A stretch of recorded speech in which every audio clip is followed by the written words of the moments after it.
for like 28 years president. And this is very easily edited. I don't even know why I watched that.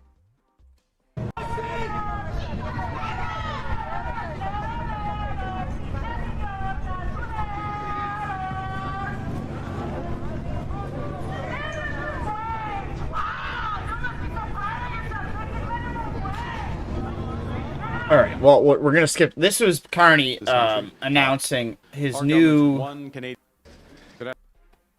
big, bold, beautiful bill to build Canada, the one Canadian economy, and get rid of a bunch of like internal trade barriers. And he was assuming, hoping that most of the questions would be about that. But I think earlier that day, Indian Prime Minister, right? Modi's Prime Minister, not President. Yeah, Prime Minister. Prime Minister of India, Narendra Modi, tweeted out that he would be coming to the G7, despite being incredibly accused by the previous Prime Minister of being implicated in the assassination of Hardeep Singh Nijjar. I think that was in 2003, I believe. Or wait, no, was it the summer of 2004?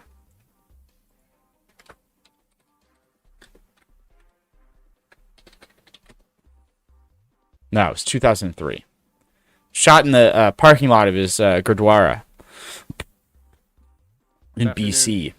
Bonjour tout le monde. Today is an important day for Canada. And it's a day that has literally been decades in the making. Minister LeBlanc has just tabled our government's One Canadian Economy legislation, a bill with two equally important components designed to create one Canadian economy out of 13. And just because it's almost 9, we're going to put this at 1.5. A stronger, more competitive, and a more resilient Canadian economy that works for all Canadians. A bill that meets this hinge moment with the urgency and determination it requires. The first component of the bill eliminates federal barriers to internal trade and labor mobility. It's our contribution to a broader effort with all the provinces and territories to eliminate the barriers that have held our country back for far too long. Barriers that cost Canadians as much as $200 billion every year. With the One Canadian Economy Bill, we are aligning federal rules and regulations with those from the... After the NDP threatened to vote against the Crown speech and Modi announced he was coming to Canada, it was the first question Carney took when we visit. No, but it was... I think the first question might have been about Modi. Provinces and territories, helping to create one market, not 13. This was not... Yeah, the sort of the New York... That New York thing was like...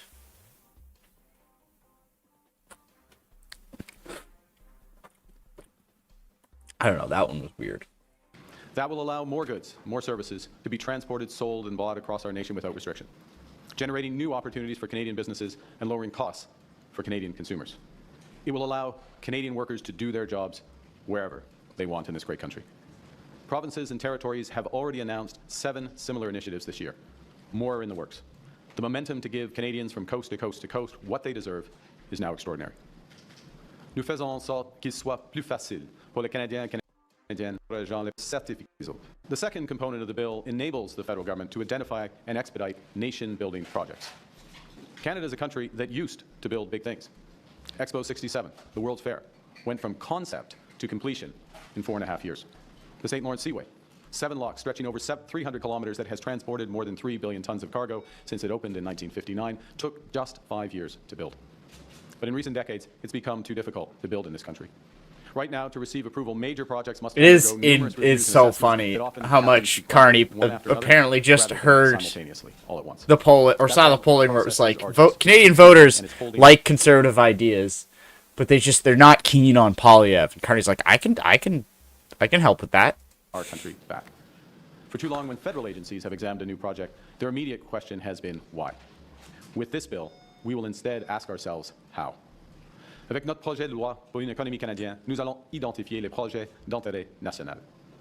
C'est-à-dire ceux qui renforcent l'autonomie, la résilience et la sécurité du Canada, présentent des avantages indéniables pour le Canada, ont une forte probabilité d'être menés à bien, sont prioritaires pour les communautés autochtones et qui contribuent à une croissance propre et aux objectifs climatiques du Canada.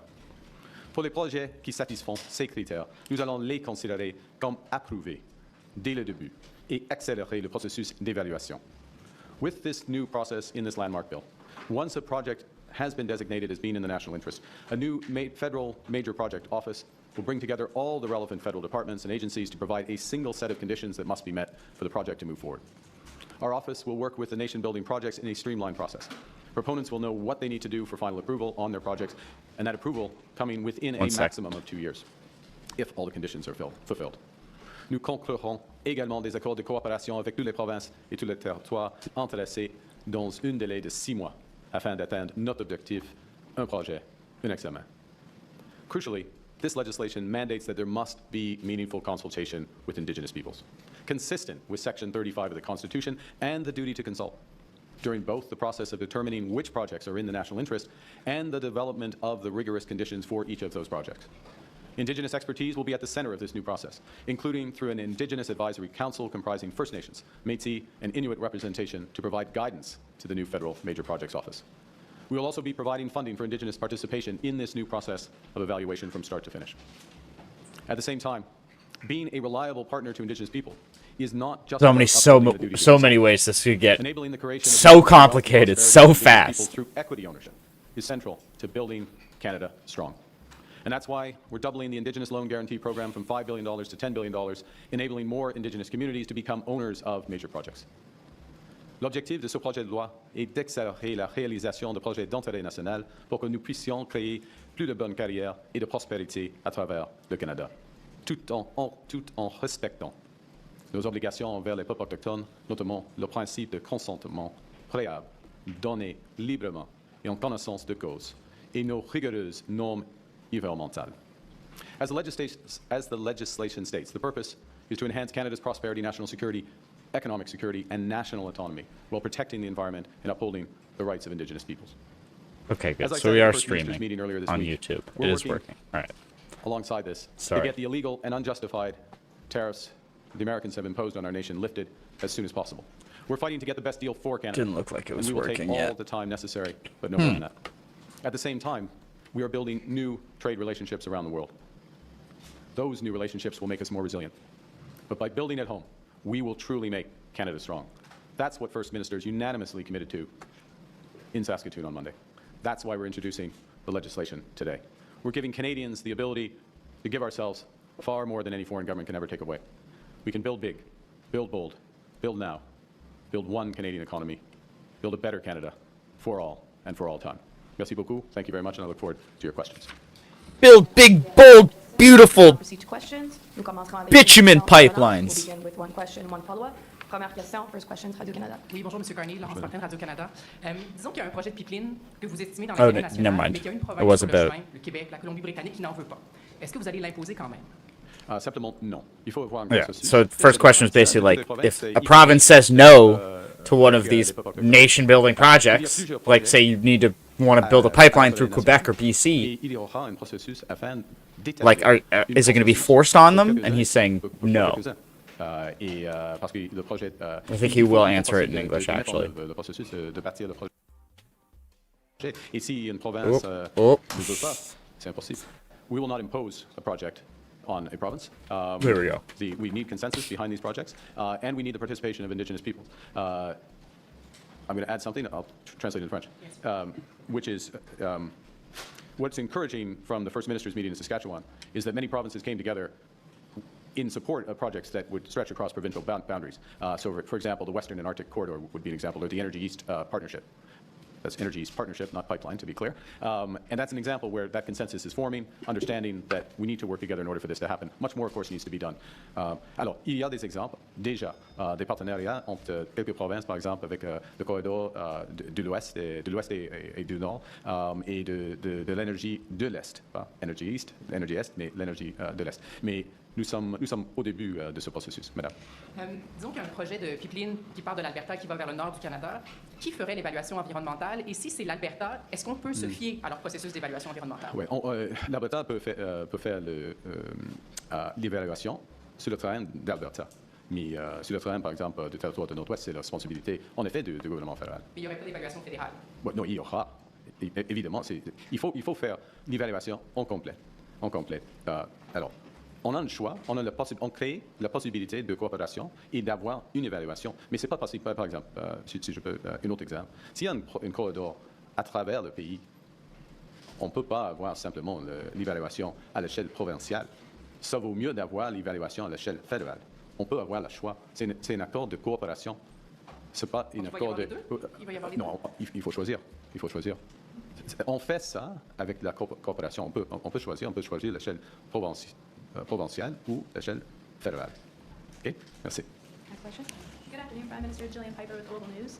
Have you had any conversations with President Oh, Trump here we about go. inviting Prime Minister Modi to the G7? Short answer is no. Thank you. Okay. Were you aware of Gary Anandasangri's potential conflict of interest and that he would have to step back from any national security decisions related to the Tamil community when you appointed him? And are you concerned about the perception around this issue of a public safety minister who can't make national security decisions on a significant area? I'll say Minister Anandasangri has the highest standards of integrity. He's absolutely meticulous. He performed his duties as Justice Minister, amongst others, Attorney General, with a very clear focus on where there could be actual or perceived conflicts, emphasize on that. We have a rigorous vetting process, and he's taken the right decision in his judgment and my judgment. Also, Anandasangri's not had a good week we will be either. well covered with respect to all public security decisions. Thank you. He's been getting dinged a little bit, or a lot, depending on your... En collaboration avec la France et la Grande-Bretagne, une déclaration très musclée sur la situation à Gaza, qui critiquait Israël et qui laissait envisager la possibilité de sanctions. Les choses n'ont pas beaucoup changé. On a vu des gens tués pendant qu'ils allaient chercher de la nourriture. Israël a légalisé des colonies. Alors j'aimerais savoir, y aura-t-il des sanctions? Et si oui, quand? Et sinon, pourquoi? Nous suivons de près la situation intolérable, la situation horrible à Gaza, et nous prenons des décisions quand nous prenons des décisions. His question about was, they made their statement about how if more aid wasn't allowed in, that joint statement, I think it was Canada, France, and the UK made, and it said that they wouldn't be afraid to take further action if needed. So he's basically asking, like, when will you be taking further action? Sort of thing. And he said, we'll do that when the time is right, basically. C'est pas le moment aujourd'hui. Mais mon autre question porte sur le projet de loi. J'aimerais revenir à la question de ma collègue. C'est pas très clair parce que dans toute la discussion préalable à ce projet de loi-là, il y avait cette idée qu'on allait essayer d'avoir une seule évaluation, soit provinciale, soit fédérale. C'est ça, oui, soit ou soit. Oui, mais c'est pas très clair, par exemple, un projet qui passerait par-dessus une frontière, donc qui s'applique dans plus qu'une province. À ce moment-là, est-ce qu'il faudra que la province renonce à son processus, par exemple le BAP? Et tout projet, en ce moment, part de la prémisse que si un projet est jugé d'intérêt national, on dit oui, et après on détermine le comment. Sauf que si la province, elle, dans son évaluation, dit non, qu'est-ce qui arrive? Well, premièrement, ça vaut mieux si on a un accord de coopération. How much could you hear me chewing those candies? Ça crée la possibilité d'avoir un projet, une évaluation. Realizing that was probably really annoying. Et le gouvernement fédéral, nous sommes prêts So de négocier, apologies. ces accords avec les provinces. Il y a beaucoup d'intérêt entre les provinces. Si c'est possible, oui, ce sera l'évaluation provinciale. Mais ce n'est pas le cas dans tous les exemples. Par exemple, l'exemple de Mme Martin qui implique le territoire de Nord-Ouest. Alors, ça c'est évident, j'ai répondu à la question. Mais on essaie d'avoir une évaluation pour chaque enjeu. Il faut avoir un accord avant de le faire. On va les négocier. On a déjà avec la Colombie-Britannique, par exemple. Mais en même temps, ce qui est, dans un sens plus important, en même temps, nous allons créer avec ce projet de loi ce bureau d'évaluation des projets majeurs qui ramasse, qui ramasse toutes les décisions à l'échelle fédérale en même temps. Et ça, c'est absolument différent. La garantie provinciale n'est pas là, c'est ça la question. Donc le BAC au Québec pourrait dire non, et puis la garantie que vous, au fédéral, vous donnez à un projet... Non, ce n'est pas une garantie. Il n'y a pas de garantie dans la vie. Il y a une garantie d'un processus. Il y a une garantie que le fédéral nous allons faire notre job rapidement, avec de prudence, mais rapidement. Mais nous ne sommes pas le Québec, nous ne sommes pas Alberta. Ils ont une responsabilité. Tous les premiers, ils sont les premiers esprits de travailler. N'importe quel peut faire des projets à l'échelle. Legislation essentially gives... Merci. Next question. Good afternoon, Prime Minister Kate McKenna from CBC News. This legislation essentially gives one minister quite a bit of power, including the ability to amend conditions on projects from CBC. Pour des grands projets à l'échelle nationale. Merci. Next question. Good afternoon, Prime Minister. Kate McKenna from CBC News. This legislation essentially gives one minister quite a bit of power, including the ability to amend conditions on projects. And I'm wondering who would that minister be, and why did you decide to make this a political decision? Well, the decision, to be clear, the decision, if you've read the legislation, I can tell, so it gives the authority to the Governor and Council, so the minister in consultation with the Prime Minister, to make those decisions. But those conditions are set out through a public process and a transparent process, and I'm going to repeat what I said earlier, including with Indigenous peoples. So you decide, there's a process, as you know, to decide what is a project of national interest. That's a rigorous process, publicly consulted and beyond.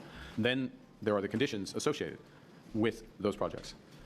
The mechanism to formalize those conditions is made with the relevant minister, in this case, the Minister of Intergovernmental Affairs, for obvious reasons, aside from his roguish good looks, but for obvious reasons, because c'est impossible de traduire, c'est impossible de répéter, ça c'est clair. But for obvious reasons, because that minister, whoever occupies that post, works closely with the provinces and territories, and these conditions are developed obviously in collaboration with them as well.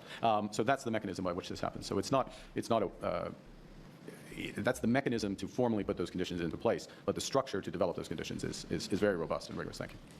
And on India, the RCMP said just last year that the Modi government is orchestrating a campaign of violence and intimidation in Canada that includes murder. Why are you inviting him to the G7, and what message does this send about your seriousness or lack of it when it comes to stopping foreign interference? So let's put the two aspects in context. First is we are in the role, Canada is in the role of the G7 chair, and in those discussions, as agreed with our G7 colleagues, include important discussions on energy security, on digital future, critical minerals, amongst others, and partnerships actually in building infrastructure in the emerging and developing world. There are certain countries that should be at the table for those discussions, and in my capacity as G7 chair, in consultation with others, some others, make those determinations. India, the 5th largest economy in the world, effectively the most populous country in the world, central to a number of those supply chains, at the heart of a number of those supply chains, so it makes sense. See, and in addition... I mean, but then where's the line, though? Is it just that, I guess, is it just that they're a democracy? Because it's like, aren't those all reasons for why, like, Xi should be invited? Like, I'm not advocating for it, but it's like, the things like India and China are, like, right 1 and 2, like depending on the source. I think it's India has the edge for population, but it's like China's right behind them. And then, I mean, it's the 5th largest economy. I don't know where China lands, but I'm assuming it's right around there. So it's just like I guess, and like it kind of ties into the I think just. I don't know. This seems to have upset a lot of people, and I'm not. I mean, maybe it was like it was like because he said it was his decision because he is the G7 chair this year, but I don't know, and because then it's compared to the thing with the Paul Chang thing and the comments about the bounty, and the suggestion that taking like a day defending Paul Chang's comments and then having Paul Chang oh god, I'm an idiot.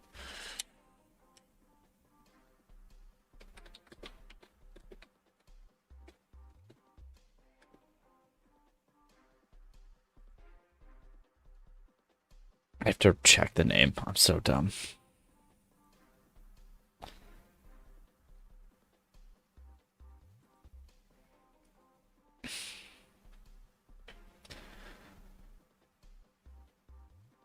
Yeah, okay, Paul Chang. All right. I was like, wait, am I saying the wrong name? The longer I'm a journalist, the less I'm like convinced I know anything unless I've checked a source in the last like hour. It's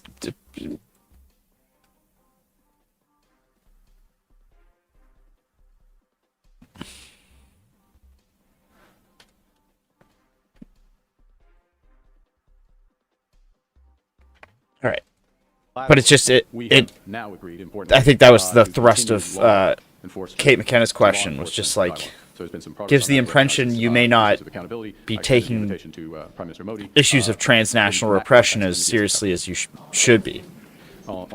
Alors, il y a deux aspects de cette invitation. Premièrement, dans ma rôle comme président du G7, c'est important d'avoir des pays les plus importants pour les enjeux, y compris la sécurité d'énergie, l'intelligence artificielle, les minéraux critiques. L'Inde est au sein des chaînes d'approvisionnement de tout cela.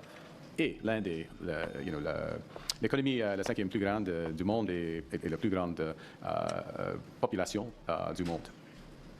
Dans un contexte bilatéral, nous sommes maintenant, et ça c'est important, nous sommes maintenant d'accord d'avoir un dialogue de renforcement de loi entre le Canada et l'Inde. Okay, merci. Prime Minister Stephanie Taylor, the National Post. Do you believe Mr. Modi was involved in the killing of Hardeep Singh Nijjar?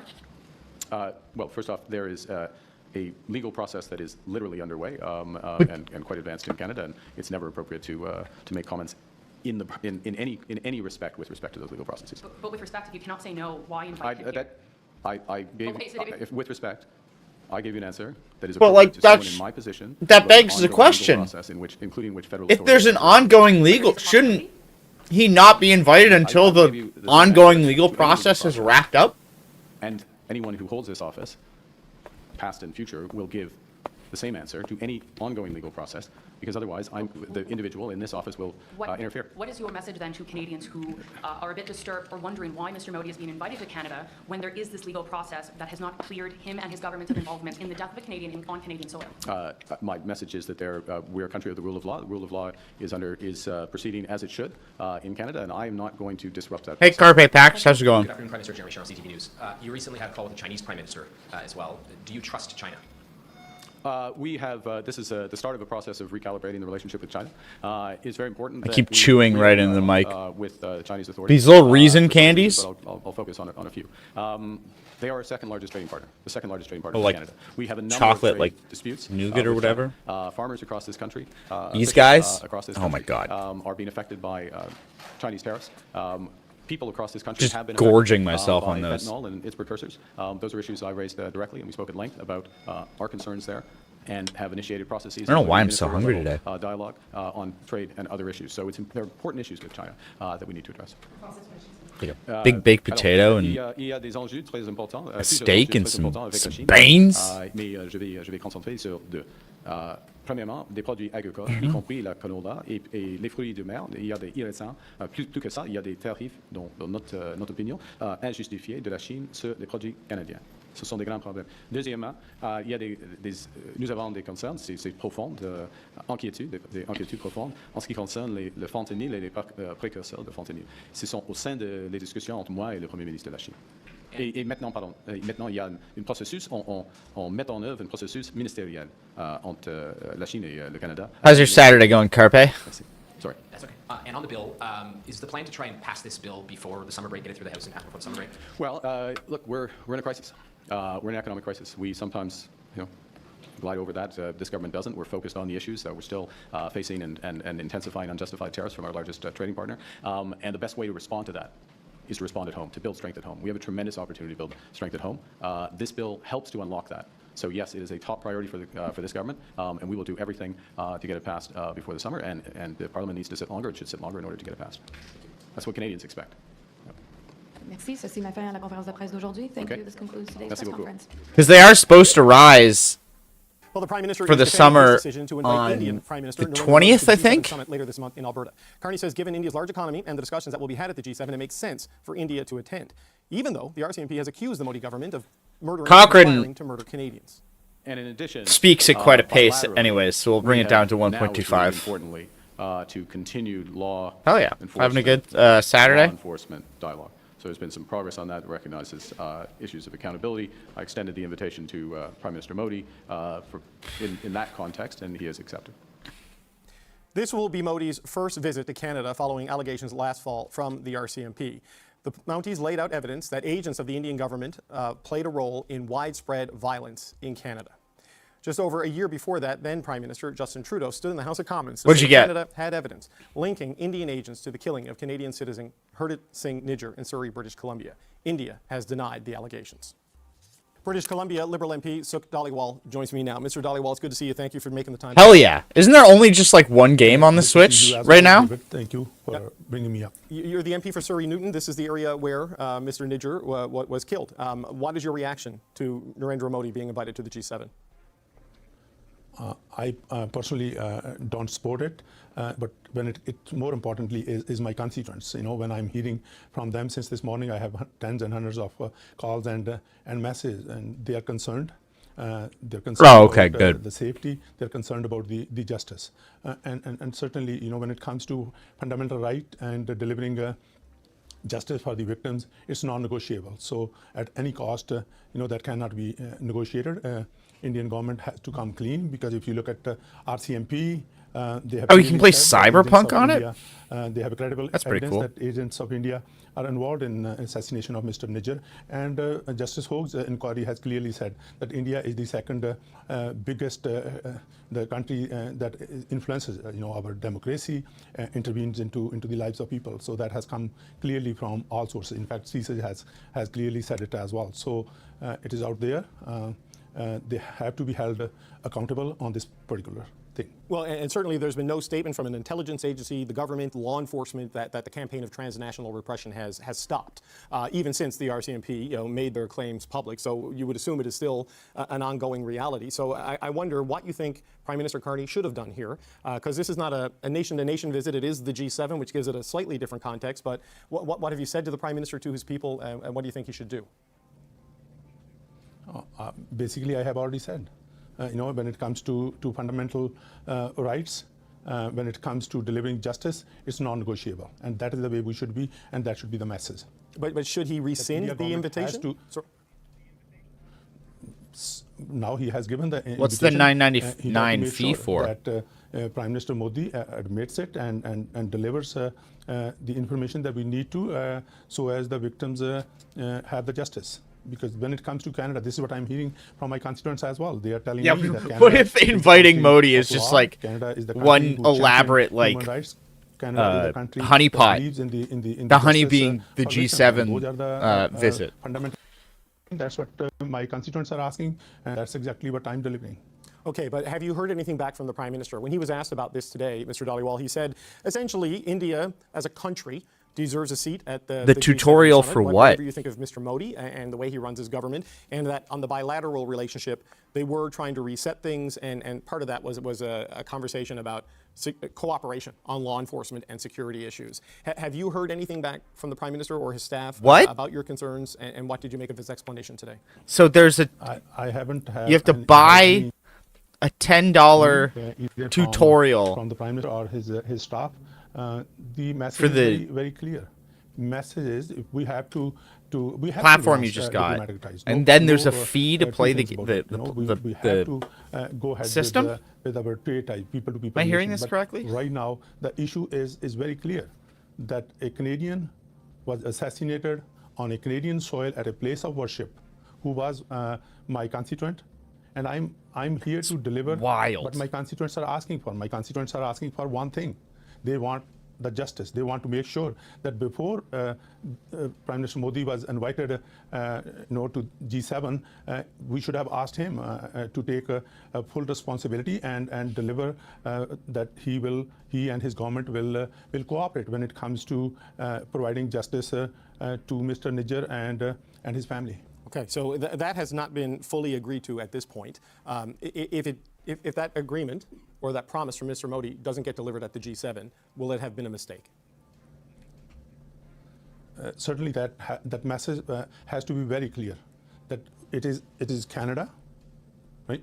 We cannot tolerate any interference from any of the foreign agents, irrespective whether they are from India, China, Russia, Iran, or any other countries. And that's why I brought in my motion M112 forward, that to stop that and to respect that. The government brought in Bill C-70 to deal with that situation, so we are able to provide our last.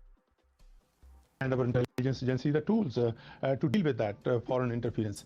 And in fact, That's MP Dollywall's internet, that not was alive mine. and well here in Canada. And Justice Hogue has made it very, very clear. RCMP has clearly said that there is a credible evidence that the agents of India were involved in killing a Canadian citizen. So when it comes to, as I said earlier, fundamental rights and delivering justice is non-negotiable. Okay, Sukh Dhaliwal, we're out of time. I want to thank you for joining us today. That's Sukh Dhaliwal, the Liberal MP for Surrey Newton. Thank you, sir.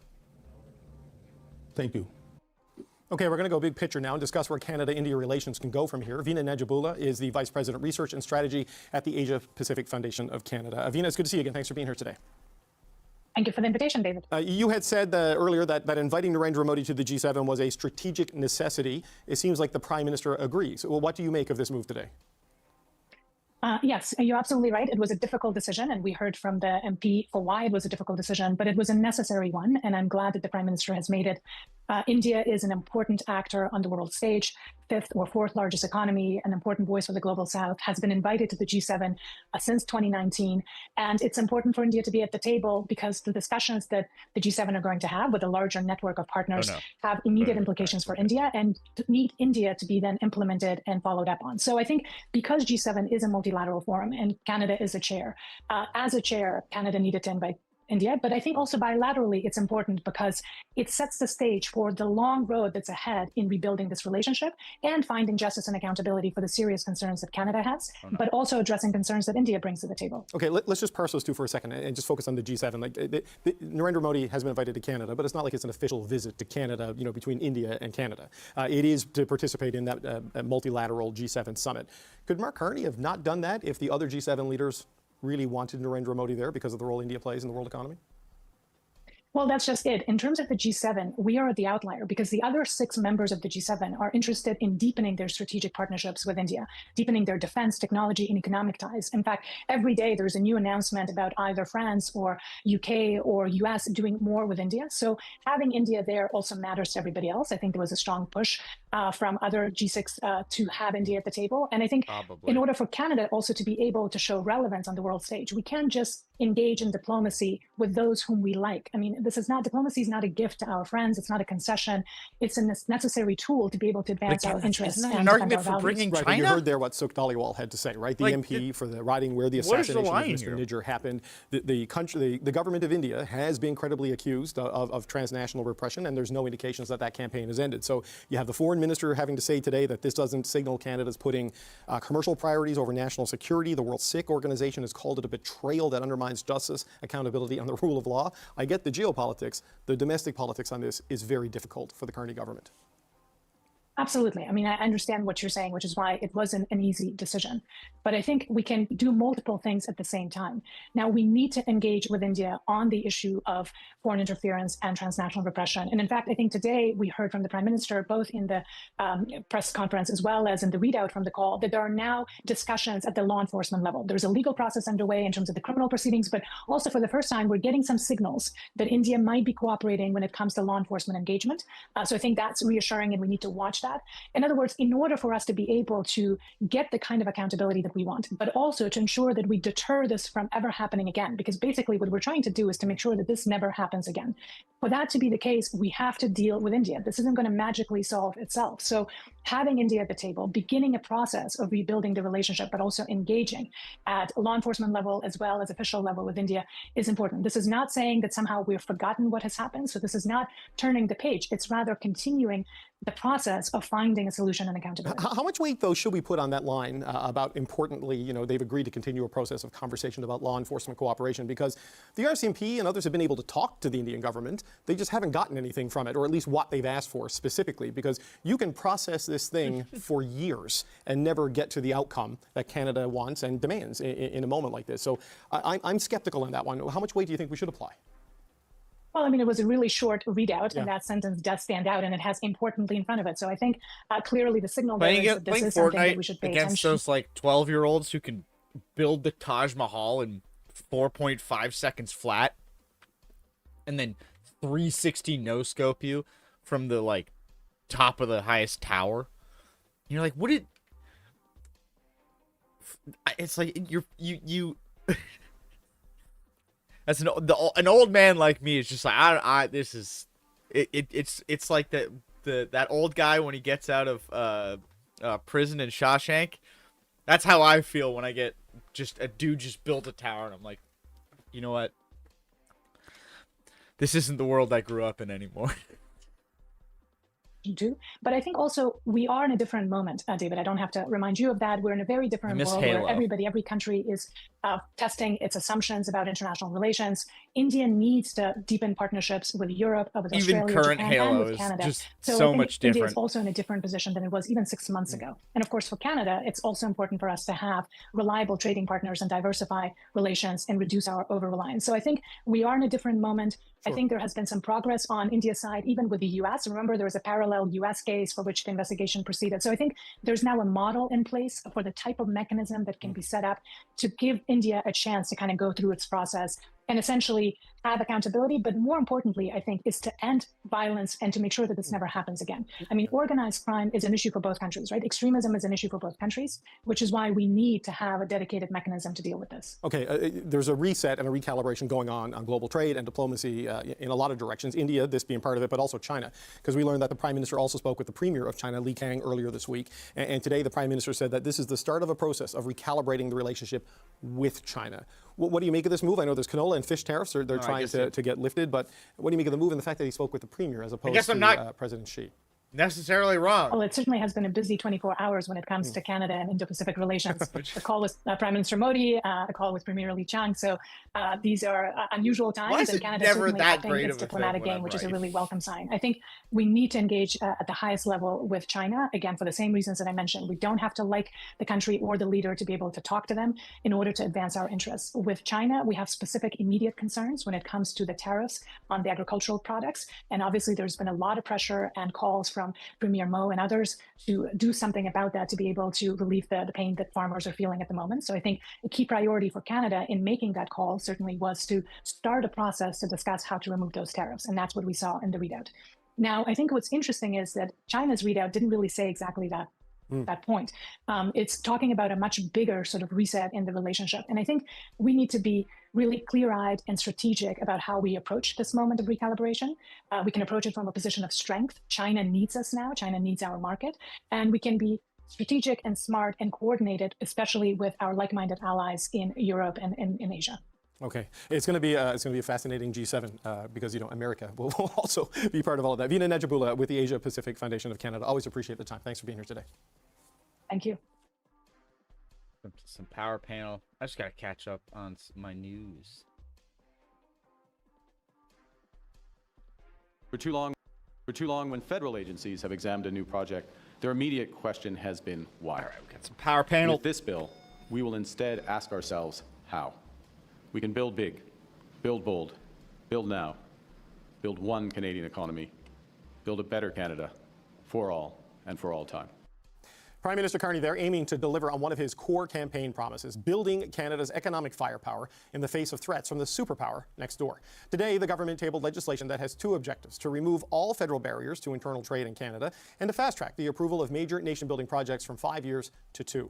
Carney briefed premiers on the plan in Saskatoon on Monday, and it was received with open arms, a rare show of unity at a meeting where tensions and divisions are often on display. The premiers have given Carney their list of projects they would like to see built, whether it be a highway, and then the tension a started pipeline, immediately after the meeting, or a mine. But Carney faces a number of challenges. While Alberta sees an oil pipeline as a priority, British Columbia does not. We have a massive taxpayer-owned pipeline in British Columbia. There is a significant and important discussion that needs to be had about maximizing value from that pipeline. But it's not my job to come in and tell Premier Ford that it's extremely unlikely that there will be a tunnel built under the 401. It's not my job to come in and tell Premier Smith that her vision for a North Coast pipeline is many, many years off, and there's no proponent. And there are also serious concerns amongst Indigenous leaders, despite Carney's promise of rigorous consultation.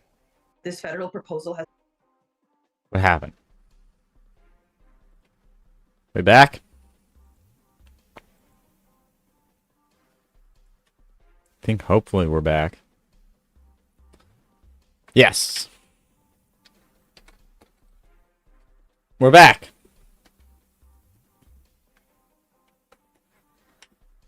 Really gotta fix that. Gotta fix that step.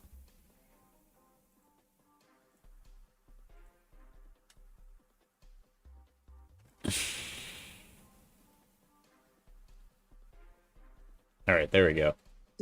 Our inherent rights, our title, jurisdiction, and treaty. We want to talk about fast tracking. Let's start fast tracking the basics for First Nation kids, like clean water, quality housing, modern schools, because half of them are in need of repair or needing new ones. Okay, we're going to start there with our party insiders. Greg McEachern is a former Liberal ministerial advisor. Fred Delory is a Conservative campaign manager. And Melanie Richer is a former communications director for the NDP. Happy Friday, gang. Good to see you all. Mel, other than all of the challenges with just make sure the people on YouTube see it. This is a piece of cake for the Prime Minister, right? Like, it's an ambitious agenda laid out this week. What do you make of where things stand? Yeah, it's funny. It feels a little bit like a continuation of the conversation that we were having last Friday of, I think what the Prime Minister is saying is what people are hoping to hear. And, of course, a little bit more details there today. I do think that maybe the fear, the caveat that we had talked about last Friday of moving quickly, promising these things quicker and done right and all of this stuff, you're forgetting the reason why these processes take a little bit longer to begin with. And, as we saw the National Chief kind of say, a lot of the problems that we've seen with a lot of the big projects as of late is the lack of proper consultation with Indigenous people. Now, what game are we going to play while we watch directly impacted by those projects? And the fun stuff? We're already hearing Indigenous communities say, "Hold on, wait a second here." That is something to pay attention to, and it's something to make sure that we do right. It does sound like she had a good conversation with the Prime Minister, so maybe some of those things were addressed in that conversation. But that's what we're hearing, and it's hard to move fast. I don't have it. I wish I did. That'd be sick. Kind of the first test that we'll see how the Prime Minister handles. Look, they're going to try to go fast without rushing it, is what it sounds like. And Greg, there's reassurance in the language that they will consult with people. And it does say in the actual legislation. White House official statement says they are appointing 2,000 National Guard members to LA. Goddamn. That's going to get rough tonight. And that means something in legislation. But the history of the country, you understand why the groups might be skeptical. Yeah, in the duty to consult. Also, I forgot. Shout out Maple Takes. I should shout out Maple Takes. Because after his shout out, we've finally broken over 1,000 followers. Woohoo!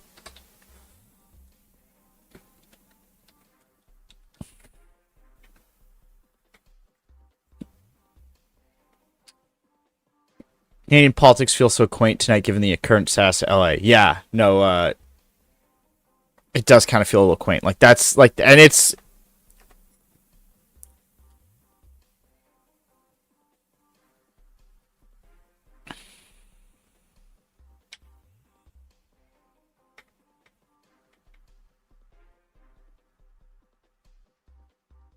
You mean, the governor's taking over the California National Guard? What do you mean?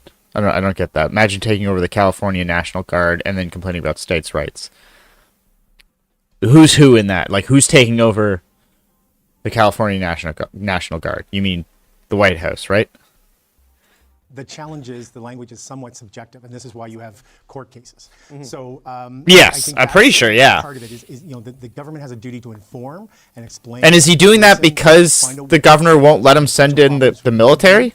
And detail how they're going to address those challenges. And when they don't, this is where things can get bogged down in the courts. But every new government comes in with a lot of energy and a lot of hope.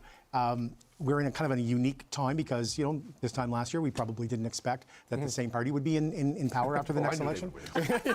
Fred called it every week. That's why you're calling for an election so much.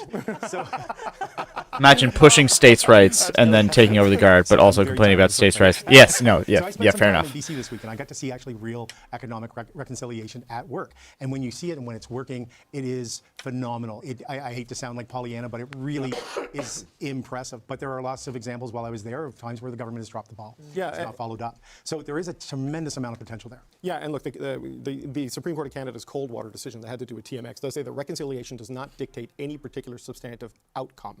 Were it otherwise, Indigenous peoples would effectively have a veto over projects such as this one. The law is clear that no such veto exists, but because there's not a veto doesn't mean there can't be influence in the outcome of the project, and this is one of the key conditions for that they have got to meet. But also, just because they don't have a veto doesn't mean that it's going to be easy to build on their land if they don't want you to. Condensing these timelines, you just have to, if you're going to have true consultations, how do you make that all work? And that's going to be the big question mark. I think that is clearly the big question mark coming through with what we're seeing right now. And this first ministers meeting that Carney had was the easiest one he'll ever have. It only gets harder from here. We already see some cracks with EB already saying, we had all this trade barriers we're trying to knock down, and now already EB's kind of putting barriers and walls back up. And of course, there's some other issues with pipelines going east as well, not just west. So the whole thing is going to be an immense challenge. Expectations are very, very high. Obviously, I'm hoping Carney and the government succeeds in doing this, but it's going to be hard to push this all into 2 years, and there's going to be court challenges on this. Yeah, I think that what I noticed with EB, like in the clip you just played, David, it's a bit of a straw man argument, about what his job is not to be. Well, sure, that's very easy to say. I think the Premier of Quebec handled it much better and read the mood of the country better, where he said, "I'm going to have to see what the project is before I say how I'm going." But I think François Legault knows there's no pipeline that's going to hit the Quebec border, and David Eby knows there's going to be a lot of pipeline proposals potentially that want to hit the BC. Rather than being the guy who's shutting it down. But he's also getting smoked right now by Indigenous communities in his province. Your nickname for Cochrane is Giggles? So I think he's already hearing loudly from people in British Columbia. Does he giggle a lot? So I don't actually think that that's the feeling out there. I think we're seeing him respond. I would push back that. I mean, he does crack jokes and maybe laugh at a lot of his own jokes, but I don't know if I'd describe him as giggling. Pushing in a different direction. Right, but he has a majority, and he has to manage all of those constituencies. But look, just to build on this, in the wake of the pipeline resistance from David Eby, Prime Minister Mark Carney said today he would not force any project on a province, and Conservative leader Pierre Poilievre says I guess that's so. essentially giving each province a veto. Listen to this. We will not impose a project on a province. We need consensus behind these projects. He said that premiers will have a veto on resource projects and pipelines. So is the Prime Minister effectively saying we're not going to get any pipelines built? And if so, is he ceding to Donald Trump that the Americans will continue to get 80 to 90% of our energy projects products at enormous price discounts? It would appear to be the case.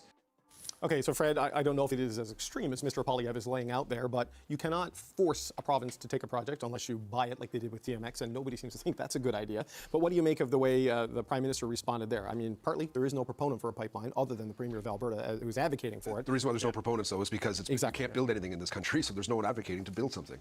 Hopefully this legislation and this process fixes that, and there will be proponents.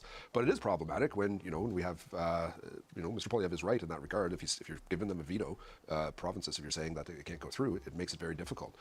So I don't know how this relationships and how these things are going to be ironed out to work to get things going, because the country is going to help develop certain projects in certain provinces, newspaper? But like Alberta's landlocked, and they need to be able to move their energy to the coasts. So if there's going to be a veto there, there's going to be a stoppage. It's how are we going to get this done? Well, this is where Dominic LeBlanc enters the picture, does it not, Fred? Like he is the minister of managing all the relationships. If you break down what his core functions are in all the various titles he has, and Tim Hodgson, who was on the show earlier, the new energy minister, basically said that we need to build that's a pretty cool successors for a bunch of provinces so that people could see the overall national benefits. So it's going to be about for a student newspaper relationship management and delivering a bundle of things that make the trade-offs worthwhile. It would seem. Right, and that's why this all has to move together and quickly. You can't be doing piecemeal here and there where we get this one project going, but that one's going to take a lot longer, and then you end up maybe, well, then we're not going to do that project because we don't need it, some would say. And that becomes a major problem. So this is going to be incredibly challenging, and I think the Liberals have their work cut out for them, and the provinces and the premiers, but we'll see how this goes down the road. Right, so Mel, the political position the Prime Minister is taking there, it's also the constitutional position you have to take. It's you can't force it through Quebec one way, you can't force it through British Columbia the other way. You need to do the grand bargain, as they talked about here. I mean, what's your sense of how you manage that going forward? Because you can do things on railways for critical minerals and energy transmission interties, but the pipeline is such a political thing, right? But you can't. But wasn't that the whole reason they bought TMX was and so that they could, in fact, but laugh sometimes when I hear Poilievre talk force it because through? it feels like not.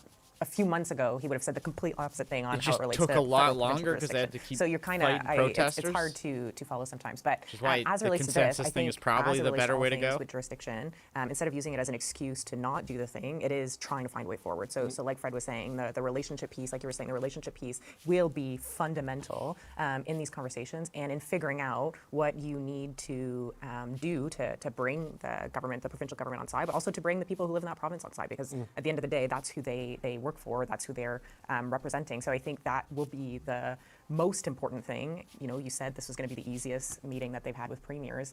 The goal should be, how do you keep that, or how do you continue those relationships? Not everybody's going to be happy all the time, not everybody's going to feel like they're walking away a winner all the time, but showing enough benefit for the country and for the people that they represent that we can get to where, the Prime Minister's talking about getting, because I think everybody's hoping that this is successful, whatever that looks like. But yeah, that relationship piece will be fundamental in the next 2-year kind of processes that he's talking about. Well, Greg, on that, this is the value of LeBlanc, who is a good political athlete, but also not an ideological guy.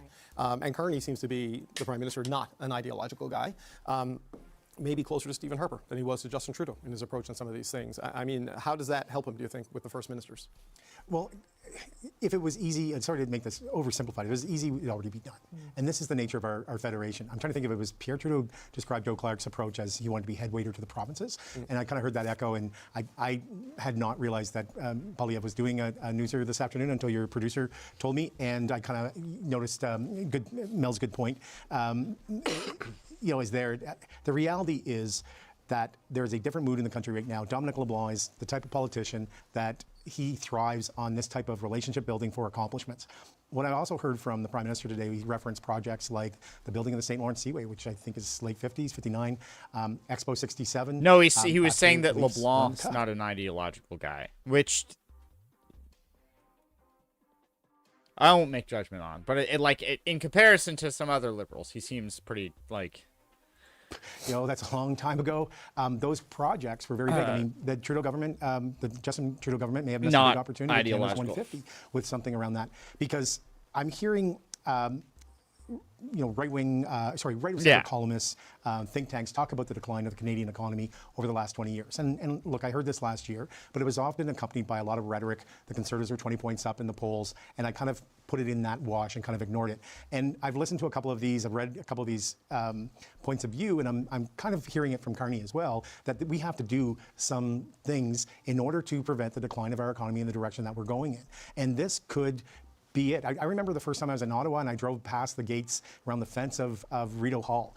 And that was a Governor General during the Depression who was worried about unemployment and people starving, and it was a make work project. Sometimes it's as basic as that. But in our case, I think this is a real large economic flex that we have to do. And I think Dominic LeBlanc is the type of person who has to convince When are we doing the high-speed rail? Well, Let's look, go. I think the intention, I think, of what was put on the table in Saskatoon was more strategic than sort of just baseline stimulus, right? This is not critical of the Canada Economic Action Plan, but that was just build things to create jobs, get things going, because the economy is just tanking because of the liquidity crisis. It was a spend money program to get people. Exactly, and I say that without criticism because it was necessary at the time. This is more of building resilience to pivot away from the United States and become more internally productive and reliant and engage with other partners. To get our resources to market, to open up other barriers. And obviously one of the big parts of the bill today, too, was the interprovincial trade and the issues with that. We have, it's amazing, I had no idea, being a Politico, that we had these barriers that were so bad for our economy that closed up shop everywhere. And Nova Scotia's been leading the way with their bill. Well, you're really good at making an entrance, Katie, and that's what I appreciate about you. Oh, is that what it opens up billions and billions and billions of our economy. Yeah, one of the comments that Polyev made was the federal government needs to incentivize the provinces to do this. They're already doing it, and they're leading the way. The incentive is growth and prosperity. I'm not sure a subsidy is what it takes. I mean, I'm not criticizing Mr. Poilievre's pitch, but I don't think that's where the current government is, and I'm not sure that's necessarily where some of the provinces are on the big picture stuff that really unlocks wealth. But look, let's talk a bit about what's motivating all of this, because this week, Donald Trump, he doubled his tariffs on steel and aluminum, and to this point, Canada has not retaliated, and here's what the Prime Minister said in explaining why they did do it right away. We will take some time, not much, some time, because we are in intensive discussions right now with the Americans on the trading relationship. Those discussions are progressing. I would note that the American action is a global action. It's not one targeted at Canada. So we will take some time, but not more, before we Okay, so that is Prime Minister Mark Carney from earlier this week. And Melanie, the bit that this is a global action, not one that is particularly targeted at Canada, is I don't care, because that explains why rapid retaliation, I think, didn't happen. Don't make it about looking Canada. at my Instagram. You're trying to solve so you did catch What do you me make of this approach? not paying attention. Yeah, perhaps it's the right approach. I don't know. I feel like what don't I care care about? Give the guy, by the guy, I should say, the Prime Minister, the ability to manage this in the first little bit and trust that he knows what he's doing. I think one of the things that was maybe a negative from the approach this week, or the way that I have been slacking this week, is people who are feeling this intensely, whether it be through why didn't it not do the if it's fear, if it's something that they're dealing with right away. Kind of heard nothing. Don't really see their leaders at the table having conversations about how why didn't it do the thing? We've seen this project come up today, or this bill come up today, and we've heard the Prime Minister speak about how we're going to face the U.S. But I don't know that workers who are feeling this threat directly are seeing what the government's doing to actually help them and to help their families. So I think that's what I was paying attention to this week. Folks were a little bit yes, I was in I was disappointed that lost they're in not the hearing the Prime sauce. Minister talk more about that or move more quickly to goddamn, either how many fix is the eye 40 to months? address some of these job losses and help those families out. But I'm Three and a trying to give third the Prime Minister years. grace to see how this goes at the U.S. and see if that is the right approach. But yeah, those folks who are hurting are hoping for a little bit more. enough. Yeah, they have made some changes to the EI, that waiving the waiting How's your periods Saturday and expanding going? job sharing. But you look at things like Algoma and And you get it too short, to keep the but job, it not is lose the pretty job short and be compared to supported. what And that's it where the was. challenge is. And Greg, there is this push, yeah. it seems, with the G7 coming up on the 15th, Real 16th, sugar mom 17th hours. of June. The hope is they can have something to lift this pain by them. I know. And, It'll grow back President fast, and but because I President left and it talking long tonight, on which is, top. perhaps not a surprise, but revealing about how directly involved the Prime Minister is on this. I mean, what's your sense of the Like, it the still pressure all goes, this is like- putting on Mark Carney with Donald Trump coming to town? I'll in just about make 10 days? myself look stupid. Initially, a bit of amusement in the reaction from media, because I think they've been they've kind of been evolved to expect the Justin Trudeau style, which would It is what might I have been always say. perhaps not a statement in revealing this, but there might have been like 18 people leaking that this is going on, because this is showing progress, and then we're actually busy. I do miss that. I love you. Yeah. But you know what? There's also something to be said for not revealing anything until you have something to reveal. It does seem to be very much the Prime Minister's style. Not to Are you do gonna that. see, But I also think we watched a little bit of a soap opera in American politics this VHS. week with Donald Trump and Elon Musk, and so there's a You lot wanna of other see things Clueless? going on. And I think that when you go what to we're the biggest changes that will affect or your improve vacation? the way Donald Trump where you're going? approaches Yes, hell yeah. things like tariffs is not going to be as strong Well, from any give one them my country love as well. it is going to be from the things that trigger him and his own popularity, his popularity, unpopularity. The nickname Taco that it came from Wall Street, for example, was it stung, is what all the reporting told us. The fact that taco you have shit, we're Republicans that just are now doing criticizing the and Trump. following Like, some I of them don't agreeing think it with bugs Elon them that Musk. much. That is I think what it is maybe actually bugged gonna them be once. faster at moving Donald Trump than anything that any other country can do, in my opinion. Well, yeah, who knows? I mean, Fred, the third quarter is when the economic pain is really supposed to hit, but there was decent job numbers today in the U.S., so, I mean, who knows with these things, the And that was midterms. predicted that when this happened, there were people that cover the White House said, watch, so the excited jobs for report will vacation. be leaked and emphasized as a disguise, because it's what he does. Just 3 weeks but, to no but deadline. I with can't him wait. coming here, and with the tariffs doubling on steel and aluminum, Cannot after wait. what was a successful Oval Office visit, it went the wrong way, not the right way. So what does that do in terms of what the Prime Minister needs to come out of this next sit down with the President? Well, he needs real wins. We need something concrete here, and roll back these tariffs in some way. Not have them doubled again, which keeps happening. 100% would be awful. It would be pretty bad. What I find fascinating, though, is that when the Prime Minister speaks with President Trump, it actually looks like an almost normal conversation, which we're not used to with Trump. Like, he doesn't come out with these weird, blistering things. I would love to know what he is saying to him in private to get him to do this. What these private conversations are. Maybe 20, 30 years from now, it'll come blonde out looks in some, great. When disclosures come out after. Big fan. We'll have you back. Yeah. We'll I'll do the fly panel. to come here. 2055. Whatever magic words he does, because it does seem to provide comfort to Trump and calms him down. But again, the proof is in the pudding, and he's still doubling our tariffs, so it's not like it's necessarily working for us. But that's, expectations are high for Carney to fix things. He ran on elbows up, and I understand some are saying he's not being quite elbows up right now. I don't think he actually needs to be throwing elbows. I think he needs to be possibly your most Slavic Slavic get this look in a resolved by while. G7. That would be huge for our country.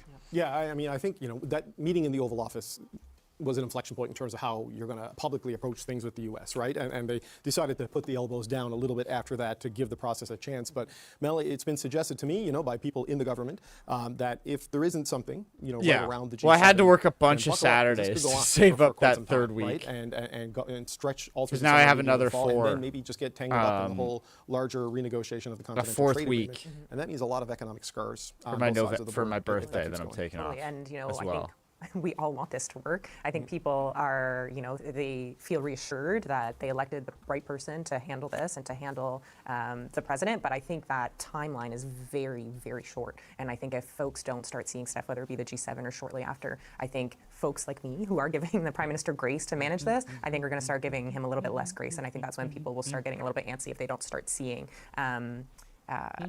action or relief, I should say, results exactly from those conversations with the U.S. Well, yeah, and Greg, I think we're gonna play Call to the Lamb after this. I've been playing when you live and work in this town. And there's no disrespect to the a people lot around this the table, week. but like I spoke I'm to on Matthew the Shoemaker third on the show yesterday, the mayor of Sault cultist. Ste. Marie, Algoma, 50% of their business is in the United States, and this makes it non-viable. I think there's a Twitch and he is plugin that I worried still about have Sault Ste. Marie becoming a set up for post-industrial it. town, like the Rust Belt towns. You know, that Donald Trump is trying to help with this policy, sort of inflicting it upon you know, the people of the Sioux. And there is a limit to their resilience, just economically, because the money runs out. Yeah, and you know, the three of us take pride in the fact that we started outside the Ottawa bubble and we try to go outside the Ottawa bubble. I was in Port Alberni. I was on the, you know, Vancouver Island this week. Yeah. And it's interesting to see what kind of gets through. Somebody mentioned to me one of the comments, Fred referenced the Oval Office meeting where when Prime Minister Carney talked about the owners of Canada. Those are the things that have kind of, you know, broken through. It's tremendously difficult, I think, for I want people to kind of go back and take a look at the election and the affordability issue.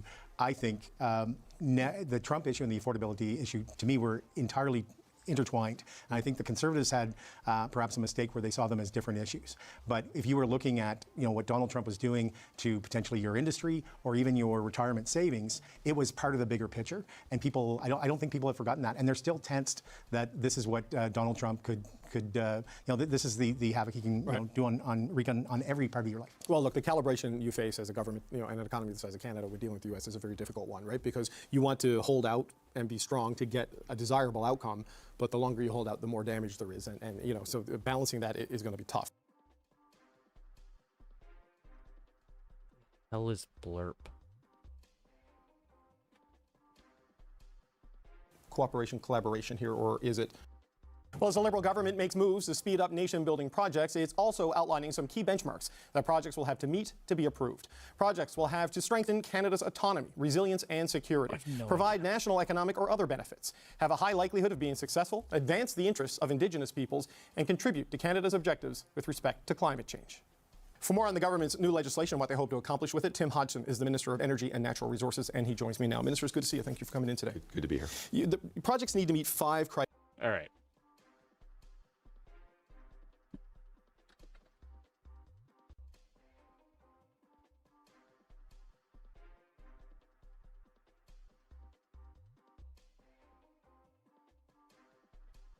I've been saving it because I'm like, Cooperation, collaboration here, or... All right. Well, as the Liberal government makes moves to speed up nation-building projects, it's also outlining some key benchmarks that projects will have to meet to be approved. Projects will have to strengthen Canada's autonomy, resilience, and security, provide national economic or other benefits, have a high likelihood of being successful, advance the interests of Indigenous peoples, and contribute to Canada's objectives with respect to climate change. For more on the government's new legislation and what they hope to accomplish with it, Tim Hodgson is the Minister of Energy and Natural Resources, and he joins me now. Minister, it's good to see you. Thank you for coming in today. Good to be here. The projects need to meet 5 criteria to be approved for this fast-tracking process. How did you settle on those criteria, and who ultimately makes the call? Is it the Cabinet, the Prime Minister, if there's disagreement with a province, for example? Yeah. Look, I like to just go back for your viewers and say, how did we get here? The reality is we had a trade war declared on us. We didn't ask for this war, but we need to fight it, and we need to win. The Prime Minister has been clear to do that. We are going to need to do things that we have never done before. And we're going to need to build at speeds we haven't built at, quite frankly, since the end of World War II. So to do that, this legislation is designed to do that. And I think we have, if we don't move forward at that speed, we have an analogy of where we could end up. I've had the privilege over the last couple of weeks since being sworn in as minister to spend time with a number of the different natural resources sectors. I look at the forestry sector. Right. In the forestry sector, we've been under free trade for 20-something years. In that time, the Americans have declared 5 trade wars against our industry. 4 times we have gone to the tribunals, and 4 times we have won our case, and they just continue to launch new trade wars. What is the result of that? The result of that, I'm somebody who lived in a small forest products town on the northern tip of Vancouver Island when I was a kid. I've spent a lot of time in that business in my private sector life. Those towns are hurting. Right. Those mills are closing. Those good jobs that keep the town alive are going away. That industry is really hurting given they're through 5 rounds of this. That same tactic is now being used across all industries. It's being used on steel. It's being used on aluminum. It's being used on autos. It's being used in canola. We need to respond with speed. We need to retool, as the Prime Minister says, retool our economy, rebuild our economy for the new world that we live in. Right. So you asked about those 5 They're really designed to ensure we are choosing projects that meet the moment and are a net benefit to Canada. And so these 5 criteria that we can go through if you like. No, we've laid them out, for the audience. But it's not just speed. This is trying to offer some certainty amidst the uncertainty, right? That if you hit these criteria, you're likely to get to yes. So the way it works is if a project is designated as a project of national interest, it's not if, but how. And so the legislation calls for the designated minister, and the Prime Minister said today that would be Minister LeBlanc in conjunction with the cabinet, with the Prime Minister. Right. And if it makes that designation, there will be a clearly defined set of conditions. Theo Vaughn and JD Vance podcast next. Yeah, well, it's like, do we watch that? Or because that's the funny thing is the Trump-Elon breakup occurred while both JD Vance and Kash Patel were on podcasts. So we got like their live reaction to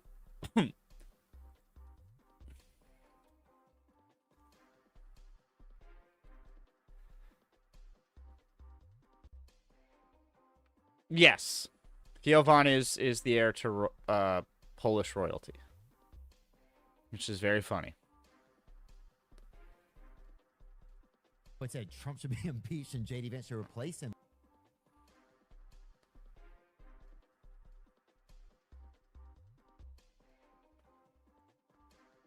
Where is it? I had high gotta ask you. expectations. Okay.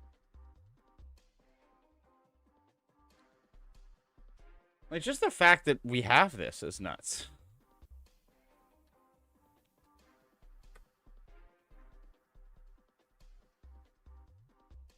I gotta ask you. Okay. We yeah. have you All here. Elon just hit the airwaves today. Bring it up, man. dude. Oh man. The fucking shit missile is in the cannon. Okay. Wow. Elon Musk, time to drop the really big bomb, right? And I thought this was going to be on Iran. So it's funny. I haven't even seen. Right? I haven't even seen this one. But he goes, at real Donald Trump is in the Epstein files. This is the real reason they have not been made public. Have a nice day. Nice signature from a South African DJT. Man.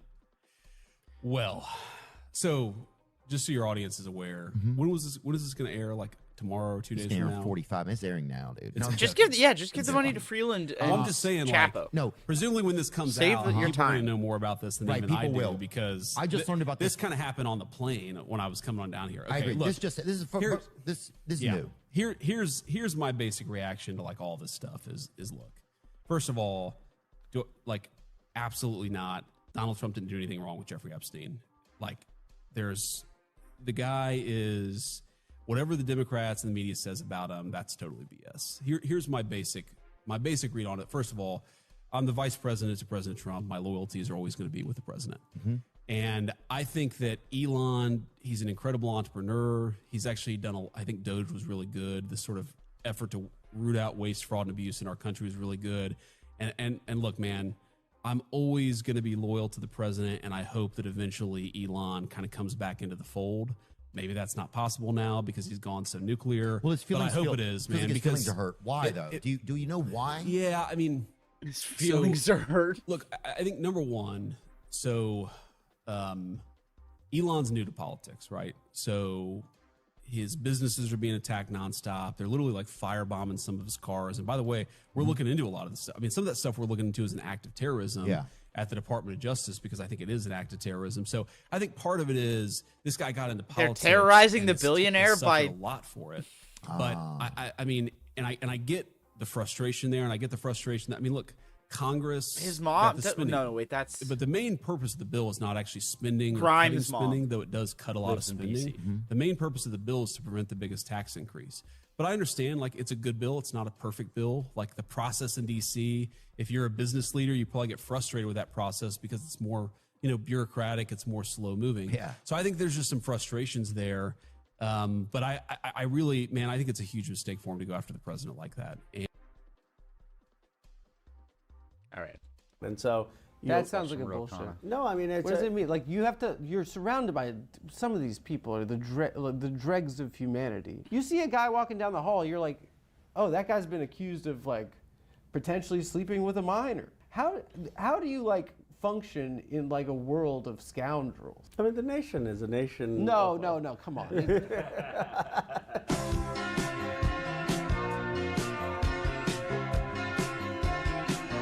got a whole new intro.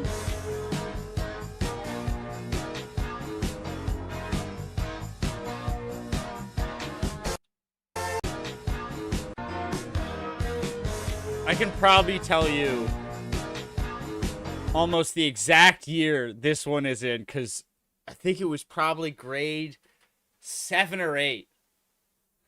Every second kid had the big shag. So like that would have been 2003 or 4.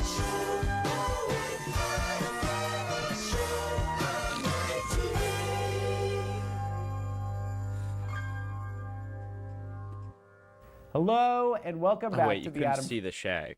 Damn it! I just did that whole thing. You couldn't even see it. Never mind. Whatever. Whatever. I don't care.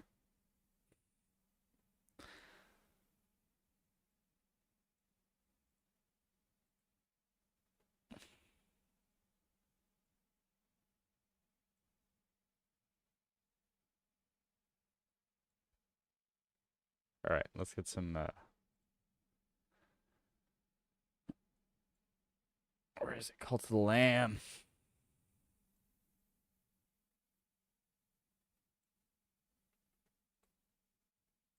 Cult of the Lamb is cool because you can like become. There's a bunch of different like things you can do with bits.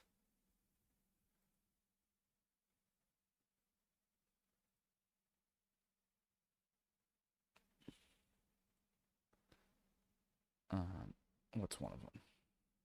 Like if you go over and you open it up. Where is it? Yeah, you go to bits. Wait, what is on screen? Those are for. Where is it? Yeah, contribute to the cult's totem. Gives me power. It also like prompt you that you can like be the next like one of the disciples in the cult. Which is pretty cool.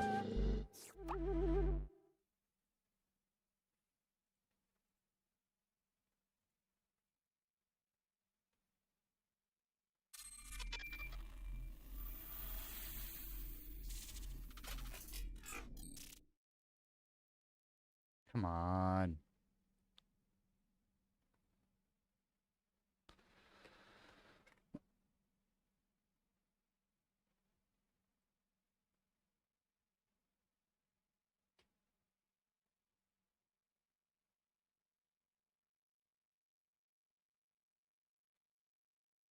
Load you bastard.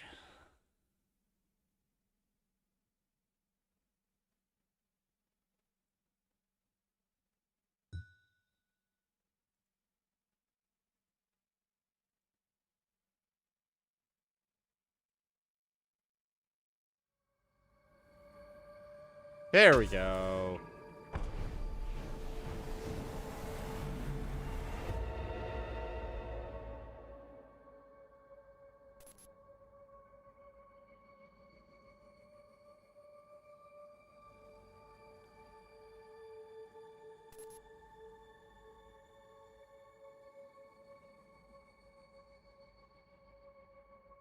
Here, wait. Gaming TV. Turn that on.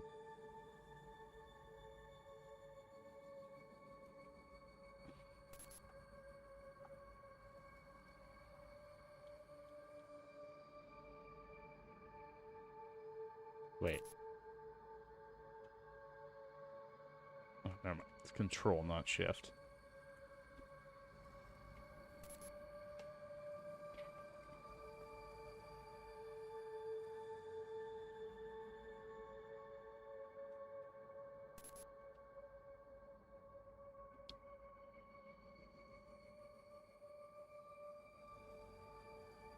Sound like someone's knocking on my window, and it is creepy as hell.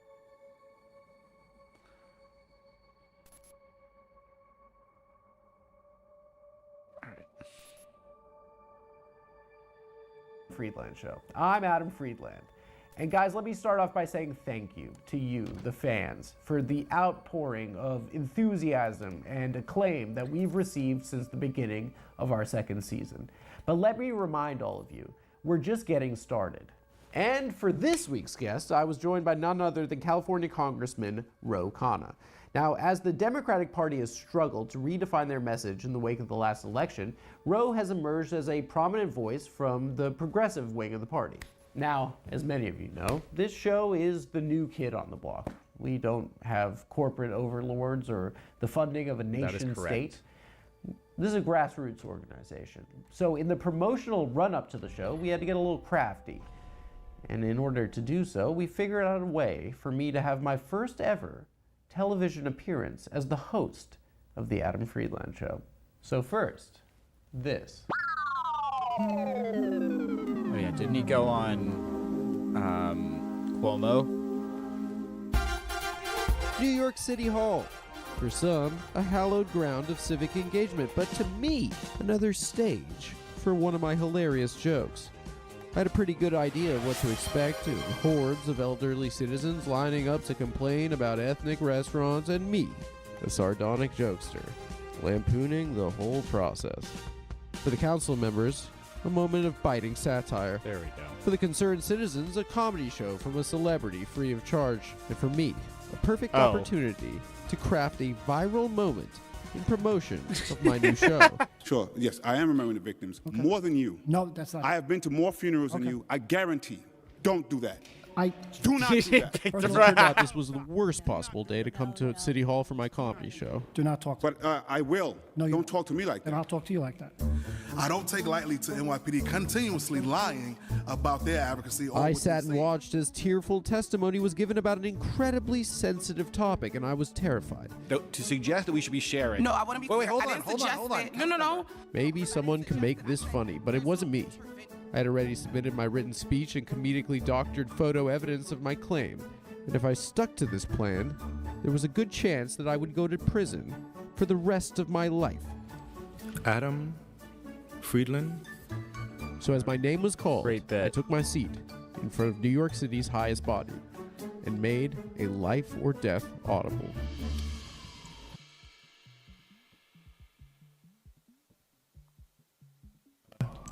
Hello? Hi. My name's Adam. I prepared a statement. If you'll excuse me, I've never been to a committee session before. I've never been to the city council. And in light of what we've heard today and the gravity of the subject matter, I don't feel like it's, it feels trivial. It was about something totally different. I just want to let you guys know, a lot of people, myself included, people have kind of lost faith in our institutions, and seeing people standing up for children today, and I'm inspired by the work of the chairman and Mr. Giummani and Councilperson Cabin and Stevens. You guys are awesome. I mean, this is awesome. So I didn't even know about this, but I support it. I've just been watching. And give it up for yourselves. You guys are awesome. Give it up for yourselves. This is really cool. This actually matters. Most everything is bullshit. This actually matters. And I won't waste any more of your time. I'm just inspired by all of you great people here today. And if by any chance the person that did the graffiti by my house, that if by any chance he's watching it, I don't know if he likes the city council, but hopefully he's watching it, and we could hang out or something. We could talk about it, and it hurt my feelings. But who am I to call out a fellow citizen, especially in light of everything we've heard today? So keep kicking ass, everyone. Give it up for yourselves. This is. Oh, it's okay. Thank you a lot, everyone. All right. Thank you. Hello, my name is Sharon Brown, and before I start, remember the hostages, release the hostages, let Yahweh's people go, defend Israel. Well, lesson learned. Nowadays, it might seem like everything's gone dark, but if you look closely, I'm sure the whatever candle of bit he had democracy planned was first probably lit by our not forefathers going to be worth it either. still flickers. It's up to us to feed that flame. This is Adam Friedland, signing off.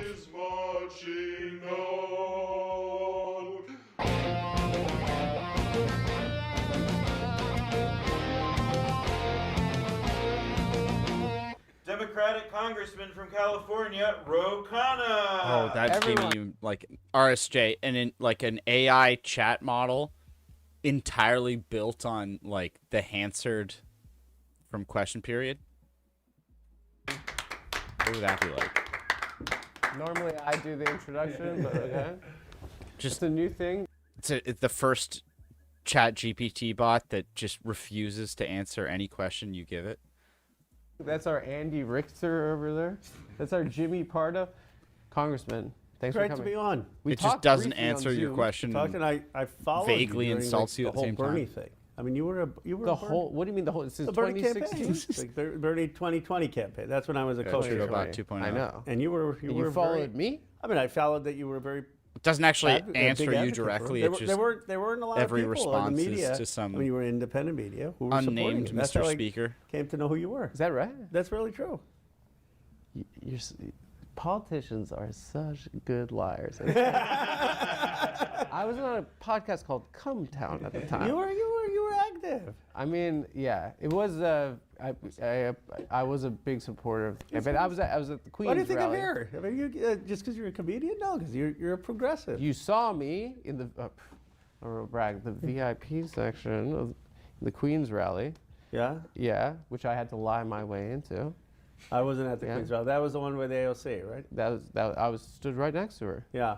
I didn't say anything, but I think she probably knew who I was too. I met Michael Moore though. On the other hand, he's very good. He's the man. Yeah, I mean he kind of like was Trump before Trump in terms of understanding what was going on. I agree. He was the only guy that was like Trump's going to win. And he was the only guy who understood the two basic things, which was people's jobs were being snatched from them, shipped offshore by greedy corporations. Yeah. And we're going in all these dumb wars. And those were the two, I mean, Trump had a lot of other BS, but those are the two central things that Trump ran on in 16.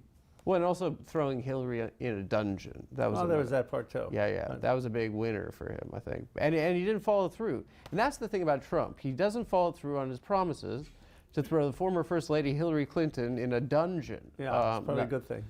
Actually, for me, it was Michael Moore, and then every single one of my black comedian friends were like, yeah, there's no way Hillary Clinton's winning it. And I was like, Jamel, if you look at the 538th poll of polls, there's absolutely no chance this is going to happen. And he's like, no, I'm telling you, they're not going to give it to a lady after a black guy.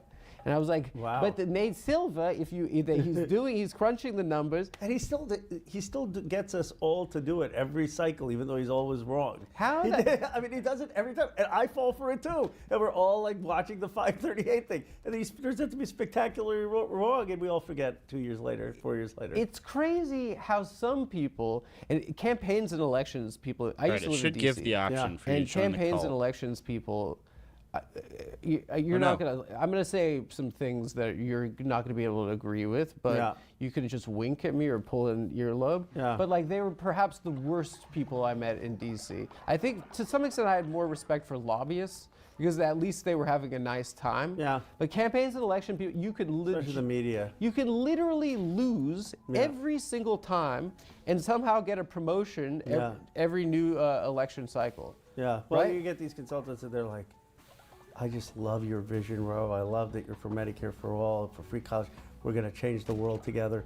And then 3 days later, how about doing a $25,000 video on this? And I commission, it's a very, very how do we make money? How? Okay, I didn't want to get into this till later, but how the fuck? Can I curse in Congress? You can curse. Can you cuss in Congress? I can curse, yeah, of course. Who's the number one cusser in Congress? Who's it? Marjorie Taylor? On our side? Who's this? I mean, Jimmy Gomez curses a lot.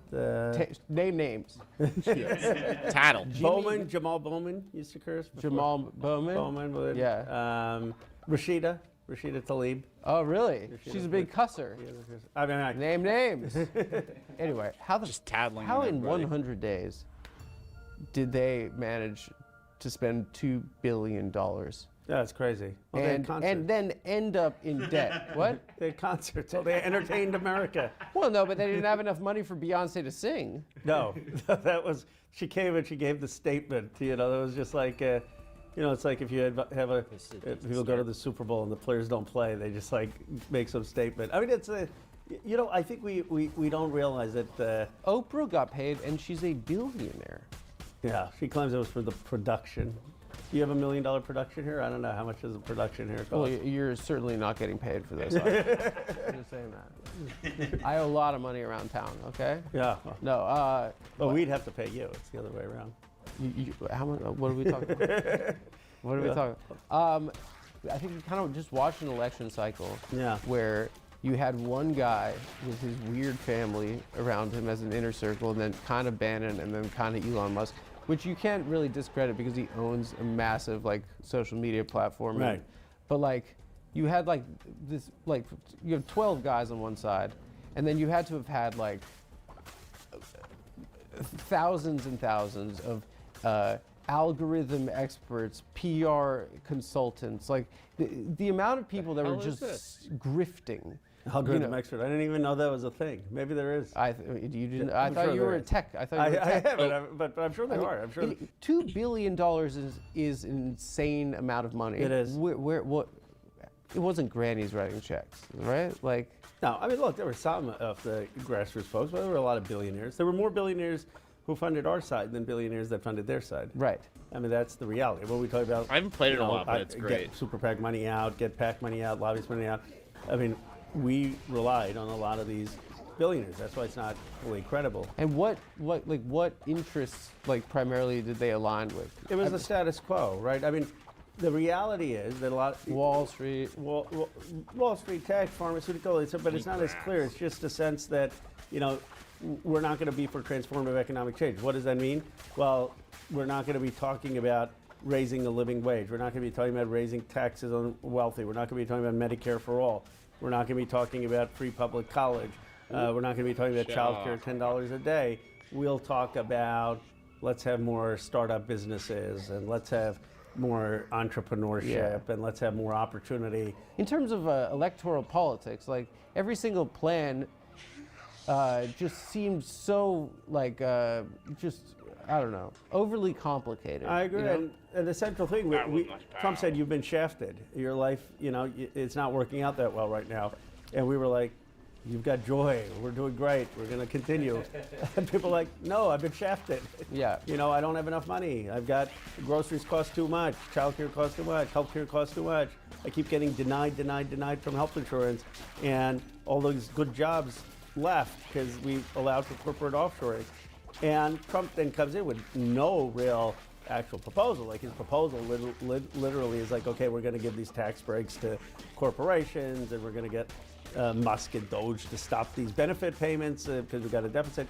But people don't pay attention as much to what he's going to do. They just say, change the system. I think in a simpler sense, like I'm a comedian, right? And like during lockdown, I mean, Trump was working the road. I mean, he was doing stadiums, baby. Yeah. He killed Herman Cain at one of them, you know? My boy was having fun, you know? He was crushing. He was like, it was kind of like I was a comedian. I was like, he's still allowed to work the road, and he's just crushing stadiums. These are rallies. Yeah, the rallies. And it's like, to some extent, what you see is that he makes people feel good. He's entertaining. I mean, he makes his guys feel great. Well, he's got a simple thing. He says, it's not your fault. You've been screwed. There are all these things that have made your life not work out as you want it to work out. And it's the Mexicans. And he blames the Indians, the Mexicans, the Chinese.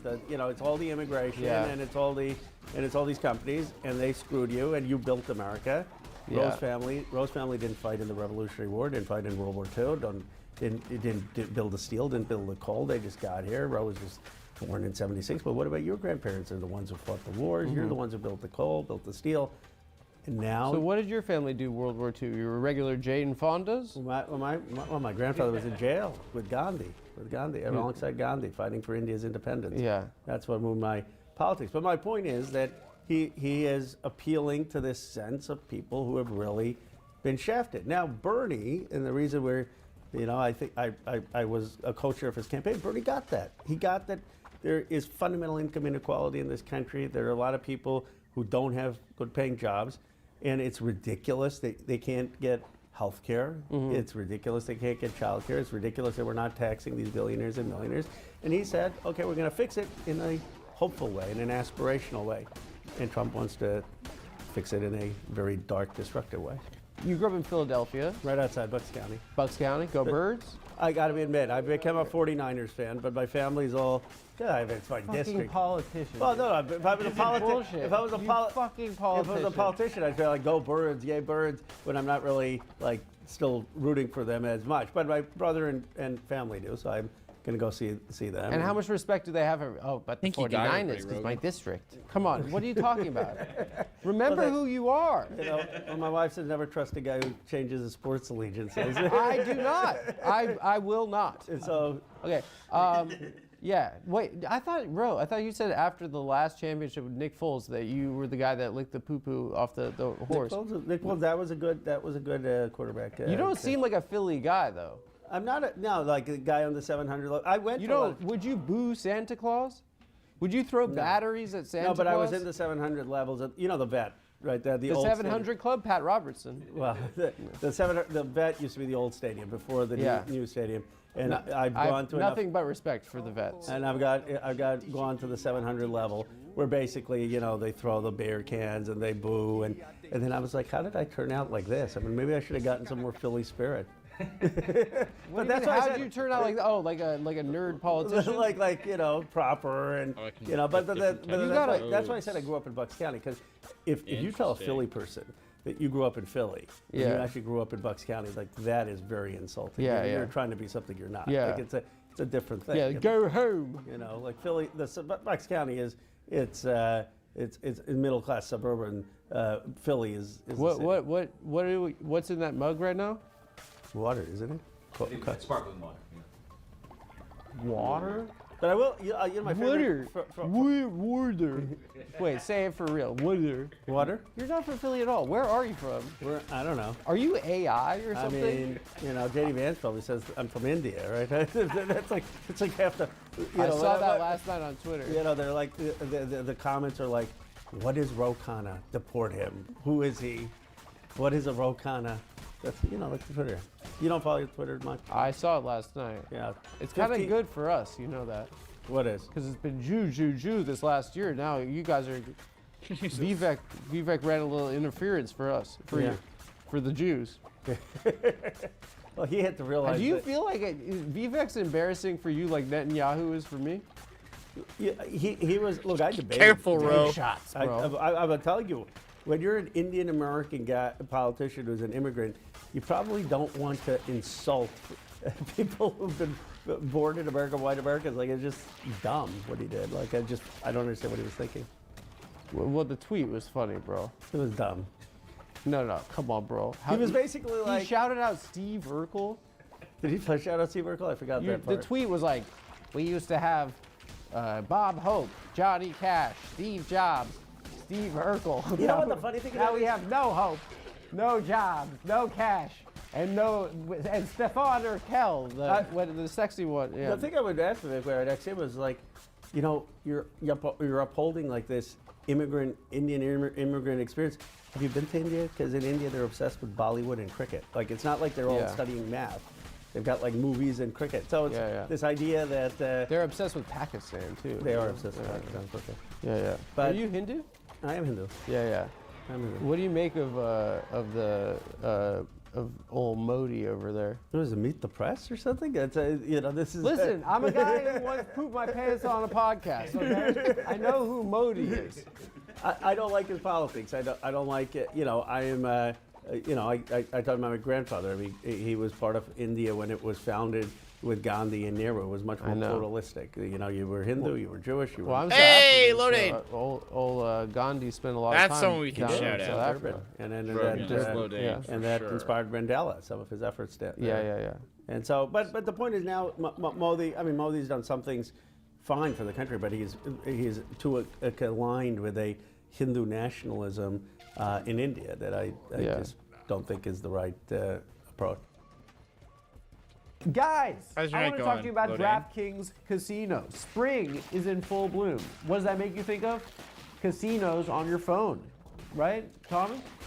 New offers and promos are sprouting up daily at DraftKings Casino. Right now, new players can play $5 on anything and get 350 casino spins instantly on a featured slot game. What's your rent sit? Guys, What's the as problem? you know, I'm from Las Vegas. People call me Mr. Las Vegas, and sometimes I miss home. And the way I revisit home is I look at pictures of my family and I play DraftKings simultaneously.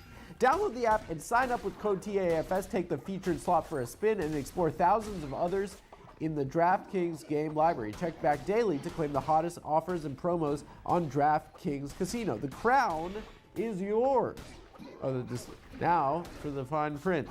The gambling problem, call 1-800-GAMBLER in Connecticut. Help is available for problem gambling. Call 888-789-7777 or visit ccpg.org. Please play responsibly. 21 plus. Physically present in Michigan, New Jersey. I'm illiterate. Okay, let me try this again. Gambling problem? Call 1-800-GAMBLER in Connecticut. Okay, help is available for problem gambling. Call 888. They doubled it? Jesus Christ. 7-8. No, fucking. That's shit. still nuts. Guys, here's the important part. Gambling problem? Call 1-800-GAMBLER in Connecticut. Help is available for problem gambling. Call 888-789-7777 or visit ccp.org. Please play responsibly. 21 plus. Physically present in Michigan, New Jersey, Pennsylvania, West Virginia. Oh yeah, only RSJ. in I'm in the Connecticut same and boat. I was trying to Ontario. get interview with Eligibility restrictions apply. New customers Solomon only. as well. Non-withdrawable casino And it's just- spins valid. I mean, for I don't know if that's- featured game only. And It varies from minister to Non-withdrawable minister and casino depending spins on the valid for subject, featured game but only and expired in 168 Solomon hours. hasn't, I See think, terms given at many interviews casino.draftkings.com/promos. Ends which is, June I think, 22nd. for me, kind of June surprising. I thought he'd be 22nd, giving more interviews. 2025 at 11:59 p.m. Eastern Time. DraftKings, guys. Now back to the show. You're an attorney, Chicago. Yeah. And then you and then he met campaigned with for Google. Obama. Friday, And then you were appointed in 2009 by Barack Obama. Yeah. I mean, I don't want to exaggerate my campaign role. He was running for the state senate, and I knocked on a few doors for him back then. Yeah. Because they he had was running some, against Alan Keyes, right? Well, that was the Senate. AI When I was a student prosperity in fund Chicago in launch. '96, he was running for the state senate, and I knocked on. Was it Blagojevich's former seat or something? Well, the Senate seat was. This is when I worked on him. He was running for the state senate, state legislature in 1996. How much interaction did you have with the former President Obama as an appointee? And As an from appointee, Chicago? almost none, because I was like a deputy assistant secretary of Commerce, which is like, funny, but not like up Come there. on, don't shit on you. You're deputy assistant. The longer your title in D.C., the less important you are. Were your You know, parents like, I can't believe you're the only deputy assistant? What is it? Deputy assistant secretary of Commerce. Sounds nice to me. Yeah, but then after I got to Congress, probably now is more a couple times a year. Couple times a year. Yeah. And what's his vibe? He's very cerebral. He's calm. Yeah. He's got a sarcastic sense of humor. Really. And he's relaxed. He's not. He's no longer in the whole zone. Okay, and I want to mention this. You were co-chair of Bernie's campaign 2020, right? Yeah.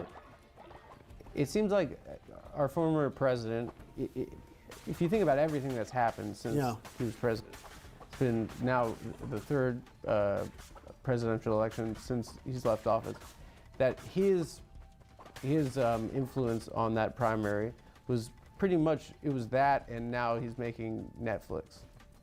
Well, I mean... Come on. Come on, bro. I didn't agree. I didn't agree.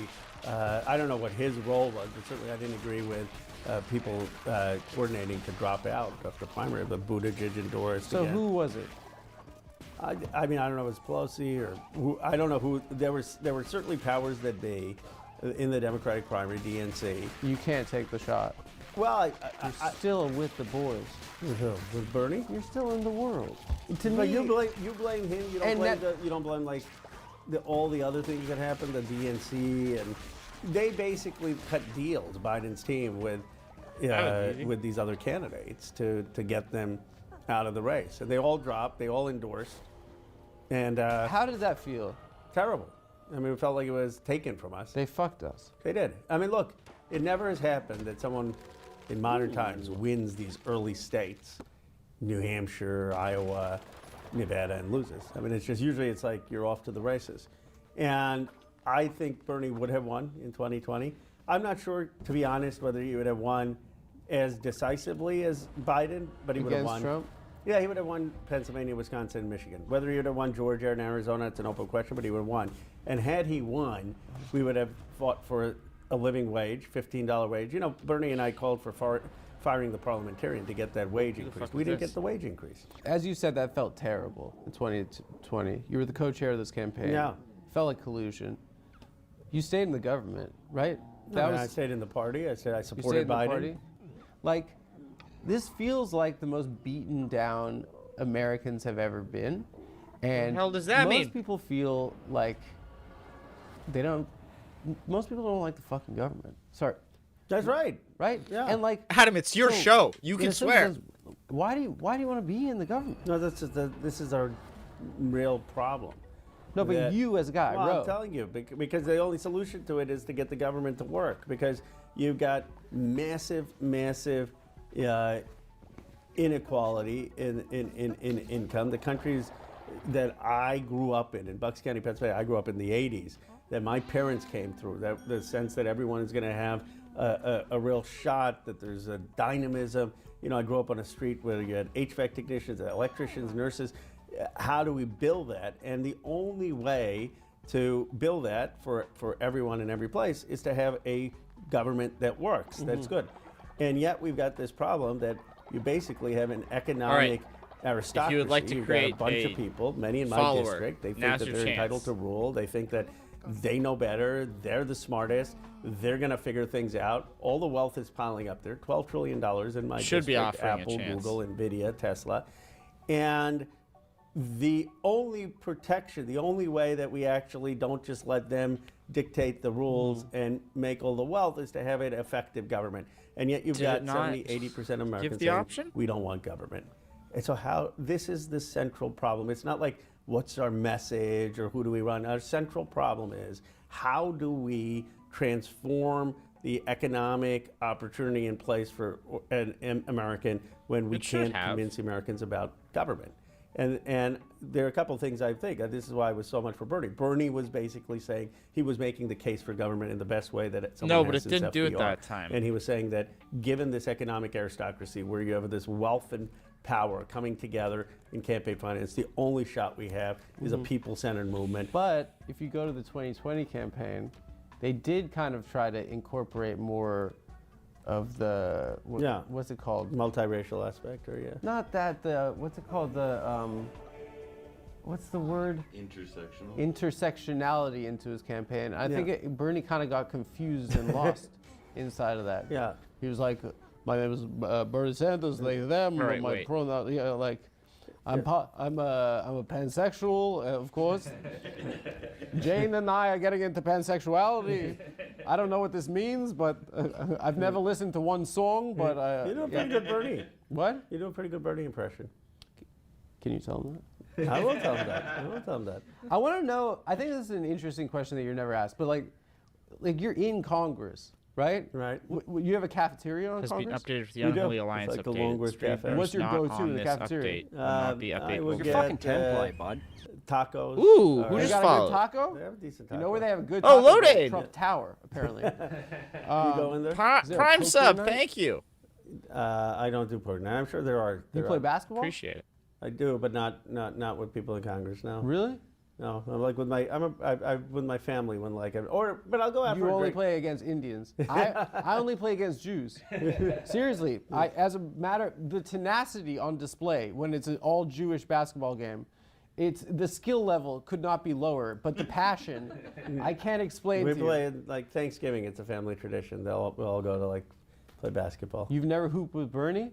I have not hooped with Bernie. I imagine it's just the sharpest elbows. But I've heard he's pretty good. The sharpest I've heard knees. he's pretty good actually. Who are your boys? Jonathan Jackson. You go to you go to like Okay, the tell bar me with if it him? works this Yeah, time. I mean we'll have a drink here. Yeah. You have movie night ever? Congress? These are stupid questions. No, I don't know why these are on the card. They, you know, the movies they have is like God Ronald damn it. Reagan. Why You is know, it the Ronald working. Reagan? Oh, they made a movie, right? They made a movie of Reagan. So the other movies. They like show that? They showed that. Oh, because the Republicans are in charge. They get to pick the movies. Well, I mean, you could have any movie, but So if the Democrat, wait, so if there's an So FDR when Pelosi was speaker, she got to choose like the bird cage and stuff. And then they pick what? What do they pick? any memory if you could get the actor, director. I mean, or sometimes they'll have these things where they'll bring them in for a movie showing. But the last one they did was Reagan. What's it like being in Congress? We do stuff. What's your day? We go vote. You know, that's the basic. Yeah, first but no one shows up. We watch C-SPAN. It's empty. Well, they don't show up when you're making speeches onto the. It's very rude. They don't show up, but they show up. The bells go off. It's kind of like school. You know, a lot of being in Congress actually is just having a voice and speaking out, and so. That sounds like a bullshit. No, I mean it's. What does it mean? Like you're surrounded by some of these people are the dregs of humanity, Yeah. right? You know, in these marble halls. You see a guy walking down the hall, you're like, oh, that guy's been accused of like potentially sleeping with a minor. Oh, like, it needs to how- be set. How do you like I think my function in, category like, a needs to be world of- set. them to support it. I mean, that's the reality is you don't get people who are pure who are coming into these positions. Well, you got you. Yeah, I'm not pure. You're not pure? Come on, how can you be pure? I mean, like you got demons. No, I mean, you know, Bernie may be the closest to being pure, but even Bernie's got, you know. Hey, we're back. Bernie, you know, Bernie really has a very, very high standard that he set. Guys, life's been getting pretty crazy lately, and one thing that helps me unwind is cornbread hemp CBD gummies. Have you been looking for a natural way to relieve aches and discomfort? The CBD gummies from cornbread hemp are formulated to work with your body, not against it. I'm not as young as I once was. I'm 38. Actually. Everybody refresh, we're back. It's pathetic to say out loud. I'm 38. Anyway, I'm not as young, so I care a lot about maintaining my physical and mental wellness. Cornbread hemp CBD gummies are a huge piece of my Adam's wellness 38? plan. Have you ever tried That can't be everything under the right. sun for peace of mind? I have. It sounds like it's time for you to try cornbread hemp's CBD gummies.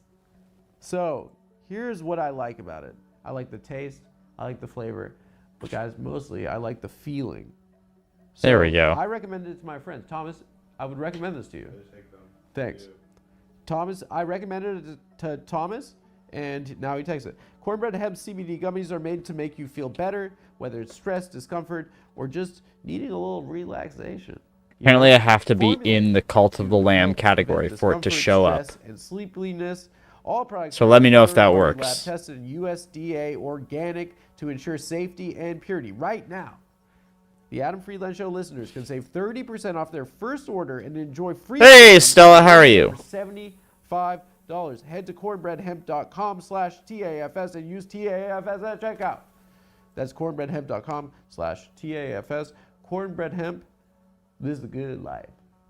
Now back to the show. You're a Democrat.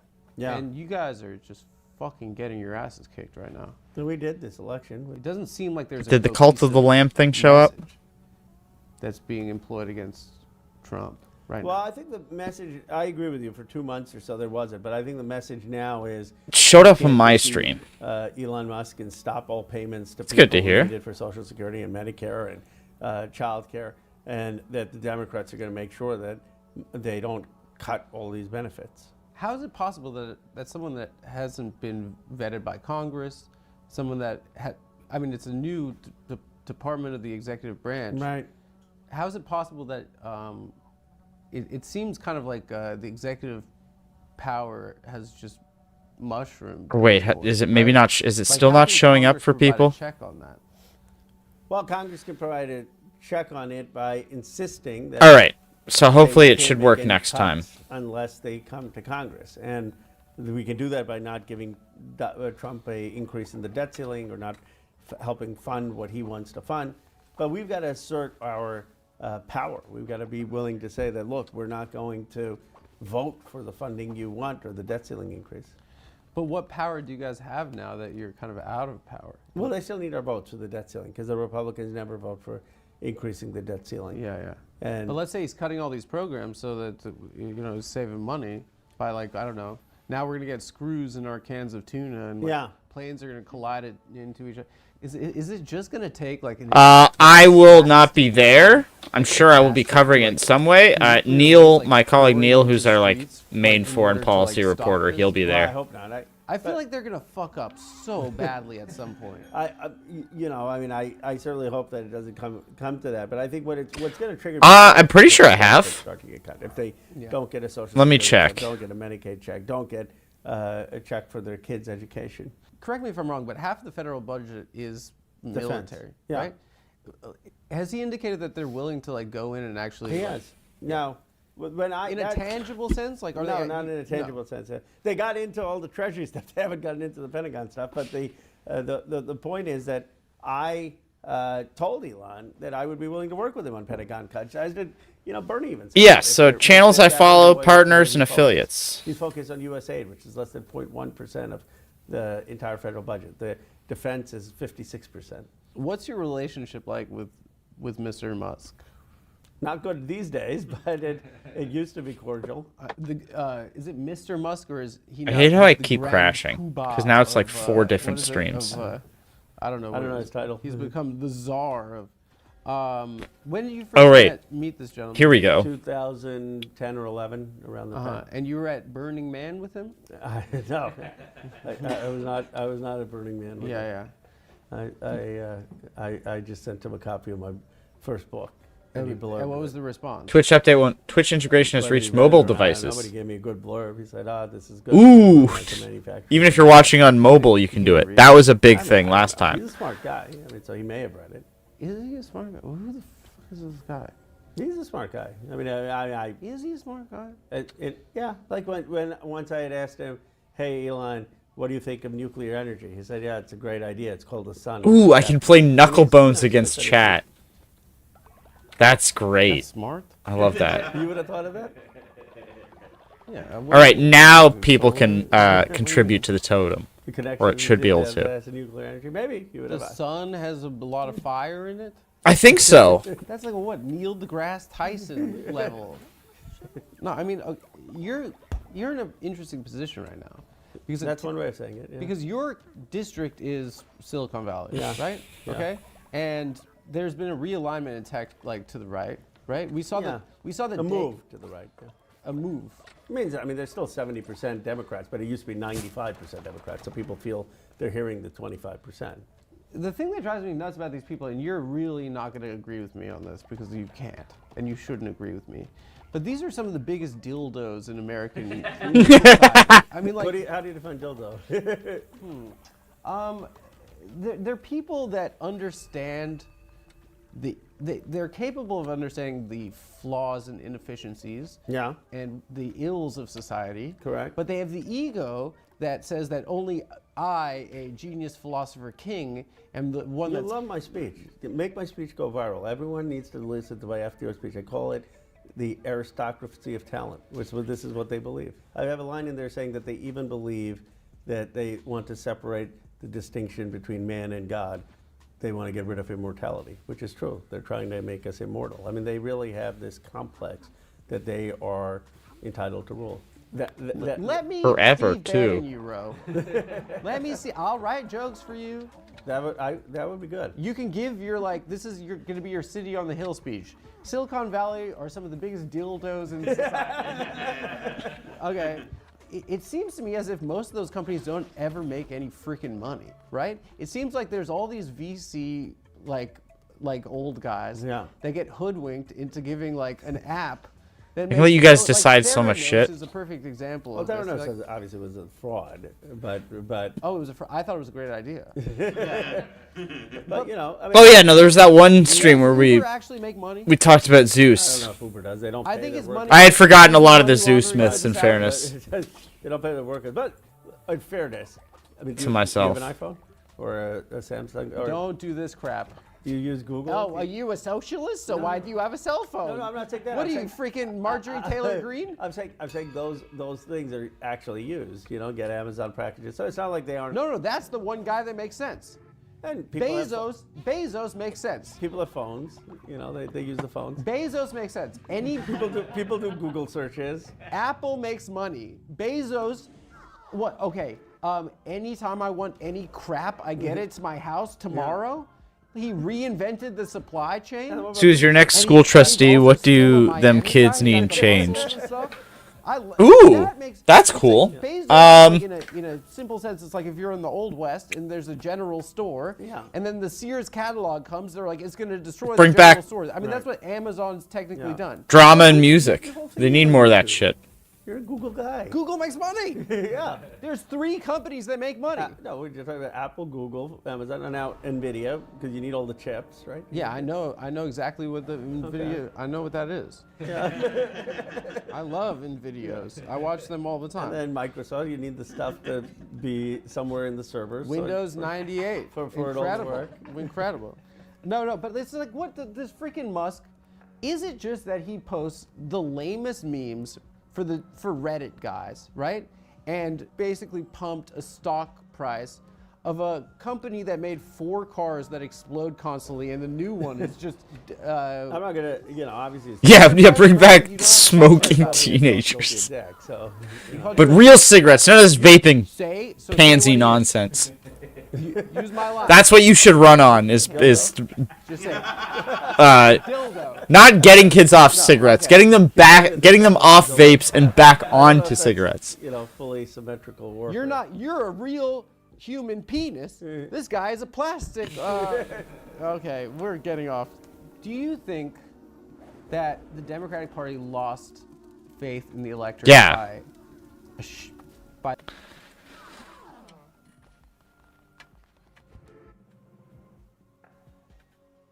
Large doubles, cigarettes, and Cookie Monster pajama pants in every classroom. their constant assurance that Joseph Robinette Biden's intellectual faculties were there was nothing wrong. Yeah, I think yes. I mean, not that. Yo, this dude's he's like, what the fuck? Capable of existential I think angst. we had to acknowledge that there was a decline. What does it all mean? What was I put here for?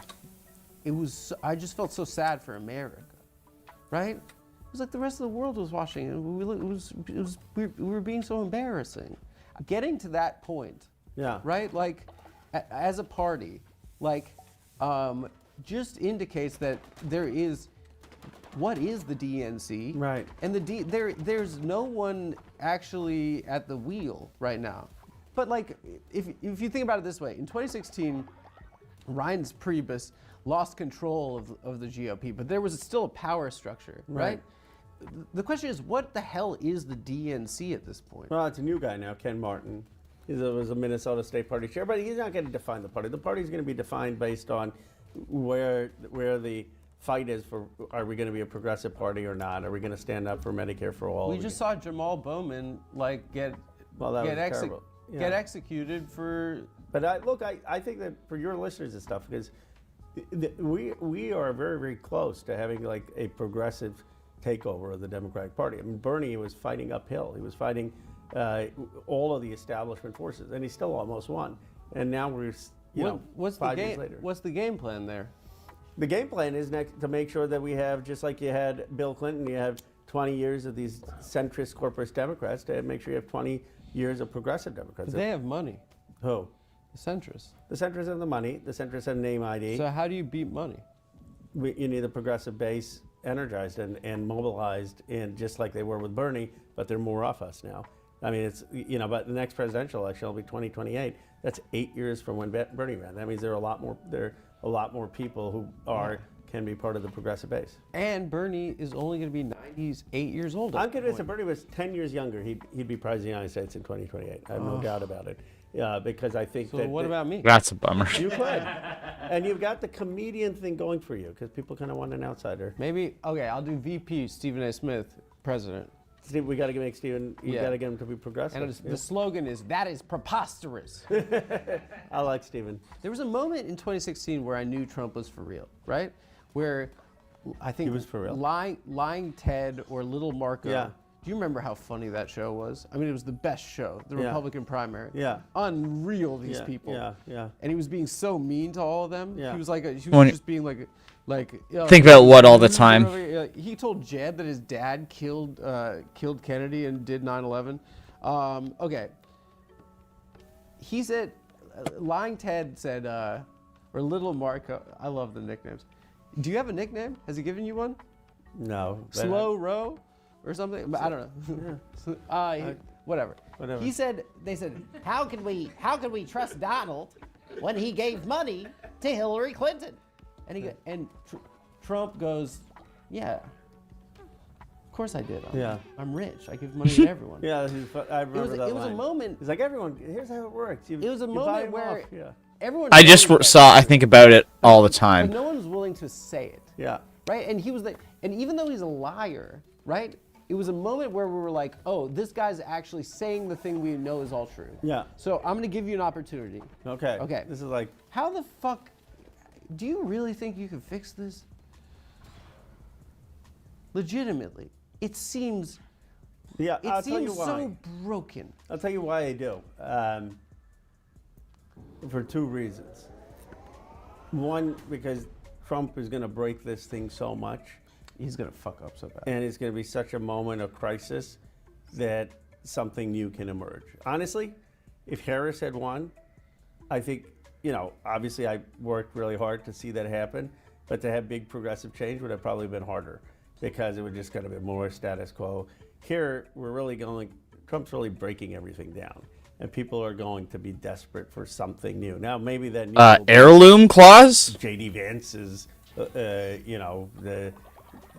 we own the libs politics. Or it could be something. Would that work? progressive and bold. I mean, so it's going to be a moment. The second reason is that Bernie Sanders did 90% of the work. The movement he built in 2020 got to like the top of the mountaintop, and then they cut his legs from him after South Carolina. So everyone's like forgotten how close he came, and we're going to be 4 to 6, 6 years later now in 2026, and so the movement is there to bring real change, and they want what the establishment wants is people listening to your show to think, it's not possible, change can't happen. But if that movement exists, we're going to have for the next 20 years progressives actually winning in the Democratic primary parties, and change is possible. I just, in a very cold, calculated way, it's different. And this is where, we may disagree. I admire Obama, but Obama was running in 2008. It was before any of the progressive movement. He couldn't do a lot of the change. You can't. Yeah. No politician can bring the change if the movement and the people aren't there. The movement and people there are there. Sapar wants So me to now- make him eat a bowl now of what poop. we need is just a politician who's going to be like, I'm not going to fight the movement. I'm going to try to do what the movement wants. Sapar. Does the movement exist? Yeah. I mean, it needs to be sparked. The standard Eat the sense poop. we're going to have as a party. I don't know what we're going to go. What are you doing? Way, and I don't want to mention names. The one thing will be like, let's figure out how do we have like the younger, more charismatic Joe Biden lead us. Safe, someone who's going to not rattle too many people. And maybe we'll go that way, and then we'll have more of the same status quo, but we won't be like firing FBI agents, and we won't be stopping the Department of Education from funding things. So it'll be better than Donald Trump, but it's going to be, people are still going to be upset. And what I'm going to remind people is the establishment is 1 for 4 in the last national elections. Hillary Clinton lost, Joe Biden won, then Joe Biden lost, and Kamala Harris lost in 2024. They both had it's 1 for 4. That's not a great track record. And I honestly wish Bernie Sanders was 10 to 15 years younger, because I think it would be a no-brainer he'd be president. But given that, All right, this dude's gotta get that's locked not the up. case, we're gonna have to He's build doubting my build that movement again, but it exists. And you're gonna get Bernie on the show? leadership. I'm gonna try. I'm gonna try. Appreciate it.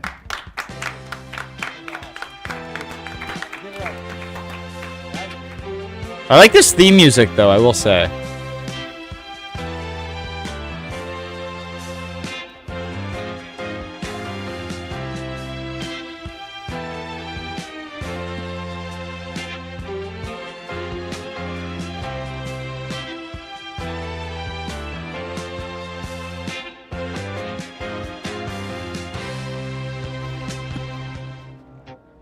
Need to make everybody happier. So the We're all very public grumpy. safety, we can always keep Israel's safety in the forefront.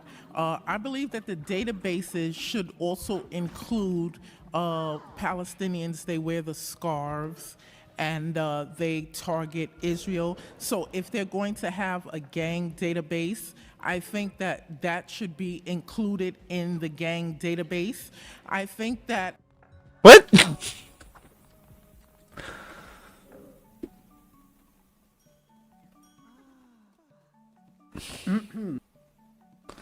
That's a little bit out of left field. Alright, I should pause this for a second. What was the other thing I wanted to watch? There's something.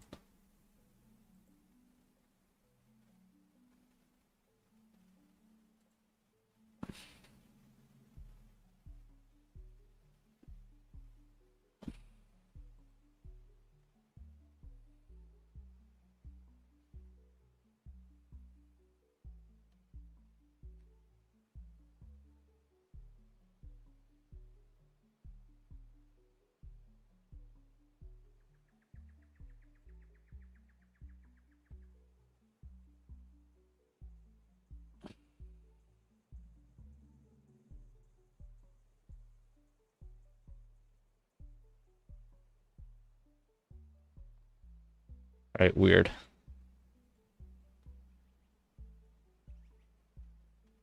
Because there was something else I wanted to put on.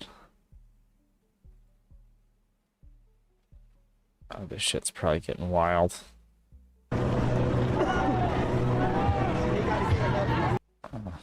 Most of the videos of that I can find of LA are still just a bunch of people just standing around on the road. Though it's still, what, 8 o'clock in Cali? So it hasn't gotten dark yet, which means we got a little bit to go before it gets too intense.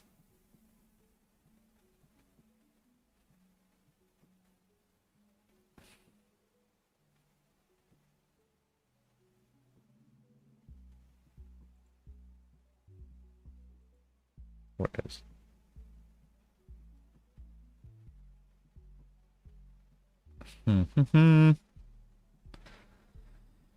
Yeah, no, it's they're not making a lot of friends ice.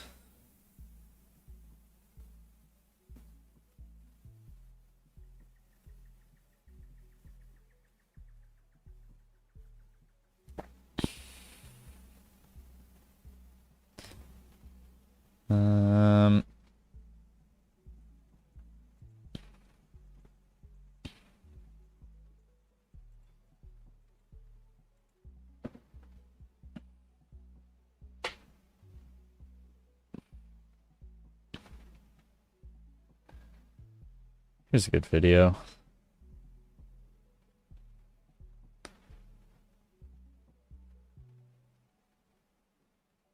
About the return of Jon Stewart. McConnell rule. On February 13th, 2016, when Justice Scalia passed away, Senator McConnell said, and I quote, "This vacancy should not be filled until we have a new president."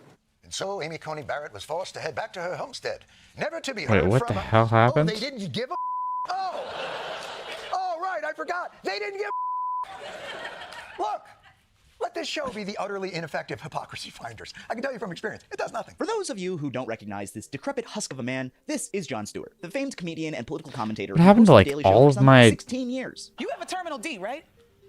What?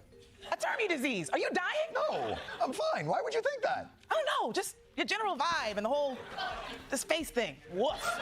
And of course, while we're making fun of people for their appearances, I didn't shave my eyebrows to be edgy. I just watched so many bad cop shows that I tore them out in frustration. Oh, God. Skip intro, eroding your trust in American institutions and television like alopecia has eroded my eyebrows. This year, Jon Stewart returned to his old stomping grounds to cover the 2024 election, finally fulfilling the wishes of fans who had been hoping for him to cover a Trump election ever since he descended down that golden escalator. What happened to this shit? My whole, screen went out. About booze? What videos? And what about?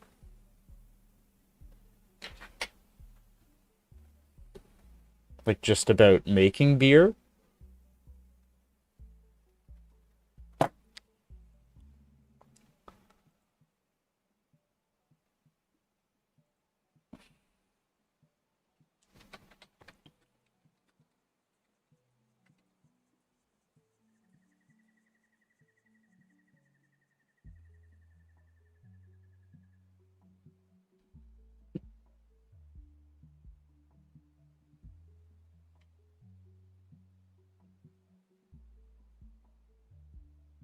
No Scottish gathering would be complete without whiskey.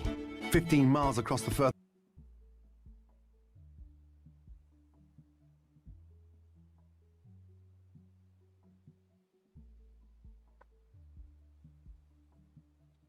Just want to watch Gino, Gordon, and Fred episodes.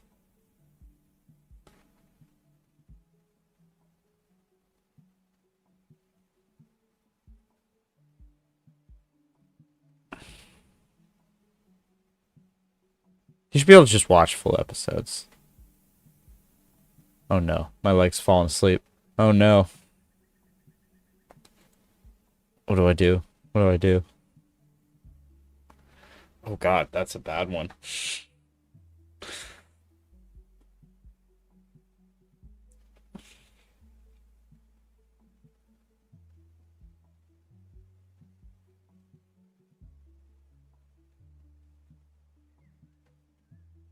The part where Missy puts her thing down, flips it, and reverses it can be verbalized as "It's your frimma nippa flan yak como." I don't know about that.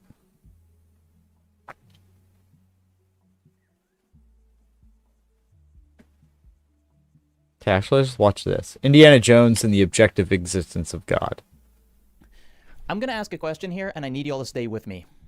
Should Indiana Jones dedicate his life to Christ?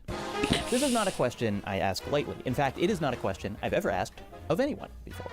I am a Jewish man, as is Steven Spielberg, the director of the Indiana Jones films, and even Harrison Ford, Indiana Jones himself, is a quarter Jewish. Not too shabby. But still, I've been rolling around with this question in my head for months. It is kind of true. Dedicate his life to Christ. Because here's the thing. I am Jewish, but if I walked into a room and found a 700-year-old man guarding a cup, is it disrespectful, or to the plot of the Indiana Jones movie? Because I can already see where he's going with this, because I've seen the Indiana Jones movies multiple times, and in the Indiana Jones movies, the Christian religion is just objectively true. It's not even just the Ark of the Covenant is real. It does in fact have angels and the divine power of God within it. The Great Circle, yeah, I haven't played that, but also he just finds the Holy Grail. It's just objectively Jesus exists and has magic powers. Oh, okay, sorry. I thought you meant anti-Semitic. I'm I think he established he's allowed to make this observation. that Jesus drank from, and if I watched with my own eyes water from that same cup heal a gunshot wound, I would have to reconsider my belief system. I would think to myself, I have to become a monk or a priest or an evangelist or something, right? Because if the power of Christ can actually keep a dude alive for 700 years and heal a gunshot wound right in front of me, then I should probably start following this book a little more closely. But that is not how Indiana Jones reacts. He has his brief encounter with the power of Christ, and then moves on, and seems to live his life exactly the same way he did before. In fact, the most acknowledgement he gives to this extraordinary experience is a line in the latest film in the franchise, Indiana Jones and the Dial of Destiny, and it's a line that kind of drives me crazy. He says, "But a few times in my life I've seen things I can't explain, and I've come to believe it's not so much what you believe, as how hard you believe it." This makes sense as something I might say to settle an argument between different religious Most sects. Wiccans are actually It does not make Christians and they sense as can't something handle it. An archaeologist who's seen Jesus Interesting. stick up a bullet hole would say. Is It's that not so like- much what you believe, Indy? You're an archaeologist. You should believe in the things you have evidence for. And by the way, the Holy Cult Grail of isn't Mary the first stuff? time you've seen proof of God. 2 years before that magic cup, you saw a bunch of angels burst forth from the Ark of the Covenant, and a year before that, you only survived to fight because of help from Shiva the Destroyer. Look, it's very easy for me. Also, that might complicate things too, because it's like, that's probably why, where it's like, if you know that objectively the power of Christ exists, but also Shiva, do you pick a side? Do you pick a team at that point, or do you just go like, you know what, I'm just at that, or does that make you more like not agnostic at that point, but like religiously nonpartisan? That you're just like, I'm not gonna pick a side because you're gonna piss off one legitimately real God either way, and that also suggests, well, if those two are real, To be critical. I don't think I've seen objective proof of God even once. But Indiana Jones didn't seem to change his belief system upon encountering the divine the first time. Or yeah, the he's second a time, or the like third. what was it, a jealous and wrathful God? It's like, jealous of what? And it's almost kind of implied, like even in like, what is it, Exodus, that like the Egyptian gods are real. All right, now we're getting into. This is the time of the night where Lodane forgets and accidentally reinvents Gnosticism.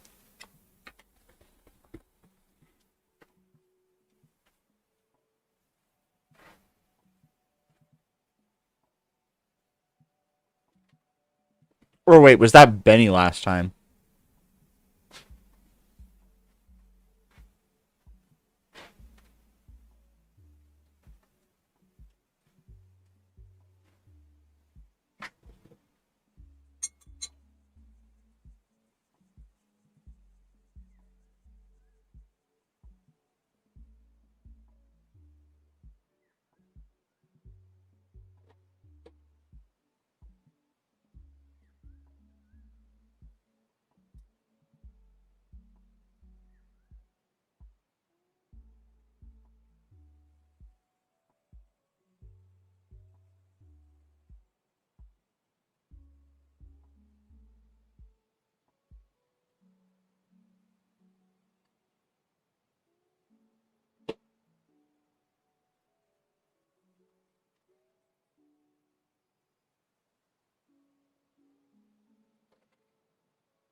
And we're back.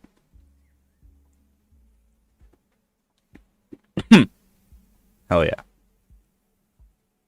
Or the fourth, and for some reason, I just can't stop thinking about it. Does Indy even care that God exists? What should he have done? What would any of us do? Let's run down the evidence first, to try to establish at least a basic framework for the makeup of deities in Indiana Jones's world. This will include discussion of late plot points from many Indiana Jones things, including the recent game Indiana Jones and the Great Circle, so heads up if you don't want to be spoiled on that. Okay, he's going to explain Great Circle. Perfect. He's raiding a lost Ark. The Ark, he explains, is the Ark of the Covenant, what the ancient Hebrews used to carry around the Ten Commandments. The Ark itself has been hidden for such a long time because a pharaoh stole it and took it to the city of Tanis, and then God buried the whole city under a sandstorm as punishment. Brody says, "An army which carries the Ark before it is invincible." Indiana does manage to find the Ark, only to have it stolen by the Nazis, who take it to a special island, crack it open, and get exactly what's coming to them. Indy and his companion Marion close their eyes as a number of angels or God or something flies around, zaps every fascist in sight, ascends into heaven maybe, and then slams the Ark back closed. This is the last time we see the Ark because almost immediately the US government locks it in a box and wheels it into a big old warehouse. The next time Indy encounters something inexplicably divine is in Indiana Jones and the Temple of Doom, which is actually chronologically before Raiders of the Lost Ark. In Temple of Doom, Indy crash lands in India and finds out that a local village has had their Sankara stone taken from them and has subsequently undergone drought, famine, and a bunch of other bad stuff. The Sankara stones, Indy explains, were stones given to a priest named Sankara directly by the god Shiva. Within the movie, we see numerous inexplicable, seemingly religiously powered phenomena. The stones themselves can glow, burn, and maybe protect a village. Voodoo dolls are real and effective. A priest of the goddess Kali Ma can reach into someone's chest and pluck out their heart without killing them. A special liquid can turn rebellious humans into possessed slaves. And at the end, Indy achieves victory over the evil priest Mola Ram by yelling, "You betrayed Shiva! You betrayed Shiva!" which seems to divinely activate the Sankara stone. The stone burns Mola Ram, Indy wins, returns the stone to the village, kisses Kate Capshaw. The end. Later, in Indiana Jones and the Last Crusade, Indy goes on the quest for the Holy Grail, the legendary cup that Jesus Christ drank out of during the Last Supper, and subsequently Joseph of Arimathea used to catch Christ's blood during the crucifixion. This endows the cup with divine significance and power. In the Last Crusade, Indiana Jones's dad has been trying to find the Grail for his whole life, a quest Indy views as largely foolish. But they do find the Grail, guarded by an honest-to-God living 700-year-old knight. And as a bonus reward, the liquid inside the cup is truly endowed with divine power, fully healing Indiana's dad from a bullet wound to the gut. Unfortunately, a dumb Nazi tries to steal the Grail, there's a big earthquake, and it falls into the depths of the earth, never to be seen again. Finally, in the video game Indiana Jones and Chariots, oh yeah. Indy is back on the road, determined Chariots to the Gods, there's Chariots to the Gods If you were to draw a line, is a little bit more influential than I think a lot of people want to admit. perfectly aligned circle. Over the course of his globe-trotting adventure, he discovers that all these different important sites conceal the same ancient artifacts, each of which is written in Adamic, as in the very first language, the language God gave to Adam before the whole Tower of Babel hubbub. All of the artifacts eventually lead him and the Nazis to Iraq, where they uncover a different ark, not a box this time, but a boat. It's Noah's Ark. The head Nazi, Voss, thinks that he can use the Ark along with all the ancient artifacts they found to harness the power of God and win the war. Indiana warns Voss that Noah's feats aren't reproducible. After all, Noah was chosen by God. But Voss ignores him and uses the artifacts of the Great Circle in an Adamic incantation. This promptly summons a short-lived flood, and the Nazi manages to disintegrate himself as the Ark teleports to Antarctica. These make up Indiana Jones's big encounters with God. There are 2 more movies, of course, but these deal with aliens and Archimedes rather than deities. There's also a whole extended universe of Indiana Jones media, books and comics and older games. If we include these, Indy has also met the Babylonian god Marduk, the great Aztec serpent Quetzalcoatl, the Greek god Hecate, and many others. In fact, the Great Circle wasn't even the first time Noah's Ark came into play. In the book Indiana Jones and the Genesis Deluge, he finds the Ark in Turkey and actually has a vision of Noah himself, though I think this incident has been overruled in favor of the recent game. But because it's cleaner, and maybe because I find it more compelling, I want to boil our discussion down to these 4 incidents, 4 moments in which he witnesses proof of God over the span of as many years. Jones never starts these stories looking for God. At the start of each quest, he is always unconvinced by the mythic power of his quarries, and this makes sense. Gang, he's not a religious missionary. He's an archaeologist and a historian, and it is this background that defines how he approaches these phenomena.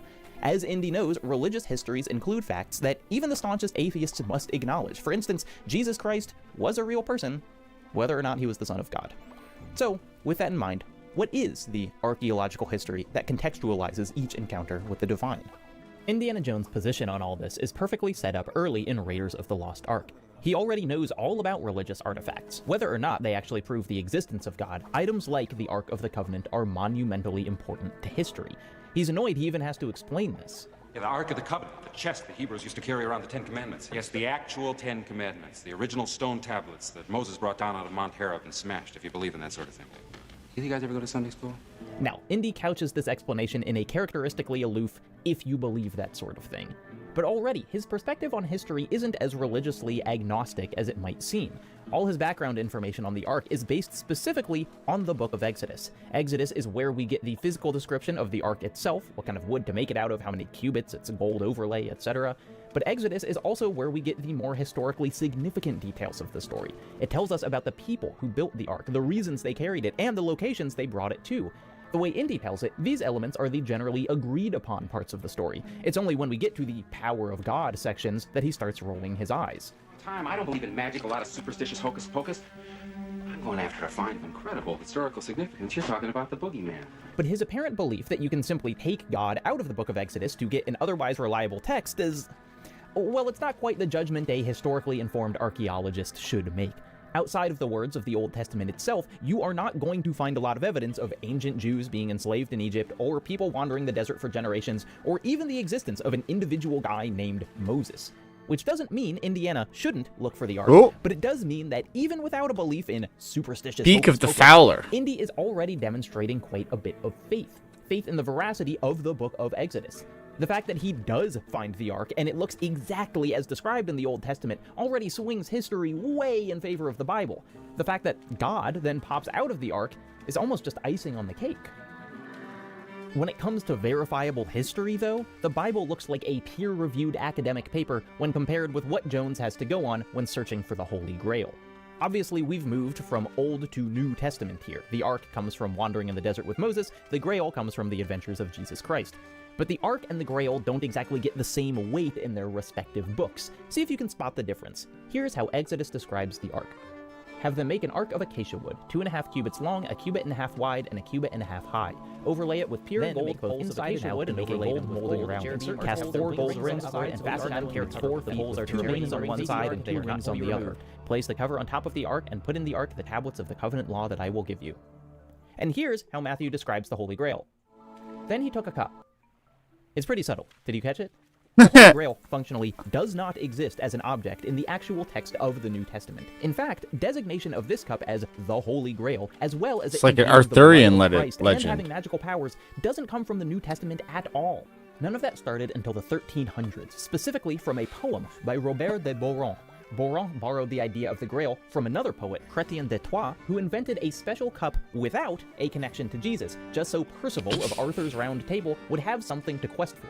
Boron took the idea of the Grail and added its Jesus-related history. It was Boron that decided that Joseph of Arimathea caught the blood of Christ in the same cup as was used in the Last Supper, and Boron who decided that Joseph was then sustained by this cup while in jail. The Holy Grail, the stuff I'm describing, it's pure biblical fan fiction. And this fan fiction is what Indiana Jones's dad decided to spend his life pursuing. 50 Shades of Grey with all of them swapped out for a cup of Jesus' blood. Indy's initial reaction to the Grail is, if anything, overly generous. I've heard this bedtime story before. The fact that they do find the Grail with all its probably a legend lore rogue. Especially strange question of historical proof. The Grail's existence wouldn't compel Indiana to believe in the Bible per se. Or no, not legend. That's Bard. Instead, it seems to be proving that some medieval poets were actually history's greatest secret. But yeah, I would say a rogue. Unearthing relics from the Son of God that even the high intelligence rogue. But even the Holy Grail has a far more legitimate paper trail than the Sankara stones, the divine objects in Indiana Jones and the Temple of Doom. That's because the Sankara stones don't really exist. Twitch chat, we're playing Knucklebones. At least not in any way close to the movie's depiction. Real-life archaeologist Danika Parekh says the Sankara stones are Shiva lingas, or representations of the Hindu god Shiva, and they're considered phallic because Shiva is a creator as well as a destroyer. They're fairly common in India. I've never heard anyone refer to them as sacred stones outside of this movie. God damn it. They aren't mythical lost items of potentially great power, just pieces of Hindu iconography hastily retrofit to be the MacGuffin of the movie. The group that steals the Sankara stones, a cult called the Thuggies, were real in as much as there was historically a group of people with that name, and they did maybe do things in the name of Kali. But it's hard to even pretend to talk about the historicity of Temple of Doom. You're going to want to put it in the same row as the 6, because then you get double. Interest in its subject matter, and an obviously racist disregard for its setting. It's not tic-tac-toe, it's almost betting. A significant object for Indy to chase means that the surrounding supernatural elements don't have a... If you put it in the middle, you get rid of my 2 dice. You guys are getting really good rolls. Actually come from Kali. This is annoying. Is the possessing liquid that the slaves of that was very kind of you. Also directly given by a god? Inexplicably, Indiana Jones is also tortured via a voodoo doll in Temple of Doom, which is a practice completely unrelated to Hindu tradition. The perspective of Indiana Jones, the man, seems to parallel Indiana Jones, the franchise, when it comes to viewing the deities of Hinduism. Sure, they might be real, but not in a way that's worth thinking about. The most nuanced... You're trying to get the highest score with the dice. Come from the series' most recent if you put it in the middle, you get rid of all of my 5s. Indiana Jones and the Great Circle. The discovery at the end of the journey is another object of immense significance to the Bible. I think you guys are going to beat me. I found the Ark of the Covenant, yes, but I found Noah's Ark. But Indy isn't so quick to tie it to one specific religious lineage. He says many cultures from across the world and history experienced their own great flood. There's thousands to choose from. You have the classic from the Hebrew Bible, the Sumerian creation myth, the Great Flood of the Chinese Ganyu, Blood Deluge. Put it in the middle. And of course, there's the numerous Greek myths. This, I think, is the perspective of religion that makes most sense for Indiana Jones to have. There you go. Not a view that privileges one particular telling over all others, but a broad Ah, of history gotcha. that understands the shared origins of many different cultural stories. Noah's Ark doesn't have to be literally Noah's Ark, as in captained by a guy named Noah who gathered 2 of every animal, but simply a shorthand for a boat that helped humanity survive a great flood. Indiana could also easily believe that there was a flood and a boat that survived it without necessarily believing the flood had divine origins. Vast areas of land could have been wiped out by glacier melt from the previous ice age, for example. You're trying to get the highest. You're gonna try and fill up all 6 while getting the highest score. Crashed into the Indian Ocean nearly 5,000 years ago and produced skyscraper-sized tsunamis. Or, of course, it could have been God, which is ultimately the take that the Great Circle goes with. After all, the Nazi scientist Voss slots a bunch of rocks into a big wheel and speaks in an ancient tongue which almost immediately summons the waters of heaven. Other details of the plot also detract from the previously suggested cross-cultural version of history. The ancient stones are written in Adamic, the language God gave to Adam, which is a specifically Old Testament origin story. Ew. And as Voss preps these artifacts, Indiana hollers that only Noah would be capable of this feat. Voss, you have to stop! Quiet! You don't know what you're doing! Of course I do. Noah was chosen by God!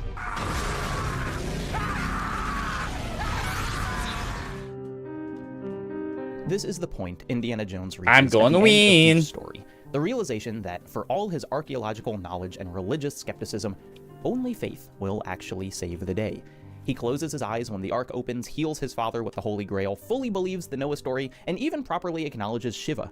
It is, almost always, an awesome moment, all the rationality in the world crumbling as he and we witness something that cannot otherwise be explained. But the question remains, what then? Each of these 4 stories culminates with the lesson that life cannot be explained purely rationally. But after these realizations, Indy still has to be in another movie, comic, or video game, and he still has to play the role of a rational, skeptical man. Is there any way to square this? What should his life look like after after 4 momentary encounters with the Demiurge? In our world, no one has witnessed ghosts fly out of the Ark of the Covenant or healed a bullet wound by dousing it with Holy Grail water. But plenty of people still think they've experienced proof of God. Surviving a deadly experience, the birth or death of a loved one, acts of compassion or community, a sunrise, a specific burn pattern in their slice of toast. These may read to me as far less specific, far less objective than what Indiana Jones experienced, but to the people at the center of those stories, their glimpses of God are no less real. Oh no, Twitch chat is deciding my fate. Believe God influences everyday life, you will find proof everywhere. In the beauty of nature, or stories on the news, or any unlikely outcome to any event. As encapsulated by one of my all-time favorite old people on social media posts. My sister-in-law died in a fire. Her Bible was beside her bed on a stand. Not a burn mark on the Bible. Awesome. Miracle from God. If someone is predisposed to find these glimpses of God, each event will be Ooh, filtered thanks, through Twitch their chat. existing perspective on the world. If you were raised Christian, a near-death experience might reinforce your belief in the greatness of Christ, but it will not convince you of the existence of Shiva. On the other hand, if you are a staunch atheist, or even just someone who doesn't believe in a lot of superstitious hocus pocus, these same events, which to some could be read as undeniable proof of God, will instead be read as a combination of coincidence and explainable scientific principles. And even if a skeptic was presented with something they found truly inexplicable, an event that seemed to provide proof of some higher power, it is nearly impossible to imagine that event would come with a clear answer to which God did it and which religion got it right. But that is, in essence, what Indiana Jones has been confronted with. This cup grants people eternal life, and it's specifically because it's the cup that Jesus drank from. This stone burns non-believers because this stone was a gift from Shiva. I mean, how are you supposed to apply religious philosophy to that? What questions could even be left? I guess I'm thinking about that line from Dial of Destiny again, the one that I said drives me crazy. I've come to believe it's not so much what you believe, it's how hard you believe it. To me, at first blush, this seemed like Indy denying the existence of truth. How could it not matter what you believe? But I think read a little more generously, the line becomes less about objective truth and more about which passions we allow to guide our understanding of the world. Throughout Indiana Jones's life, he's seen many apparitions of God from many different traditions. God, Jesus, Shiva, the aliens, Marduk, Hecate, Quetzalcoatl. What could possibly connect everything from this wide a swath of the supernatural? Well, each being, no matter its origin, has manifested exclusively through archaeological artifacts. In order for a god to melt a bunch of Nazis, heal his father, or free a bunch of kids from slavery, Indiana Jones has received proof that someone has to do the work of historical investigation and risk-taking and gosh darn archaeology. To Indiana Jones, whatever makes a god is inextricably linked to this pursuit. He doesn't need to change his life in reaction to the gods he's found. He's only found those gods because he's already dedicated himself and his life to a greater purpose. God appears to Indy like God appears to any believer. Proof through the things he finds most beautiful. History illuminating. I like Jacob Geller's videos. I do actually have more thoughts about God. They're so and Indiana good. Jones, much more unresolved ones. But first, let me just He's a very good writer, too. Real quick. First off, I've got a new video up there. Inspired by Rasputin and ProZD, I recorded what was supposed to be a quick rundown of my most played games on Steam that turned into a rabbit hole of trying to calculate just how much of some games I'd actually played. But on the Switch alone, I've played Slay the Spire for 210 hours. It's a really fun video that reveals parts of my gaming taste that might not come through in my essays. Secondly, I lied. I actually have 2 new videos up. The other one that went up just a little earlier this month is an hour-and-a-half long conversation with a really great movie channel like Stories of Old about the film The Brutalist, where we try to untangle its many themes and questions. I had already been chewing on The Brutalist for weeks, and I came out of my discussion with Tom with even more to think about. Nebula, if you're just finding out now, is this premium streaming service that features tons and tons of incredible creators. I personally have lots of videos you can only watch there, and so do many of my favorite video essayists. And, for some reason, we're basically giving it away. If you join with my code, you'll get an entire 40% off an annual subscription, which breaks down to only $3 a month. $3 a month, nothing is that cheap anymore. But Nebula, somehow, is. So, in summary, exclusive video on my most played games, exclusive video on The Brutalist, years of other exclusives, too many other great creators to even name, all yours for 40% off when you sign up with my code. And the thing about, I guess that's okay for Indy, but here are my other questions. What about everyone else? Tons of other people are also seeing proof of God. Like, the Nazis think they can use the Ark of the Covenant to help win the war. But if you were a Nazi and you saw proof of the same God who had designated Jews his chosen people, wouldn't that maybe be a smart... It's a very good point. It's a very good point.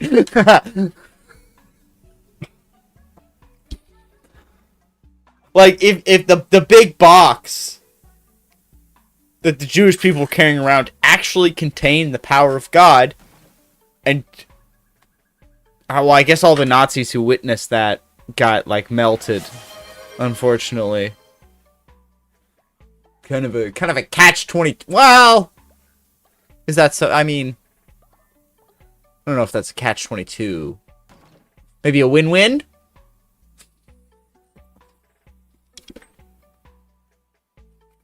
Like the Nazis die, and also this right before they die, they're given incontrovertible proof that they were completely wrong.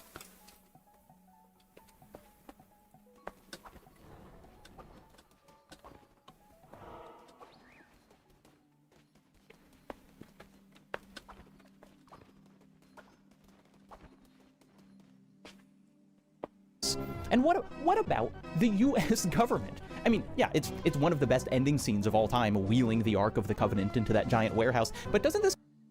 Also, if that's where they put the Ark of the Covenant, what the hell is in the rest of those boxes?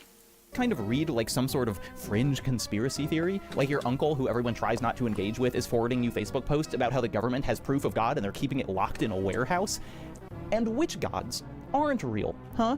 Indy uses the staff of Amun-Ra to show where the Ark of the Covenant was hidden, but should we be taking Amun-Ra more seriously as well? Is Osiris going to show up somewhere?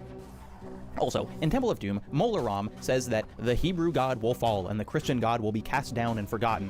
And sure, this line could be taken to mean, like, people who believe in those gods, but in my opinion, Mola-Ram is the only guy in the entire franchise who actually grapples with the fact that he's existing in the world with so many other gods at the same time. which I guess makes sense because he wouldn't have been raised monotheistic. And finally, in Dial of Destiny, both Indy and Mads Mikkelsen scoff at the idea of the Spear of Longinus having any real power. Though also, it is a fake Spear of Longinus, so maybe the real one does have power. Plus, Mads is going on the whole movie about how the Dial of Archimedes wasn't supernatural, it just operates on cold, hard math, and math doesn't lie. Which is an interesting contradiction to the rest of the series, and kind of works to set Mads up as villainous, because by this point, we've learned that sometimes you just gotta go with the supernatural. And wait, sorry, I just realized the Spear of Longinus definitely does have magic powers. In Indiana Jones canon, there's a whole comic book about it, and I'm never going to solve this thing. Ugh.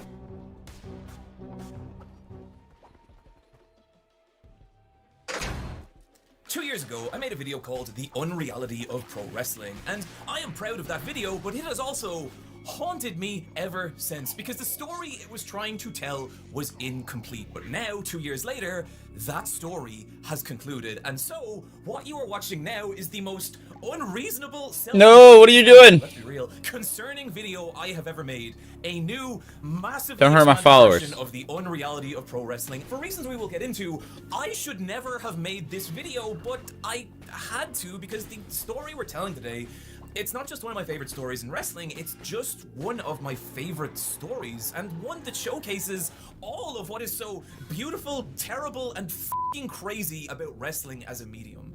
And so to begin, I want to start with 2 corrections. How long is this video? Oh my god, this video's 2.5 hours long. I'm sorry. I'm sorry, Super Eye Patch Wolf. I can't do 2.5 hours.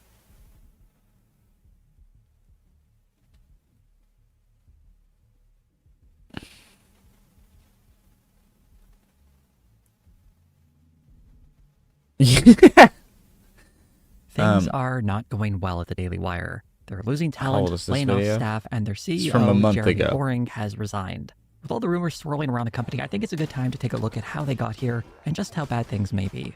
Let's start with the beginning. The Daily Wire launched back in 2015 from the humble beginnings of being cooked up in Jeremy Boring's pool house. Boring and Ben Shapiro would start the Daily Wire through their LLC, Benke Ventures. The Daily Wire found early success marketing its content on Facebook, where Ben Shapiro in particular gained a large following. The outlet got massive engagement for its articles. already often watched it? We dwarfing didn't news watch outlets this on like stream, I CNN don't and think. HuffPost. However, an investigation by Popular Information detailed how much of this engagement was driven by sock puppet accounts that hid their affiliation with the Daily Wire to help spread their stories. Although it violates Facebook's terms of service to do that, the Daily Wire didn't face any real penalties after they were exposed, aside from being asked to mark accounts with names like American Patriot and America First as being run by their company.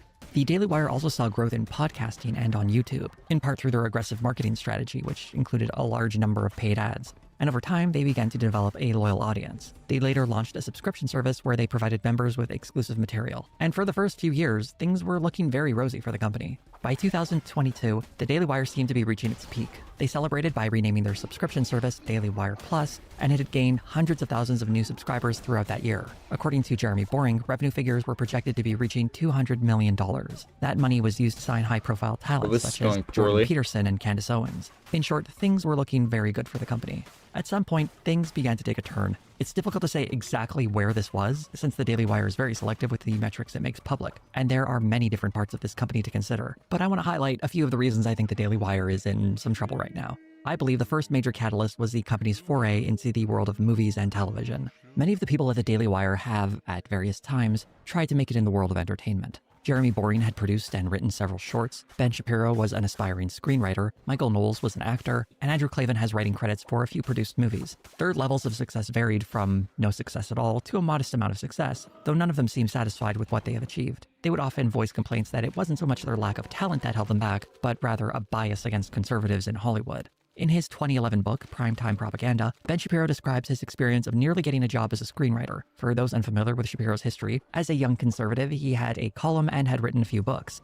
For his fourth book, Primetime Propaganda, he used that public profile to obtain access for several interviews with various studio executives. In that book, he describes a brief story about how he had a small opportunity to become a writer in show business. Apparently several scripts he had written were read by studio executives and agents, and he, as a talent, was being shopped around town for a potential job. Eventually, though, his agent dropped him because of his existing writing credits, marking him as someone that people in the entertainment industry wouldn't want to work with. I should point out that one of the books Ben Shapiro had written was titled Porn Generation: How Social Liberalism is Corrupting Our Future. More than just a provocative title, that book is also an absolutely wild read. I've never read something by a 21-year-old that calls so many female celebrities whores. There's a real incel energy to all of it. And a producer for a show like The Good Wife might not want one of its writers having a credit like that on their resume. Here's an excerpt from the book describing a performance at the 2003 MTV Video Music Awards. The video is going to be playing alongside his words to give you an idea of how outrageous this supposedly was. The competing princesses of Pop-Tart whoredom, Britney Spears and Christina Aguilera, both dressed in sluttish bridal costumes, popped out of wedding cakes, and began singing Madonna's 1984 hit, Like a Virgin. Finally, Madonna made her grand entrance, dressed in black, form-fitting S&M groom outfit. Madonna joined the two former Mouseketeers, and the three gyrated around the stage like hookers starved for Johns. He doesn't mention the part where Missy Elliott comes out later on for some reason, but he does go on to say that Madonna kissing Britney Spears and Christina Aguilera turned young girls bisexual.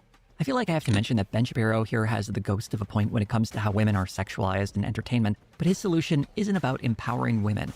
Rather, he calls them whores and says they should promote heterosexual sex after marriage. The irony of this origin story, though, is that Ben Shapiro had more of an opportunity in Hollywood than so many other aspiring writers. He had meetings with former studio executives and offers to develop a pilot. Getting an agent to read your script, never mind being brought on as a client, is a major, major opportunity.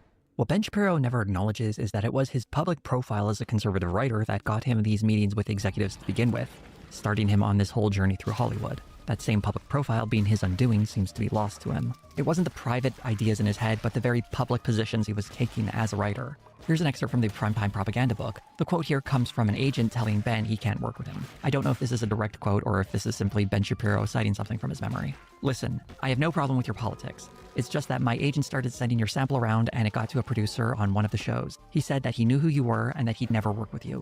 The whole reason I'm even dealing with you is because your writing has that sparkle. But let me get back to you. Because it needs to be said, Ben Shapiro's creative writing is not good. I've done 2 videos on that already. Give those a watch if you want to learn more. I am dubious about the second half of this quote, but the first half does reveal that it was him, specifically Ben Shapiro, not generic conservative, that was being rejected. It is interesting how Ben Shapiro, when he's rejected, doesn't look at his own personal choices that may have led to that decision, but instead retreats to this identity label he can use to pretend as if he's some kind of persecuted class. Whether or not conservatives have as many opportunities as more left-wing people in Hollywood purely based on their politics isn't really related to Ben's story, as it was very much him who was rejected for his very controversial writing credits.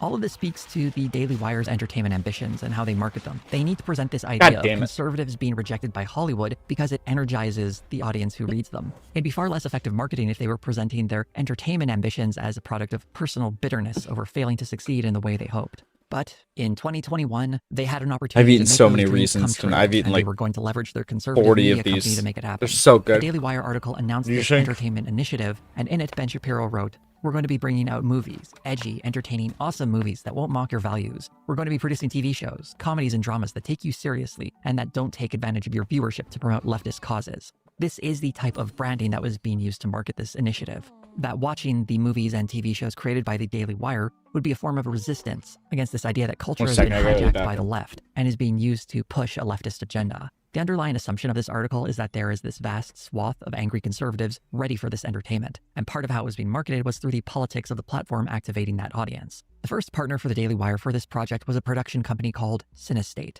headed up by a guy named Dallas Saunier. At the time, the company had just changed its name to Bonfire Legend. This was done a few months after one of its producers, Adam Donaghy, was charged with sexually assaulting a minor. Saunier and other members of the company were accused of covering for Donaghy's previous actions committing sexual harassment. Jeremy Boring was very aware of this reporting before teaming up with Bonfire Legend. In a Daily Beast article, he was quoted as saying, "To the extent that things may have taken place in the production of this film or another film, I don't think it's my business. In the same way that it's not my business if something takes place at any other kind of company that I buy product from. I'm sure there have been allegations of sexual harassment at almost every major production company in the country. That doesn't mean the product itself has to be banned."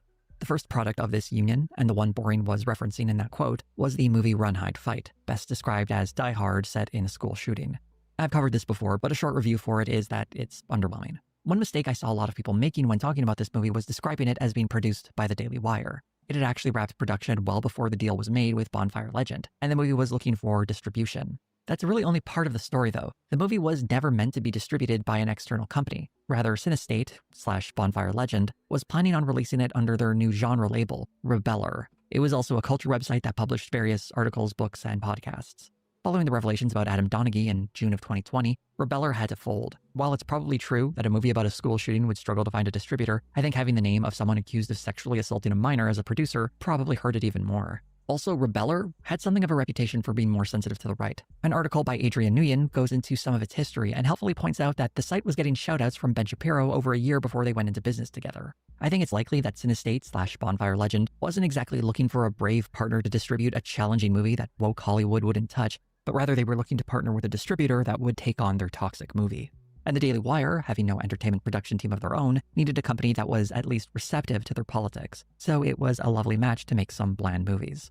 Run, Hide, Fight was released in January of 2021, and while it gets mocked, like all of the Daily Wire's movies, for making almost no money at the box office, that's not entirely fair. In the case of Run, Hide, Fight, the only numbers I could find said that it made a little under $35,000, but it's important to remember that this movie is primarily for online distribution, and while the Daily Wire doesn't share its streaming metrics, they claim to be very pleased with its performance. And I think this might be true. There was a lot of hype surrounding this entertainment initiative when it was announced, and this was their very first movie. Even if the female lead and interracial romance would have branded it as woke had it come from Hollywood, the Daily Wire's audience was ready to ignore that and support this new front on the culture war. Back when they first announced their entertainment initiative, speaking to Deadline, the Daily Wire claimed to have 1 movie and 2 TV shows in development, but it takes a long time to produce programming. From here, we got a very long dry spell of new releases. The next release for the Daily Wire was Shut In, a thriller about a woman trapped in a closet while her drug addict ex threatens their children. Whereas Run, Hide, Fight was a finished product that the Daily Wire distributed, Shut In was the first movie they took a hand in producing. The script had been found by Dallas Sonnier, and originally Jason Bateman was attached to direct. But the pandemic threw the project into disarray, and it ended up at the Daily Wire instead, I've returned. with DJ Caruso now directing.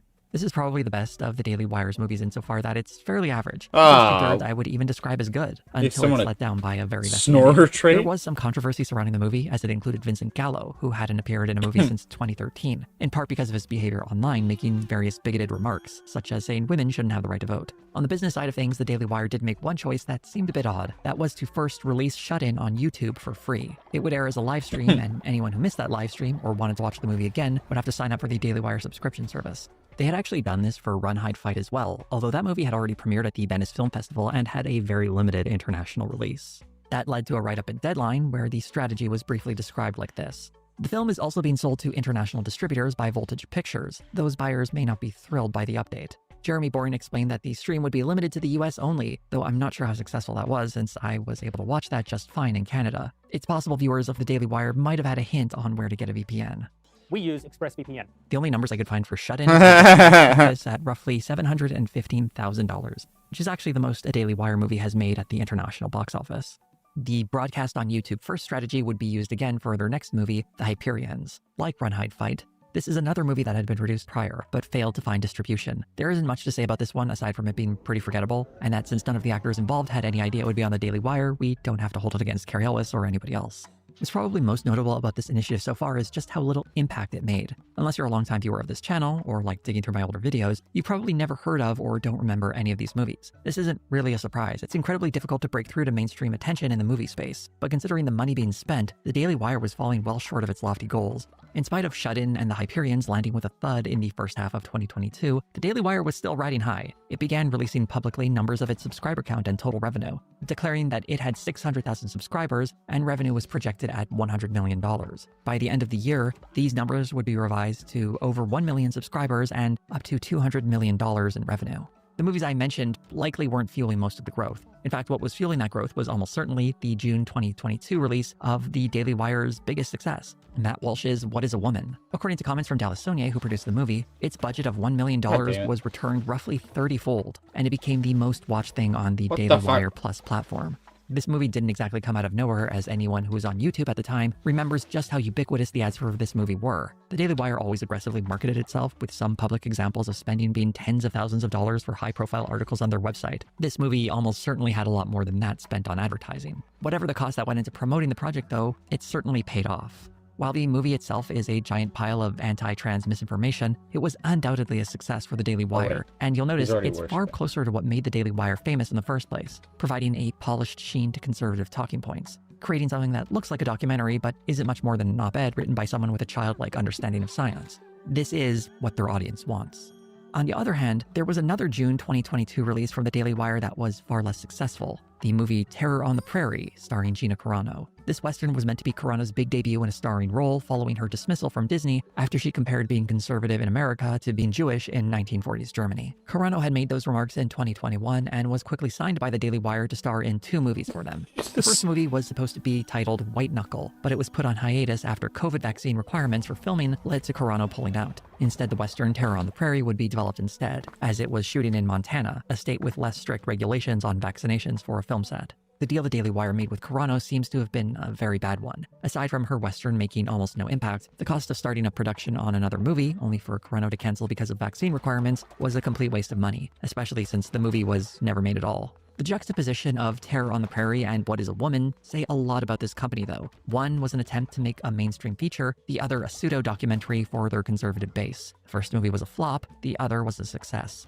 It should have been a hint as to what path the Daily Wire should be focusing on. Instead, they would continue to try walking down both. At the end of June, the Daily Wire hosted a massive presentation where they announced Daily Wire Plus, a rebranding of their subscription service, I suspect to sound like Disney Plus. The initiative included a new deal with PragerU and signing Jordan Peterson as a talent. This event, hosted at this large theater, was the Daily Wire at its peak. Its subscriber count had nearly doubled that year, and its revenue was following in suit. Immediately using all that money to expand seemed like a great idea, but they vastly overestimated their ability to grow.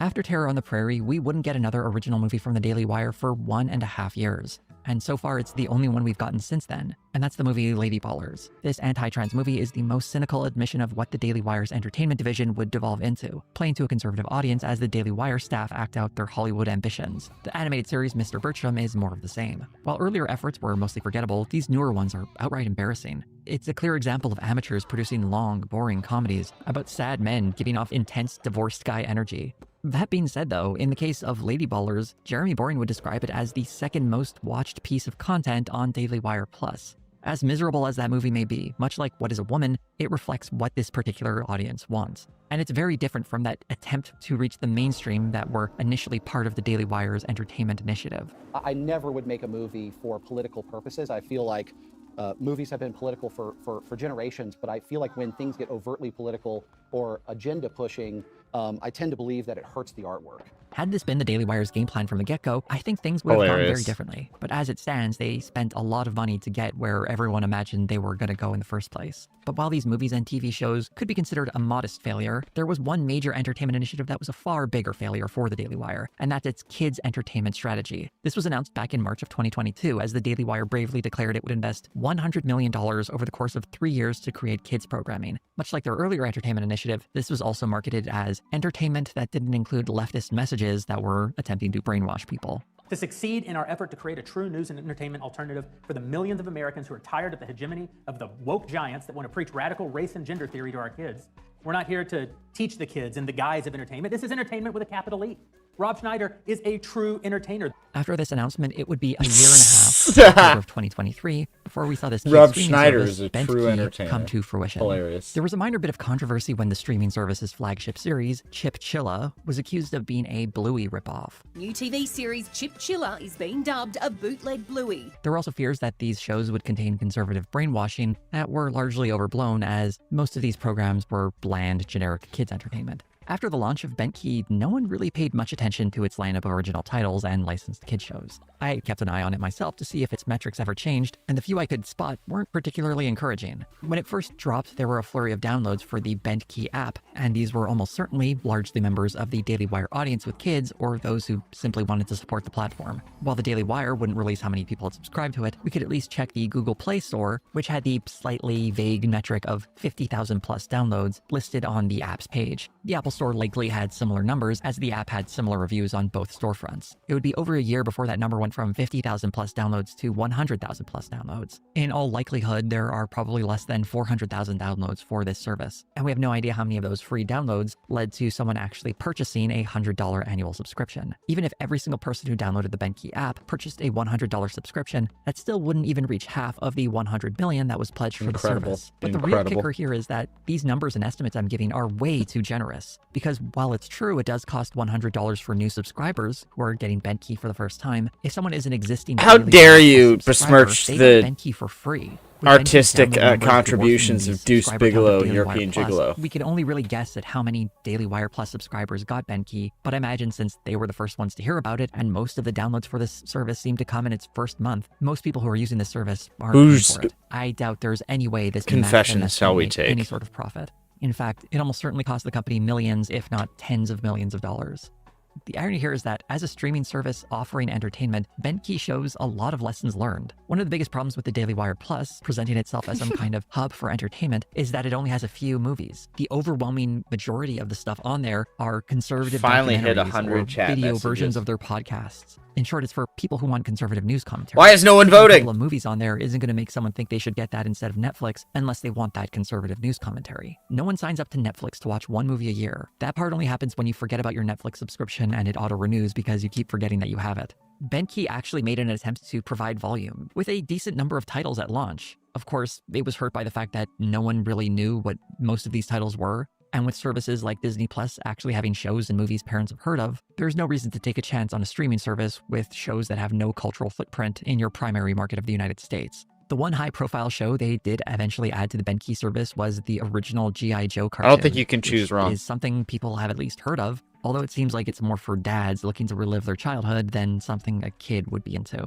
One move that might have helped salvage BentKey was when they announced their own version of Snow White. It was a bit baffling a move because it was done entirely despite Disney, which is part of how they got in the whole BentKey debacle to begin with. But by attaching a conservative personality like Brett Cooper to it, they could maybe tap into that same resentment that made a movie like Lady Ballers a hit. But it seems like that movie might never happen for several reasons. The first one being that, in late March, it was reported that the Daily Wire laid off a number of its staffers. I don't think is that bad? Kids Entertainment Department. Ethan Nicole, who left the Babylon Bee to help develop I don't think that's programming for bad. the Daily Wire, confirmed that I think everyone who because created it's like original you're taking programming for confession, BentKey so I got think if laid they off. have The Snow White negative movie traits, had another it's big not problem as well, not as a its star, Brett bad Cooper, thing. had left the company a few months earlier, and we have no idea how far into production that movie got before her departure. More on that later, because I should also mention the other big entertainment investment the Daily Wire made, the Pendragon cycle. The rights to produce a series based on the Pendragon cycle books was announced in 2022, alongside a new plan to adapt Atlas Shrugged. The Ayn Rand adaptation hasn't been mentioned since, but we have seen Jeremy Boring go hands-on to direct the Pendragon Cycle series. The various production diaries that have been posted online reveal a very expensive production. There's a big crew, stunts, special effects, and all the requirements that make TV productions of fantasy shows so expensive. This series is a very big bet. It was originally scheduled to come out in late 2023, though that release date has been pushed back, and as of early 2025, there's still no sign of the series. Similar to BentKey, the Pendragon Cycle appears as though it's a passion project for Jeremy Boring, something he personally championed and invested enormous resources into. Boring's departure from the company, I suspect, has something to do with all these massive investments and their limited or non-existent returns. Oh, is that the Pendragon child Cycle in particular that left looks to be a recently? massive money sink. This show would need to be a breakout hit for it to be in any way profitable for the Daily Wire, and I suspect that simply isn't going to happen. Also, it shows us the Daily Wire hasn't fully learned the lessons it needed to from Lady Ballers. Its audience doesn't want mainstream entertainment. They want conservative coded movies that speak to their biases. In essence, they want a right-wing version of what they imagine Hollywood to be. It's not that they hate political messaging in entertainment, they just want it to be their political messaging. One of the big assumptions made by Jeremy Boring in this whole entertainment initiative was that there was a massive audience waiting for productions he considered politically neutral. Go ahead, Disney, make $25 billion worth of content inculcating radical gender and race theory in children who are 6 years old. I don't have that money to spend on marketing. I'm glad you do. I know that 50% of everyone who encounters that content is going to want to come over to dailywire.com and subscribe here instead.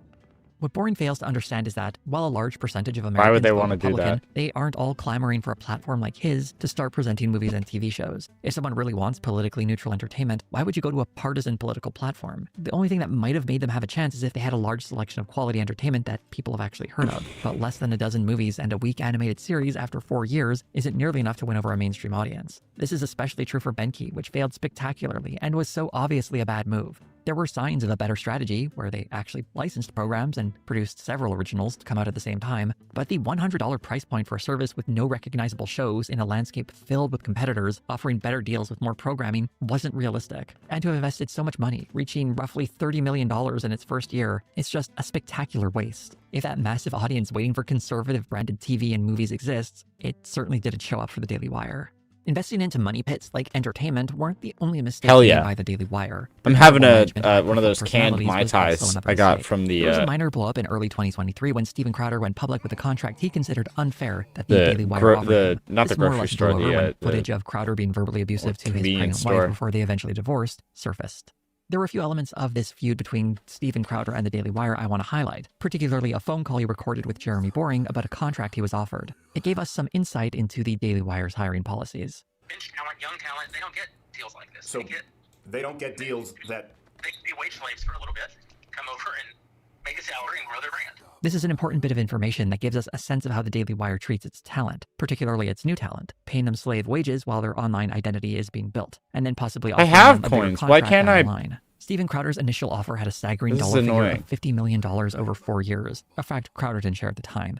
Far more damaging for the Daily Wire than the Steven Crowder controversy was the departure of Candace Owens. She had joined the platform in 2021 and starred in the program called Candace. In March of 2024, Candace Owens' departure was announced by Jeremy Boring on Twitter. The reason for her departure was never made entirely clear, though many assumed it was her butting heads publicly with Ben Shapiro, particularly over the ongoing genocide in Gaza. This explanation, while logical, has a few confounding facts. Candace Owens' support for the Palestinian people doesn't seem entirely genuine. In fact, in 2019, she tweeted that Congressional Representative Ilhan Omar should be deported for criticizing the ongoing violence in Gaza. While it might be tempting to say her turn on Israel was a result of the state's actions after October 7th in 2023, it appears her pivot started almost a year prior when she retweeted an anti-Zionist statement from Max Blumenthal, leading to a public confrontation with Ben Shapiro. I'm not sure why or how Candace Owens turned in her Zionist card in these intervening years, but she seems very aware that making comments like the ones she made in November of 2022 would annoy her boss. Owens would continue to make comments like these until eventually she left the company. There are rumors floating about saying that she wanted to get out of her contract or that some sort of gag order was placed on her, but it's been difficult to confirm any of that. And it's quite likely that Candace Owens is happy to play into controversy that raises her profile. What is undeniable is that Owens' departure is a huge loss for the Daily Wire, as she has gone on to have massive success since leaving.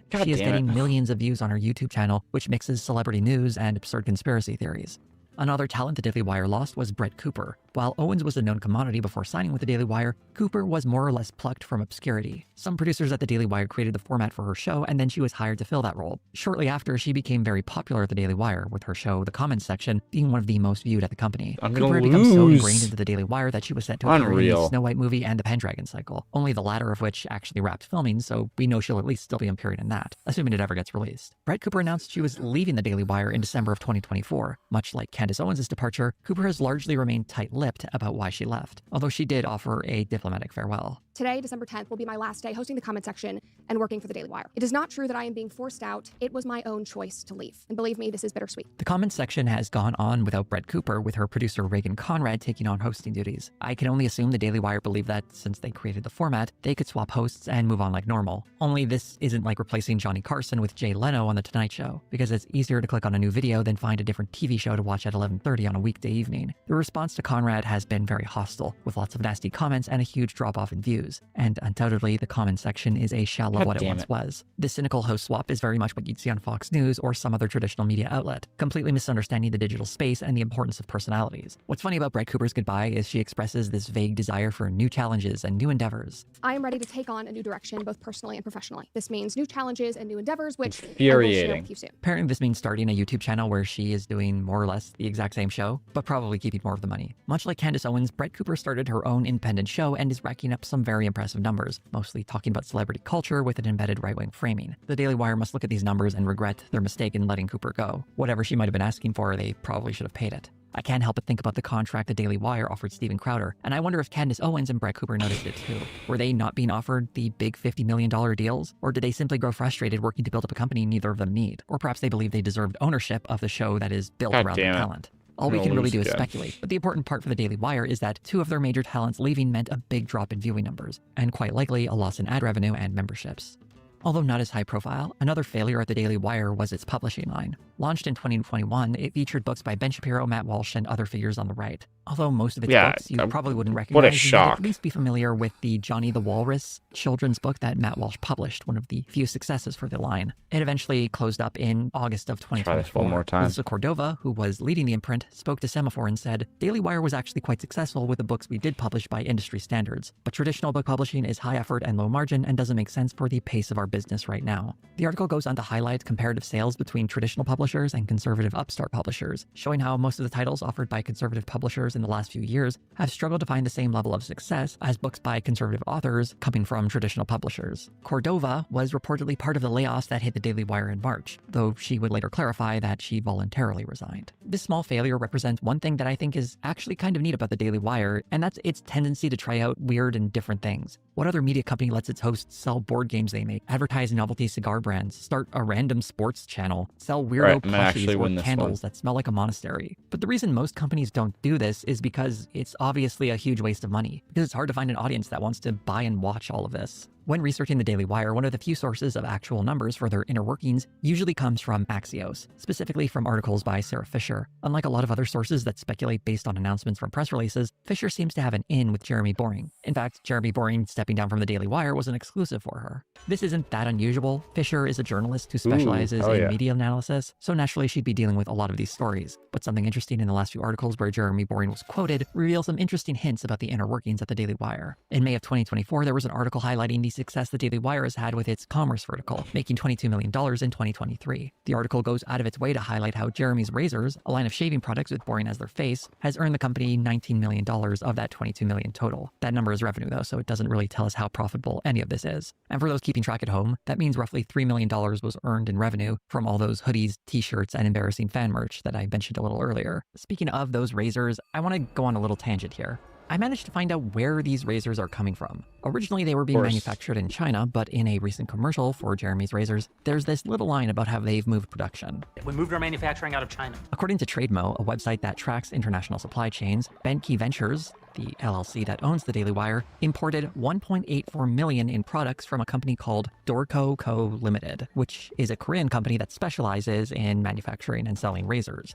I went on the Dorco website to try and figure out which of their models was being resold by the Daily Wire, and I'm pretty sure that this handle comes from the TRA 4000 or TRD 5000 models. But what's more important than that is the Dorco razor blades are readily available from other retailers, and usually for a lot less. An 8-pack refill of razor blades from Jeremy's Razors costs you $22, while if you were to order those same blades from Amazon, a 16 refill cartridge set will cost you $27. Or if you want a handle on each of those cartridges, you can get a pack of 9 for $21. Or if it's very important for you to support the Daily Wire, I guess you can spend way more money buying those 8-pack refills.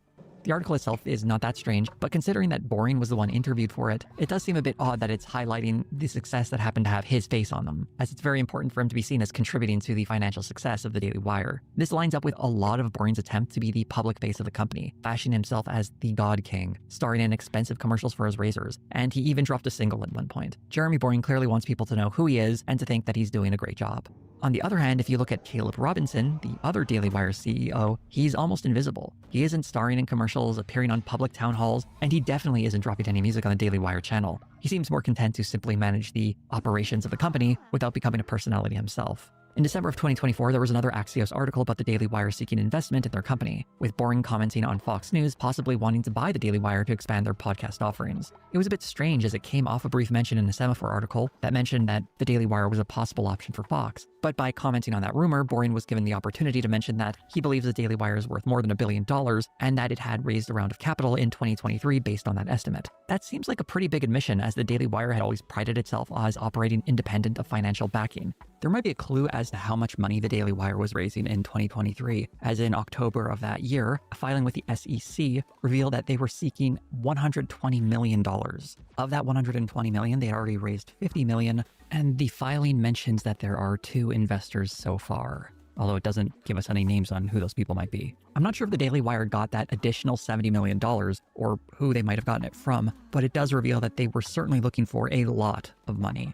If it's raising capital, it suggests that either the company was on the cusp of expanding or perhaps just really needed the money. Even this whole play of coyly saying that they would be open to being purchased by Fox is another admission that they need an infusion of capital, that either they're looking to expand or that money might be tight. In January of 2025, Jeremy Boring hosted this really strange town hall where he declared victory over trans people after Donald Trump signed an executive order banning certain types of gender-affirming care for minors. Listening to Boring, this is apparently what the Daily Wire had been fighting for years now. This seems like a convenient premise so that Boring can air out a number of grievances. He throws out some wild numbers about how put upon the company has been for its anti-trans stance.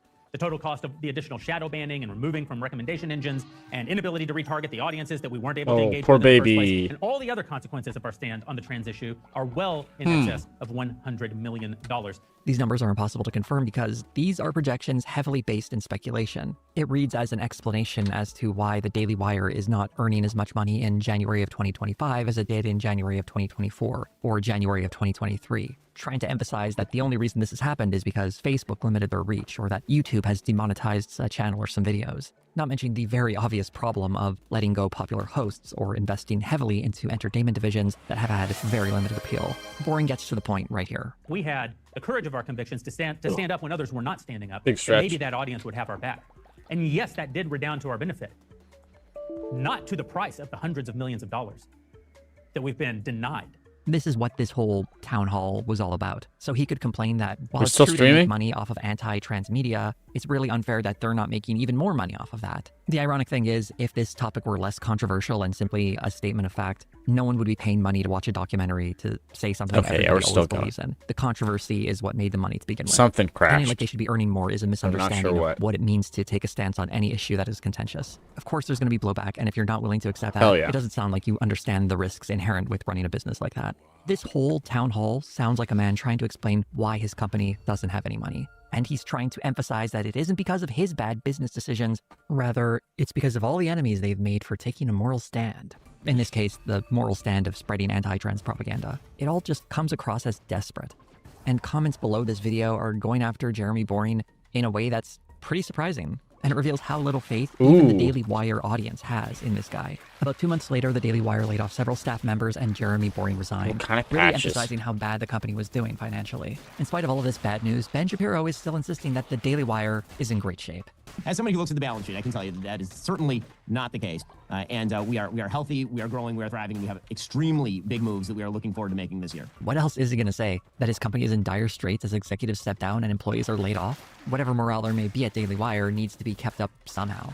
I'm not sure it's working though. I looked at the Glassdoor reviews for the Daily Wire in a previous video, and over time its average score has only gotten worse. For the sake of the employees, I want to read this recent review to emphasize just how poor morale seems to be there. Pros: trauma bonding with your coworkers. Cons: the VP of Member Experience made employees participate in a 9/11 game of Hangman during a mandatory meeting. Leadership and What? HR is completely corrupt. Bad leaders stay in power through blackmail on executives' talent. Constantly outsourcing to the Philippines for cheaper labor. This company does not uphold any values that are spoken about on their shows. The only god here is money and power. Advice to management: turnover is high and continues to be high because of the leadership. At what point will you start looking at leadership for the turnover rate? This review came after Jeremy Boring's resignation, by the way. To anyone currently watching this video right now, I hope it doesn't come as a surprise to you that you're doing an unusual thing. My channel, for all its success, is about niche topics that appeal to a limited audience. Although I do fairly well, there are creators who do much better, and even among them, their audience reflects a small fraction compared I to the want mainstream. To expand beyond that audience would require someone to completely change the sort of videos they make. What the Daily Wire failed to realize is that they have the exact same problem. Their audience is definitely much bigger than mine. That is the truth. Enough to give them money to mess around with and try to make those movies themselves, but ultimately they are still serving a niche. A Hill Some Times folks who are patch so would be politically sick. engaged that they regularly watch Ben Shapiro or Matt Walsh. Just a patch for There are enough each people like that place to keep a for more each modest, outlet I've worked conservative at. media company afloat, but Algonquin certainly not Times enough to create patch. a company that was hoping to one day rival Hill Disney Times or some patch. other major production company. Lowdown They were patch. grossly overestimating the power of their reach and how compelling their ideas are. And now it looks like they are in some trouble. That said, I don't really think the Daily Wire is destined for ruin. It's certainly at a low point, even if Ben Shapiro tries to say otherwise. But one major asset conservative media companies have is a nearly endless number of backers willing to open their wallets to keep things going.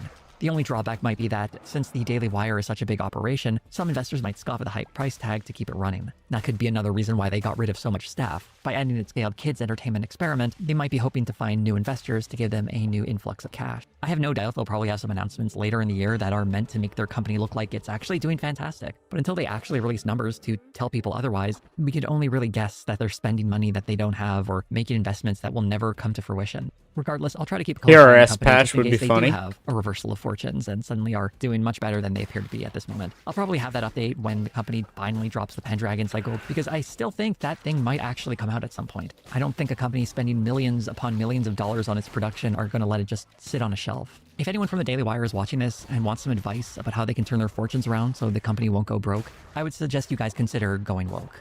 One thing I didn't really mention in this video, because it's kind of hard to measure, is that a portion of the Daily Wire's audience seems very unhappy with the commentary coming from some of its hosts, specifically Ben Shapiro and his unwavering support of Israel. While it would be nice to say these people simply hate genocide and are pushing back against Ben Shapiro as he gleefully cheers it on, a lot of it seems to be coming from a general anti-Israel sentiment that's based in anti-Semitism rather than any concern for the Palestinian people. As much as that might hurt the Daily Wire, I think its massive investments not offering anywhere near the returns they need them to are probably much more damaging to their bottom line. This video also has a little more speculation than I'm typically comfortable with, but as someone who has been watching this company for years now, as it's simply lit money on fire to create things no one wants, I would point to my earlier videos, specifically the one on Bentkey, where I said that this whole endeavor looks like it's going to lose them a ton of money and is destined for failure.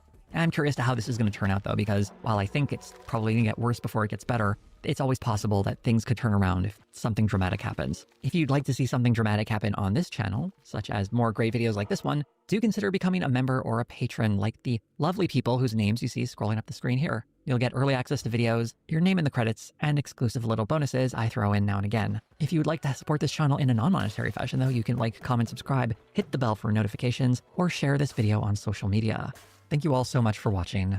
Also, to be super clear, I don't actually think going woke will save the Daily Wire at this point, but I would love to see them try it.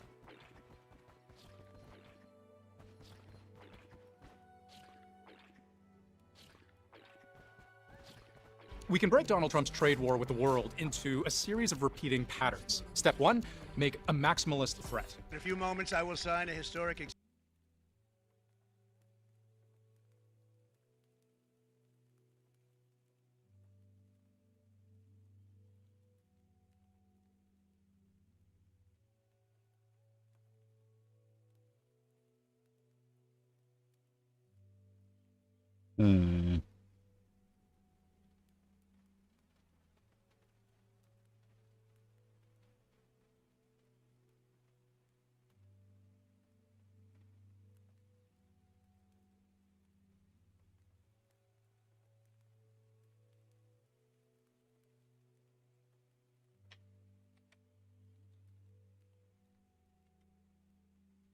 It's a quick one.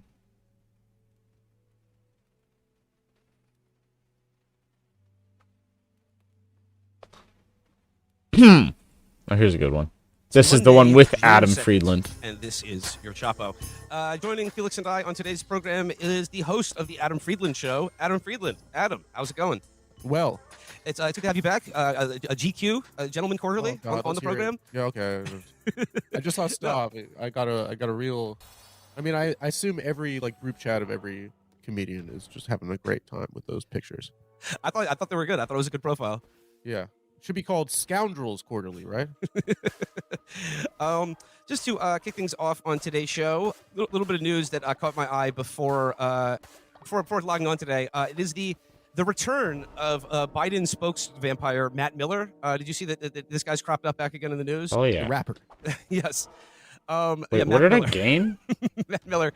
He did an interview with Sky News, and former Biden official Matthew Miller says Israel has without a doubt committed war crimes in Gaza. So speaking to the Trump 100 podcast, Matthew Miller, who is a State Department spokesperson. I don't have time for this. So I'm only going to finish this run. So I need something shorter.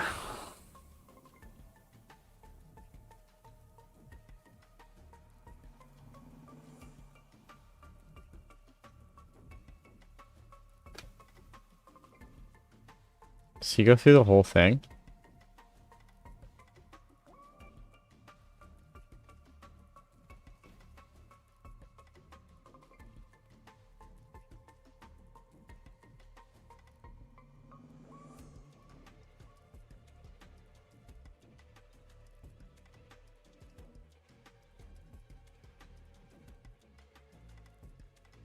Oh, here we go.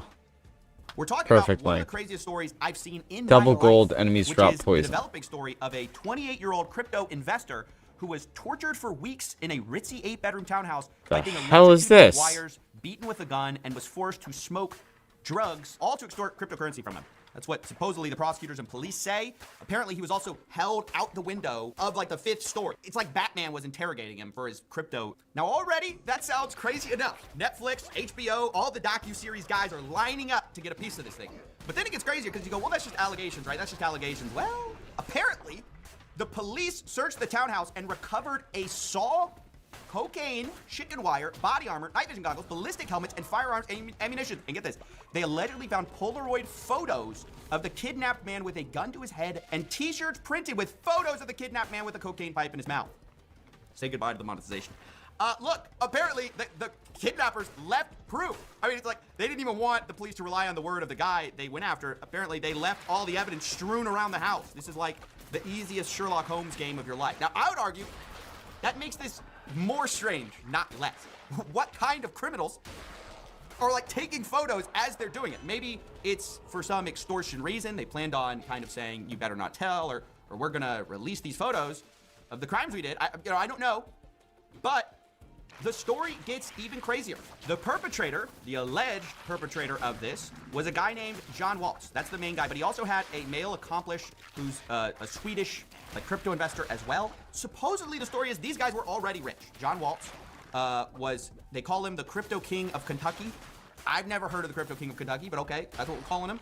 And apparently, these guys were extorting this guy before he got to the townhouse. This is why the story got my attention so much. I wasn't gonna cover it. I was thinking, wow, the news is gonna, and they did do a great job with what the facts are of the case we know so far. But nobody's really analyzing what this means, what this implies. Okay, the 28-year-old was supposedly first already extorted. They said they were gonna kill his family. Then the way they got him because you're wondering how did he get to the townhouse to get kidnapped? He went voluntarily to supposedly get his cryptocurrency back. Now, think about that. You just got extorted by a guy who says, I'm gonna kill your family. Then, the story goes, they go, hey, if you want your money back, come to my 5-story house where I have a bunch of other people and I'll give it to you back. That's the story that's the official story. Weird. That's just odd. Apparently, the 28-year-old flies from Italy to New York, then for 3 weeks gets tortured. Now, first of all, it is shocking to me that he didn't give up his crypto sooner. That's like 3 weeks is so long. But then it's like, okay, they held him from over the ledge of a flight of stairs while threatening to kill him. At that point, I don't think you need to threaten them. It's implied. But apparently they also urinated on him.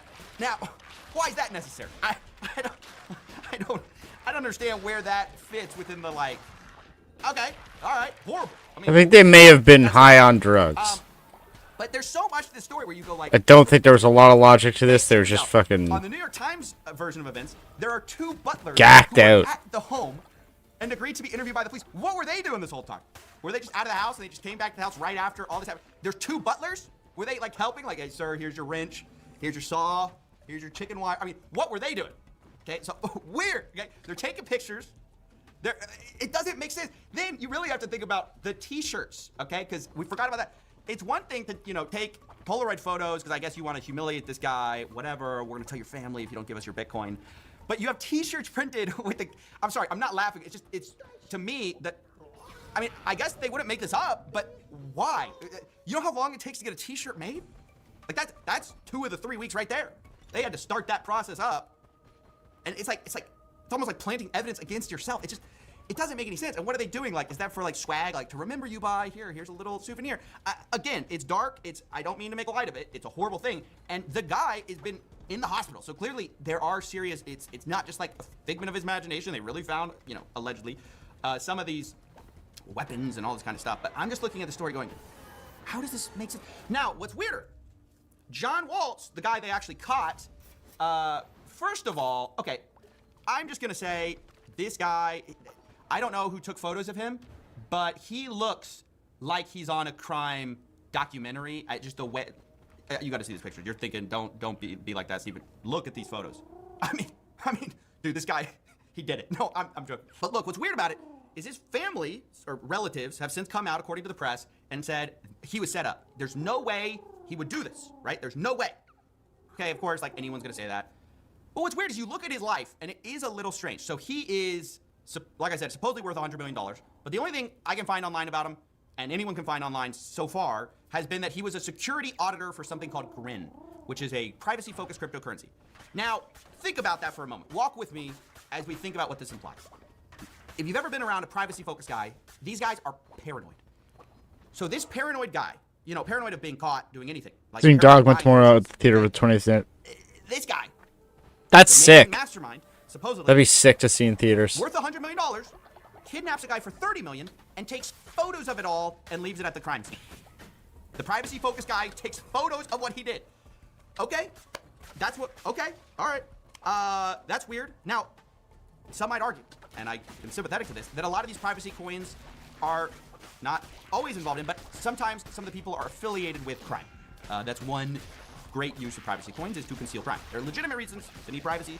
There's also, you know, you could be money laundering. Maybe that's where he got his money. I don't know. But I'm just saying, for somebody who's like, and I went through some of his blog posts last night. He has a whole GitHub that I was looking at. He's got a Keybase profile I was looking at. A lot of the things he was worried about was just like security, privacy. He was like a nerd. He doesn't strike me as the type. I'm not saying he wouldn't do it. This could be some Second Life thing. I don't know. But it's pretty weird. It's again, something is a little strange about this whole thing.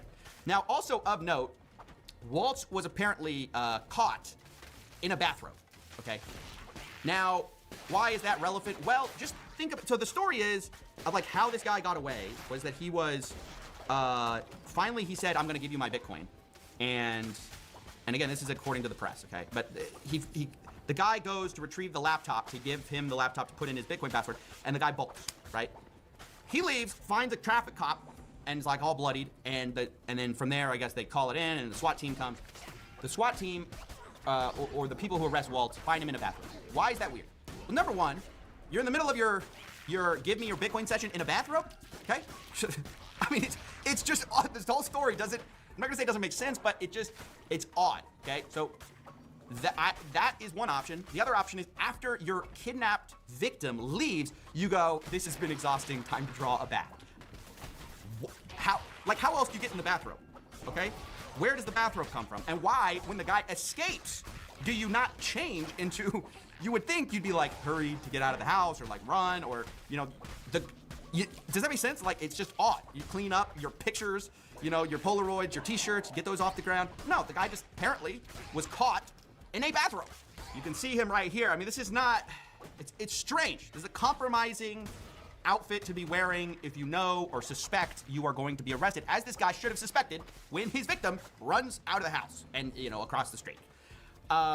You know, maybe one explanation is that they just are right, like the cops were right there and they just swooped in. But again, why was he in that in the first place? It's just weird. Now, John Waltz, besides the two butlers who apparently were present or were at the house or something, okay, there were also two other people. John Waltz has an assistant who is like an actress or something. Hey, Igloo, how's it going? There's also this Swedish executive who is somehow involved. Were you streaming tonight? But what's really weird about this is that he is like surrendering himself to the police, but after his vacation in the Hamptons. So this is odd. This is from the New York Post. There's a third person tied to the case, the Swiss trader, whose sources have told reach out to the police, said he would surrender this week, but not before he enjoys the Hamptons for Memorial Day. So part of this story is that there's a Swedish trader, okay, that's his other assistant, who's just chilling in the Hamptons and calls the cop like 911, hey, I'm the guy, but can you let me finish my Mai Tai? Oh, pretty sick. I'm just saying there's going to be more that comes out on this case. I know that for a fact. Again, I'm not saying this didn't happen because there's apparently just evidence of all of it laying around the house. I think all of it happened, if that's true. I just think there's details we are missing very clearly. It's just a strange thing. I also feel like, you know, in different of these articles, they mention like different little details, and each detail is like shocking. In this New York Post article, for example, the Italian national was tied to a chair and tasered while his feet were in a bucket of water.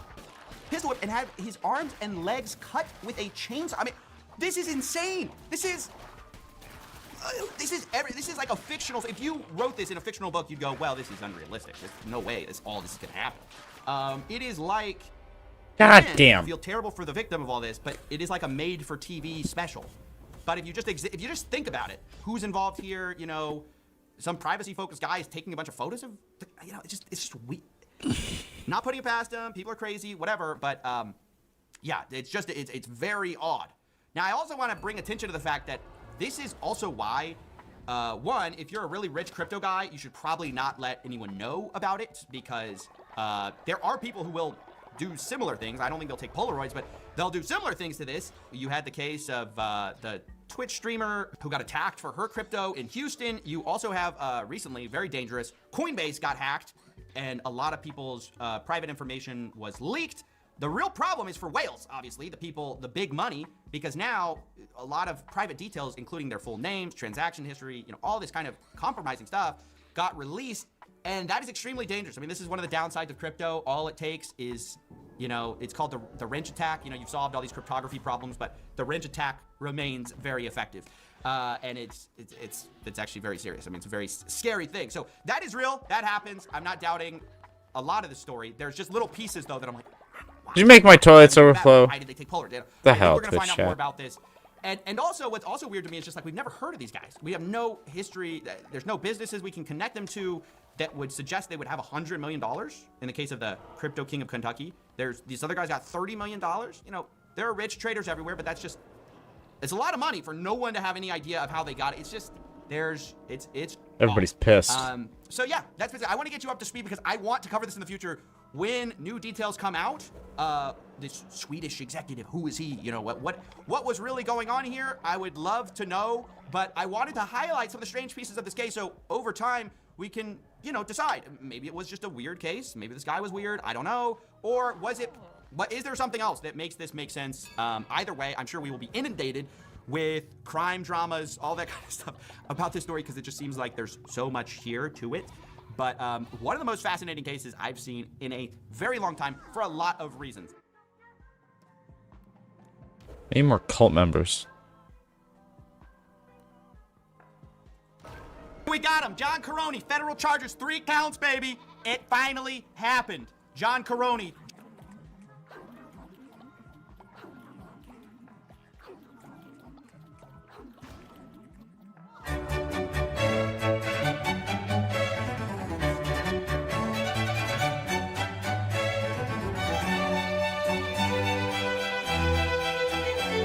Welcome back to Finn vs. History. Oh, no. I'm here with Horatio Gould. Oh, I'm so chilly, I'm gonna die. And today, the Unsinkable podcast takes on the Titanic. Yeah.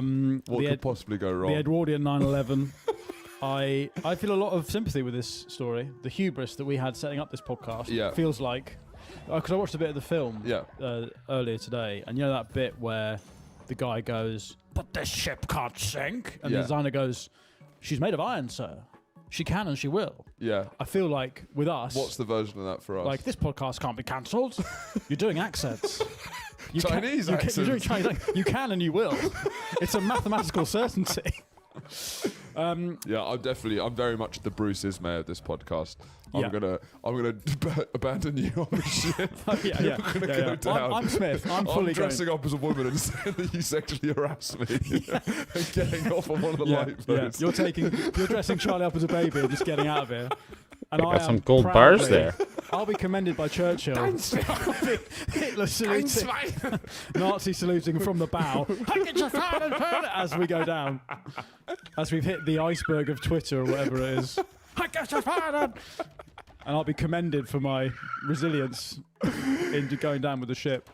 Yeah, I think the Titanic's very similar to the Jack the Ripper story, as in it's got very annoying loser fans, right? Probably the worst fans. Yeah. Ripper and Titanic are up there as the two biggest niche history special interests because World War II's too big.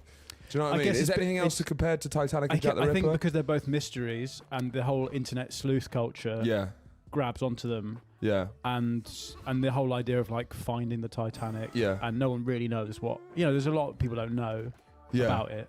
So that nothing will get you in trouble more than doing accents. Good thing I can't do accents. Like anytime I try to do an accent. I'm not even close. Not even close. So it's like you can't even get mad at me because it's like that's not even what anyone sounds like. Through this, you look at those people you're trying to sound like. You know? Yeah, it's a portal. You wonder how.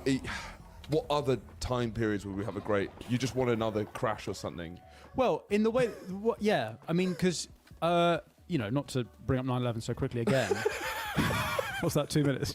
Well, you already said it in the first 30 seconds. So. But I'm like playing chess, where every time I mention it, I click the clock. But to be fair, this is actually this is This basically is 9/11 for the audience. Yeah. But there's been, in the way that there's been a great film, a kind of like epochal film, which you'd say it's actually. I watched a bit of it back. It's very bad for the first half. The dialogue is really bad. Yeah, but it's an amazing feat. But it's an amazing film. Yeah.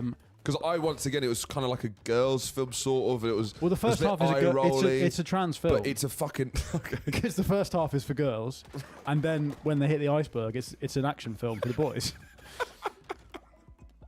Right. So I it's remember I hermaphrodite. watched it it's a hermaphrodite film.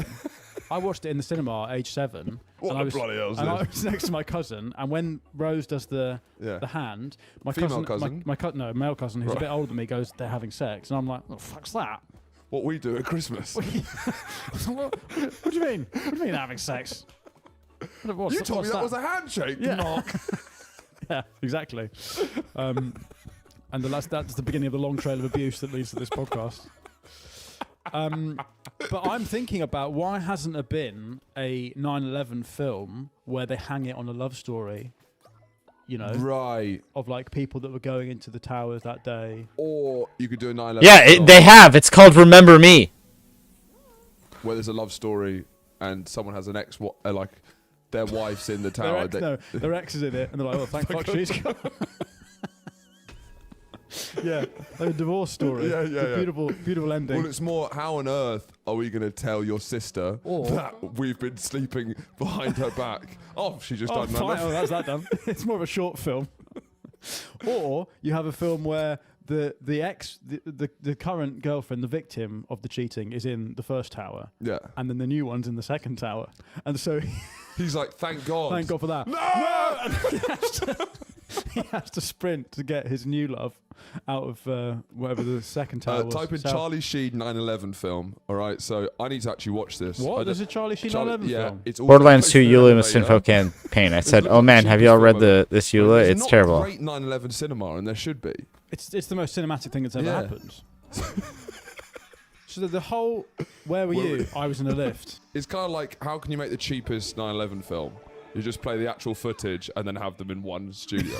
It's like we could do a 9/11 film in this studio. That's like us making a Titanic film in the bath. with a home, or just on an iPhone or something. So the Titanic is, I imagine this will be quite a 2 or 3 part series. Yeah, again from us. It's a big topic. Mm-hmm. Big ship. Big ship. The fattest ship ever built. That's what my research has told me. It's a big ship. Yeah. And built back when the cruise was classy. This is the beginning of the cruise. Yeah, I see what you mean. Do you know what I mean? Because now a cruise is the trashiest thing you could do. Yes. Right? Going on holiday, but you just stay on a boat, and it's just sort of like a moving I'd say hotel prison. I've never played that. I've never played Borderlands 2, so I didn't understand the setup in the first place. Sorry. When you come into dock, that's when. That's trashy. Yeah, because I was also thinking who I'd be in this story, and I realised I'd probably be on the other side. I'd be shouting "coward" at the people who survived. I'd be in the cowards. You're all cowards. I'd be there with the gun. I'd be pushing women and children off the. Fuck, get off! I would misinterpret women and children first as throw them overboard. And get the blokes in the boats. Yeah, that would be great. Men first. Women and children first. Right. Women and children last. So, the Titanic sunk. Not to ruin the ending. I was genuinely worried that Charlie didn't know. I've ruined the ending for Charlie there. He had no idea. The Titanic sunk in 1912. Yeah. So this is Edwardian. To place this for the dum-dums. This is after the birth of Hitler. Hitler is alive. He has been born. For the born. first time in this podcast, we are dealing with something where Hitler has been born. Yeah. Hitler's born in 1889, so Hitler hears about the Titanic. Fascinating. Yeah. However, it is before Elvis did the comeback special. Right. Okay, that's a good way of placing it. No leather suit. So how's Hitler reacted to hearing about the Titanic? He's gone. The Hitler, the Titanic sunk. What price were the billionaires? 9. And I get on board. Yeah. Because I mean, part of the story of the building of the Titanic is that the Germans also had a big cruise industry. Yes. So I guess we should probably start by talking about the cruising, and as you say, it was. Well, isn't cruising something else? Well, I don't know. Is it cruising like a gay thing? Yeah. So is everyone on board the Titanic a gay guy? Is that what's happened? Charlie, do you know what cruising is? You know someone who cruises. Is that why they were letting the women and children off first, so they could all just stay off and suck each other off? Cruising What is a EULA? Type in cruising, gay term. So the Titanic is the gayest ship that's ever been built. Cruising is a slang term for searching for a sexual partner in public. It's a gay term that originated in the 1960s. Okay, so yes, so this is the Titanic is before this becomes a thing. So the whole idea of going down with your ship. Oh, okay. Now See, it's going down. It's going down on a sailor. Fair enough. Before that happened, so that is in true. the Edwardian period, these big liners, these big fat ships, they're like they're the cutting edge of technology at the time. They're so like, they're like AI companies now? It'd be like OpenAI, ChatGPT, yeah, like DeepSeek. If the Titanic happened now in today's context, it would be a massive Tesla full of billionaires crashing into a fatberg. Right, a fatberg? Yeah. What's a fatberg? You know what a fatberg is? No. It's the collection of grease and fat and sewers. Right. I have no idea. A fatberg is a solid mass of waste. So that was a slur for an overweight Jewish person. Yeah, it's Jonah Hill. It's Seth Rogen is a fatberg. Hey, a fucking fatberg! I'm walking here. A fatberg is a solid mass of waste that forms in sewers from non-biodegradable items, fat, oil and grease. Wow. So it's like cooking oil. I mean, to be honest, we don't 100% know for sure that the Titanic hit an iceberg. It could have hit a fatberg that drifted off the coast of America. Yeah, Jonah Hill breaks off from America and slowly drifts. A huge fat Jewish man breaks off from the North American continent. And there's a whole field of them just floating. With their bellies up. And the Titanic sees one too late. And 2,000 souls are condemned. So, no, cruises is like... so the Titanic is built by... Well, it's operated by the White Star Line. Yes. Which is a big symbol of British industrial power, I guess, at this point. It's the top end. Yeah, it's like... The country on top having a big tech company. Yes, although it has been bought by an American conglomerate. Only just recently, and it's that kind of shift from British power to American power. So we're coming right to the end of the kind of I'd say peak of the British Empire. This is the sinking of the Titanic is the start of the end of the empire. Yes. Because World War I happens in two years after this, and that's when it properly ends. But it's also the Edwardian era. It's the Belle Epoque in France. It's kind of like the golden age. What's looked back nostalgically as the golden age of Europe culturally, right? Yeah. Because there was relative peace. It's arts flourishing. The Edwardians are quite different to the Victorians as well. Victorians are very stoic, moralizing. You know, they're putting dresses on chair legs because it was too much like a woman's leg. Do you know about that? Victoria? No. Yeah, because it was too horny. Chairs have got burkas. Yeah. Genuinely, because it's too like uncouth to have a chair leg because it looks too much like a naked woman's leg. A man would see a chair leg and be like, "Oh, don't tempt me. I'm going to shove that up my arse if you don't cover it up." Is that what that meant? That period ended, and now it's the Edwardians, which is a kind of I guess it's a more leisurely period of the British Empire. It's kind of like but there's still a huge softened. Still a huge element of that stiff upper lip. Yes, the Victorian. It's definitely, but they're having more fun with it. Right, I see. They're drinking more. I don't know. This is the era of Jeeves and Wooster, right? Yes, P.G. Wodehouse. That's sort of a satire of Edwardian England, right? Yeah, so it's like Benny Hill. They're chasing big boobed women around. It's slightly more camp, I guess. It's camp Victorian, the Edwardians. And then America is now properly starting to... It's like China is now, I guess. Yeah, but America's the coming power. Yeah. And Britain is sort of clinging on to its imperial might. And I guess the richest people in the world are still Americans. Like the real titans of industry are still... Because it's like Carnegie, the Vanderbilts, JP Morgan, who's the richest man in the world. Yes. So like a lot of the individuals are still American. Well, now American. Guggenheim. He's something to do with it. Yeah. It's kind of what's it? Is it Gilded Age America? It's, Gilded Age of New York is going on. So this is after the gold rush and basically America's becoming the capitalist power. And then JP Morgan buys the White Star Alliance company. No, hang on. Star Alliance is a to build this. Carrier. White Line. Yes. A bit White Star. So JP Morgan buys White Star. Yeah. And it's seen in Britain as a great failure because you're selling, it's like we sold Rolls Royce, I guess. Yeah, or like Jaguar. Yes, exactly. So they're seeing, but then America are seeing it as a Cadbury's is now made by the Chinese or something. But they're seeing it as a big loss in America because of how much money JP Morgan paid so over the odds for it. Yeah. Basically bought them out. Because he's trying to build a monopoly of big fat ships. And the Atlantic, the White Star ships were originally built to go to Australia, which was a big route that was happening. I was thinking about going to Lost. That was the original plan. For filthy criminals. Before I went to journalism school. To go to Australia. And then I don't know how he hadn't thought of it, but someone just said, well, why don't you go to America? It's way shorter and you will make way more money. Yeah. And it's more of a relevant trade route now.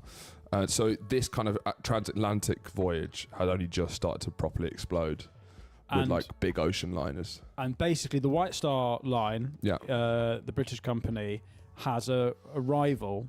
There's the whole German cruising industry. Yeah.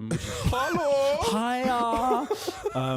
Which is a very big deal still to this day. German cruises. Yeah, in Berlin, there's a lot of Germans cruising. You go down Hamburg and the port there, mucky place. There's a whole German. I think it's called the Nord America, something like that. All their ships are called the SS, which I feel is a slightly on the nose. Well, they didn't know it was on the nose then, right? I think they knew. I think give him some credit. Hitler's around, remember. To places Hitler is around. He's alive. He's taking all this stuff in. He's germinating on it. Yeah. But also the Cunard Line is the sort of main rival ocean liner. Basically, this is kind of the Titanic's being built is a result of this rivalry that White Star and Cunard have to build the biggest, fattest, fastest ship. And Cunard have been setting speed records for ships. And they can go at like 25 knots. Now, whenever I hear knots, I'm like, I don't actually know how fast that is. Yeah. I mean, Charlie, how fast is that in like on land? Is it like a jet ski, or is it like a? I literally have no idea. I've got no idea. Yeah. Have you ever been on a cruise? No. No. Have you? Of course not. I went to private school. Wouldn't be seen dead on a cruise, or I would, which is the only classy way to take a cruise is to die. 30 knots is about 55 kilometres. What's that in miles per hour? This is a British podcast, Charlie. Miles per hour. Okay, so it's basically a little bit more than... Yeah, I'm just finishing up here now. Right, so the Titanic's top speed is 22 knots, which basically means it could sail past a school between the hours of 4 and 5. So it's not actually... It's not that fast at all. Okay, right. It's really quite slow. Children could be playing in the water, and the Titanic could just plough through them. But I guess if it's a hotel moving at that pace, that's quite fast. It's fast for a hotel. I'll give you that. It's fast for a hotel. A 10-story resort hotel, that's quick. To be fair, there are no road regulations on how fast hotels can drive past schools. So actually, it's not going that fast Charlie, at all. Did the Titanic hit any fish? Well, we don't know. There's so much about this we don't know.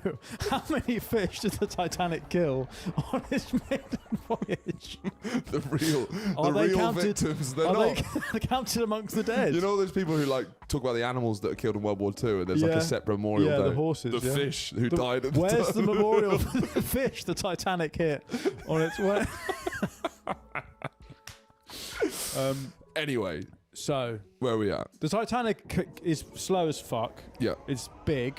But the whole point is that the Cunard is like, we're going really fast. You get on our ships and we go to New York in, I don't know, 3-4 days. Yeah. Titanic's going, well, we're slower, but we're bigger, and we're going for luxury. Yes. So the results... It's like a White Lotus boat, yeah, sort of. Exactly. Yeah. Well, I mean, the White Lotus should do a series on the Titanic. Yeah. That would be great. With Jennifer Coolidge on the Titanic.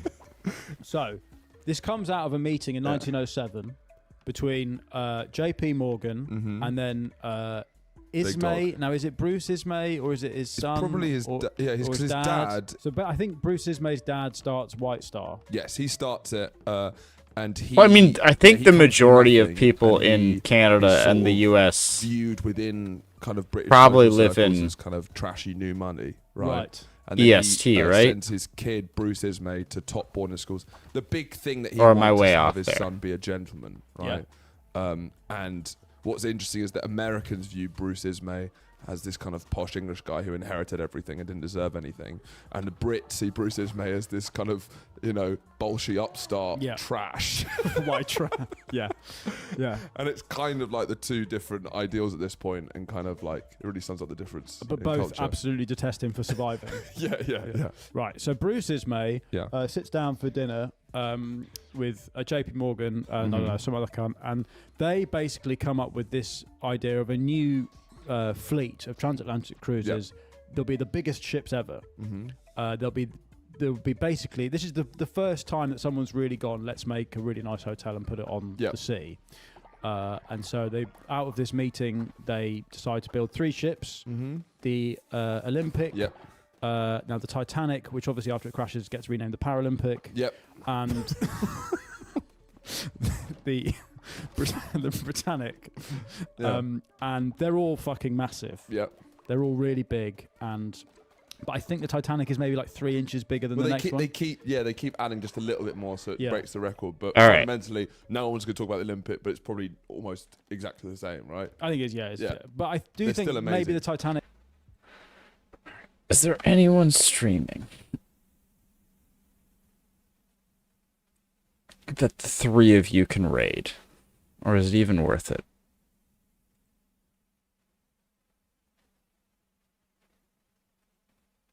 Yeah, nobody. Alright, that's it. Thanks for hanging out. I appreciate it. I gotta go to bed. I promise I won't take another month off before coming back. Maybe stream again either Tuesday or Thursday, one of the two. Alright, see you guys. Talk to you later. Bye-bye now.